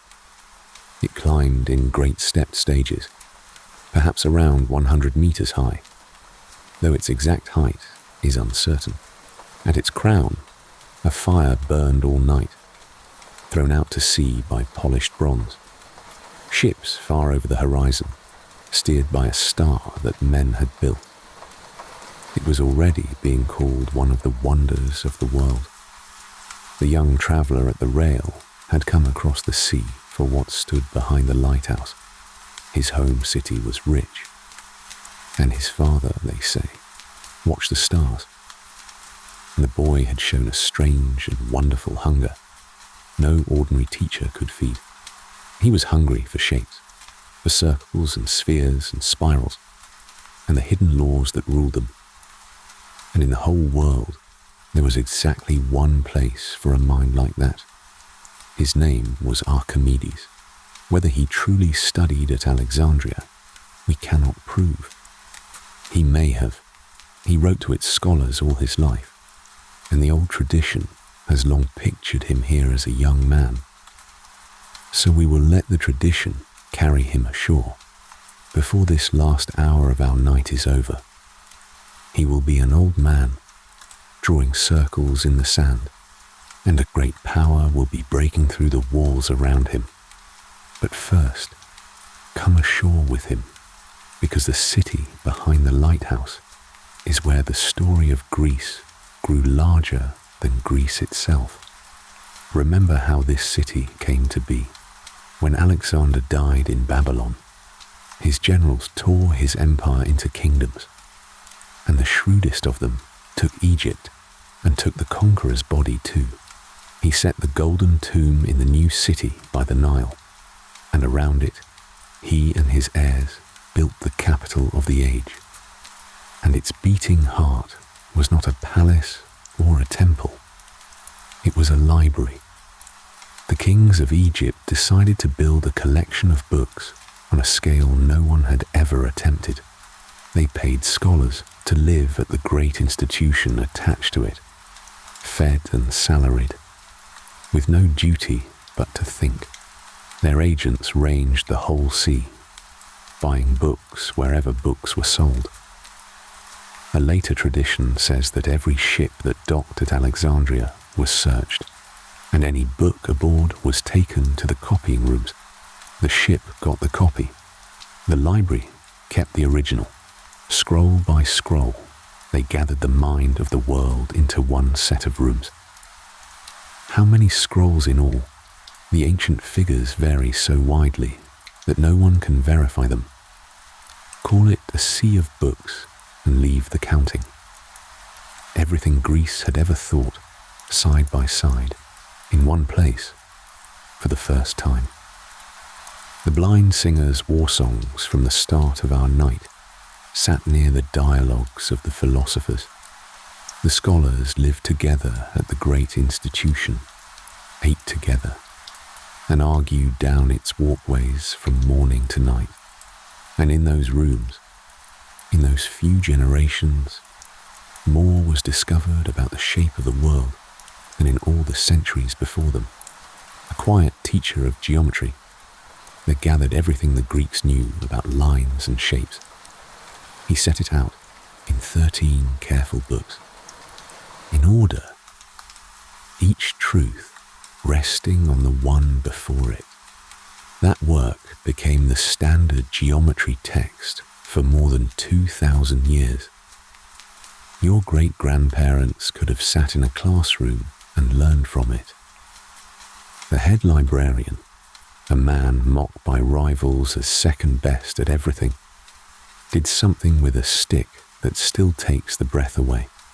The account of how he did it survives in later writers, and it deserves the fame it earned.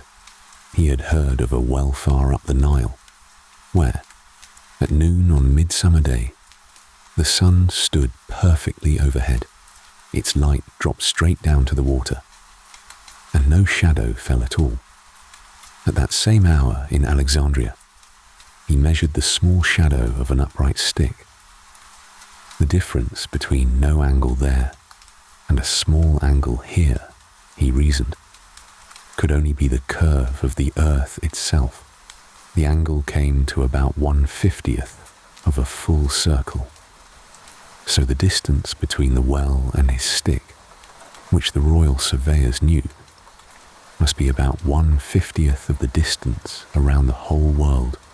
Multiply it out, and he had measured the earth with a stick, a well, and a walk. Many scholars believe his answer came within a few percent of the true size. No one would do it better for well over 1,000 years. One astronomer in that world went further still and argued that the earth was not the center of everything at all, but circled the sun. Almost no one believed him. The idea found few followers for many centuries to come. The old cities were not finished either. Back in Athens, on a painted porch at the edge of the market square, a teacher was gathering students of his own.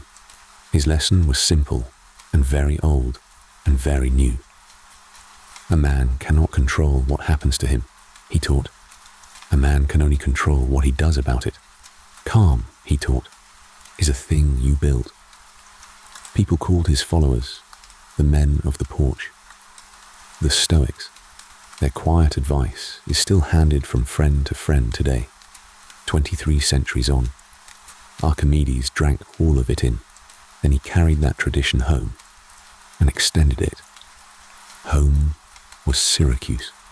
You have been there before in this story, though the memory is a dark one. This was the great city of Sicily that Athens sailed against in its years of madness. This was the city of the harbour battle and of the stone quarries where an Athenian army died. It had risen since into one of the richest cities of the Greek West. In Archimedes' day, it was ruled by a shrewd old king, a kinsman and friend of his, they say, and the old king kept the city fat and safe through friendship, with a rising power across the water. Hold that thought.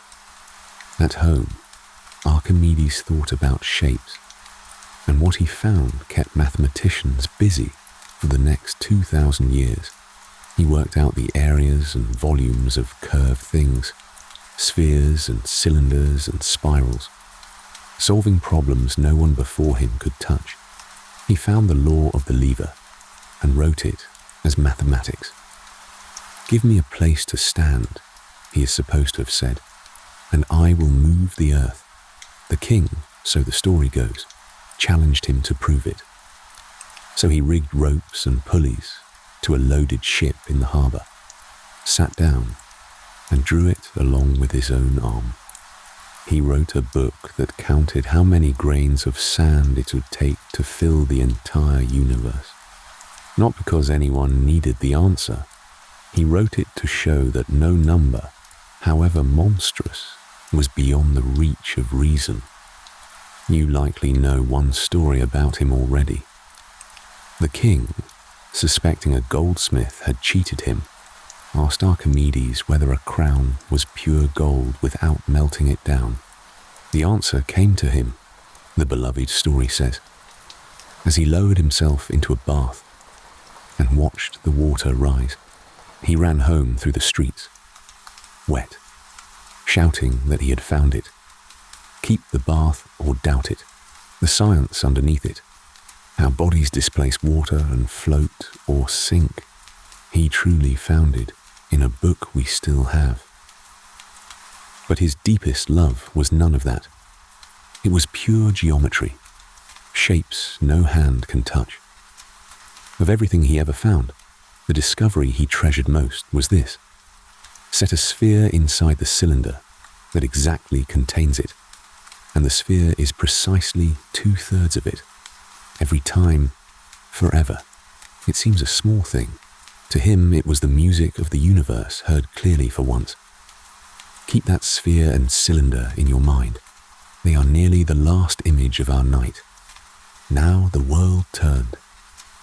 One last time, far to the north of Sicily, in Italy, a city of farmers and soldiers had been growing for centuries, while the Greeks fought their brilliant wars among themselves. Rome, its citizens distrusted kings, elected 2 leaders at a time for 1 year only, and worshipped duty the way Greeks worship beauty. It swallowed its neighbours slowly, methodically, and then collided with the great sea empire of Carthage. The 2 of them fought the most terrible wars the Western Sea had ever seen. In the second of those wars, a Carthaginian general did the unthinkable and crossed the Alps into Italy itself, war elephants and all. For years, it seemed Rome might actually die. It did not die. Rome did not know how. Little Syracuse, rich and comfortable, had bet on Roman friendship for half a century, all through the reign of its careful old king. Then the old king died. The war was at its worst, and the city's new leaders looked at Rome bleeding and decided the future belonged to Carthage. It was the worst wager in the city's history.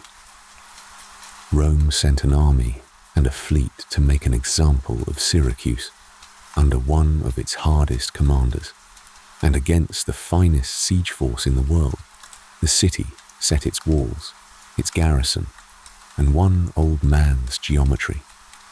Archimedes was about 75 years old, and the defense of Syracuse became the strangest chapter in the history of war, because for once, the sober Roman historians themselves are our witnesses. His catapults, built to his calculations, were ranged for every distance. Ships that survived the long shots came under shorter ones, and then shorter still, so that sailing toward the walls meant sailing down a ladder of falling stone. And over the sea wall hung his masterpiece, great swinging cranes, counterweighted like his levers. When a galley came close under the wall, an iron claw on a chain dropped from above and seized it by the prow. It hauled the ship up out of the sea and let it fall. The Roman historians describe warships lifted into the air by a wall, shaken and dashed under. A later legend added mirrors that set ships alight with focused sunlight. The mirrors, you may doubt, the claw and the catapults stand in the plain record. The story goes that Roman soldiers became so haunted that a rope or a beam over the wall was enough. They broke and fled at the sight, crying that Archimedes was raising some engine against them. The commander gave up the assault entirely and settled down to starve the city instead. One old man's mind had stopped Rome at the gates. For 2 years, it could not last forever, and it did not end with a machine. It ended the way such things usually end, with carelessness. One night the city kept a festival to its goddess, and there was wine, and the watch on one stretch of wall grew thin and drowsy. Roman scouts had measured that wall's height. Ladders went up in the dark. By morning the outer city had fallen, and after further months the rest followed. The city that geometry had defended for 2 years was lost in a single night of wine. The commander, to his credit, gave one order that later accounts record: find Archimedes and spare him. What happened instead has been told for 22 centuries. In the sack of the city, amid the smoke and the screaming, the old man sat in a courtyard, bent over diagrams drawn in the sand. A Roman soldier came upon him and barked at him to come along. Archimedes, deep inside a problem, did not look up. The words tradition gives him vary from telling to telling, but they all come to the same thing. "Do not disturb my circles." The soldier ran him through. The commander, they say, grieved when he heard it, honored the old man's family, and saw him buried with respect. And on the tomb, they carved exactly what Archimedes had asked for while he lived. Not his machines, not the claw that had lifted warships out of the sea. A sphere, resting inside its cylinder, 2 to 3, the one discovery he wanted remembered. Let me give you one last small story, and then we will put the fire out. Nearly a century and a half later, a young Roman official was posted to Sicily. He would grow up to be his people's greatest voice, and he loved Greek learning with his whole heart. In Syracuse, he went looking for the tomb of Archimedes. The Syracusans could not help him. They no longer knew where it was. Some doubted it existed at all. The most famous mathematician their city ever produced, and his own townsmen had lost him. The young Roman kept looking, and outside one of the city gates, in a waste of thorns and brambles, he spotted a small column with something carved on it, a sphere. Inside a cylinder, he had the workmen clear the thorns and stood before the grave. And he wrote about that moment for the rest of his life. Syracuse had forgotten. A Roman had to come and pull the brambles off the resting place of Archimedes. The new world did not always love the old one wisely, but it knew what it had inherited, for Rome took it all in the end. Syracuse was stripped, and its statues and paintings sailed west to decorate Roman houses, and a taste for Greek beauty infected the conquerors on the spot. In the century that followed, the legions came east. One by one, the successor kingdoms of Alexander's generals went down before them. And at the last, Egypt itself, the kingdom of the lighthouse and the library, fell in its turn. And everywhere the eagles went, wealth flowed back toward Rome. Greek silver entered the Roman treasuries, tribute and plunder and coin together. Much of it, in time, was melted down and struck again. The owls of Athens and the conquerors' coins on the owl's own standard gave way to money with Roman faces. Follow it one last time, all the way through. Silver, sleeping in the dark rock of Laurion, a boy with a lamp, sent down to bring it up. An owl stamped on a coin, a fleet in a narrow strait, buying Greece its freedom. A temple on a rock, built subtly bent so it would look perfect forever. The money of the whole world, from the Nile to the Indus. And at last, the melting pots of Rome. The silver did not die, you see. Silver never dies. It only changes hands and faces and stories. And the men who melted it down, the farmers and soldiers who inherited the whole shining world of the Greeks, they are a story for another night. So let us end where we began, because the places are all still there. You can walk the hills of Laurion tonight, south of Athens, and find the old shafts still open in the hillside. Small square mouths of darkness going down. Somewhere in one of them, 25 centuries ago, a boy we will never name worked by the light of a clay lamp, and never once imagined you. The owls his silver became sit in glass cases now, in the museums of every great city on earth. The temple, raised by that same silver-fed Athenian world, still stands on its rock, worn and roofless, and still perfect, holding its gentle curves against the sky. The questions the stonecutter asked in the market are still being asked tonight, in every language there is. Somewhere close by, someone is quietly asking what a good life is, and the book of shapes from the library is still studied to this day. Empires we have watched all night are mortal. The palace of the bull leapers fell, the lion gates fell, Athens fell, and Sparta after it. The conqueror died at 32 with the world in his hands. Even his generals' kingdoms went down before Rome, and Rome, one day, would follow them too. But a measured earth stays measured, a proven circle stays proven. A good question outlives every army that ever marched. That was Greece's secret in the end. It bet its silver on things that do not rust. The fire is low now. The boy has set down his lamp, all those years away. The flame is small and steady in the dark of the mine. And it does not go out. It just passes, whole hand to hand, all the way down the centuries, until it reaches you. Sleep well. The lamp is lit.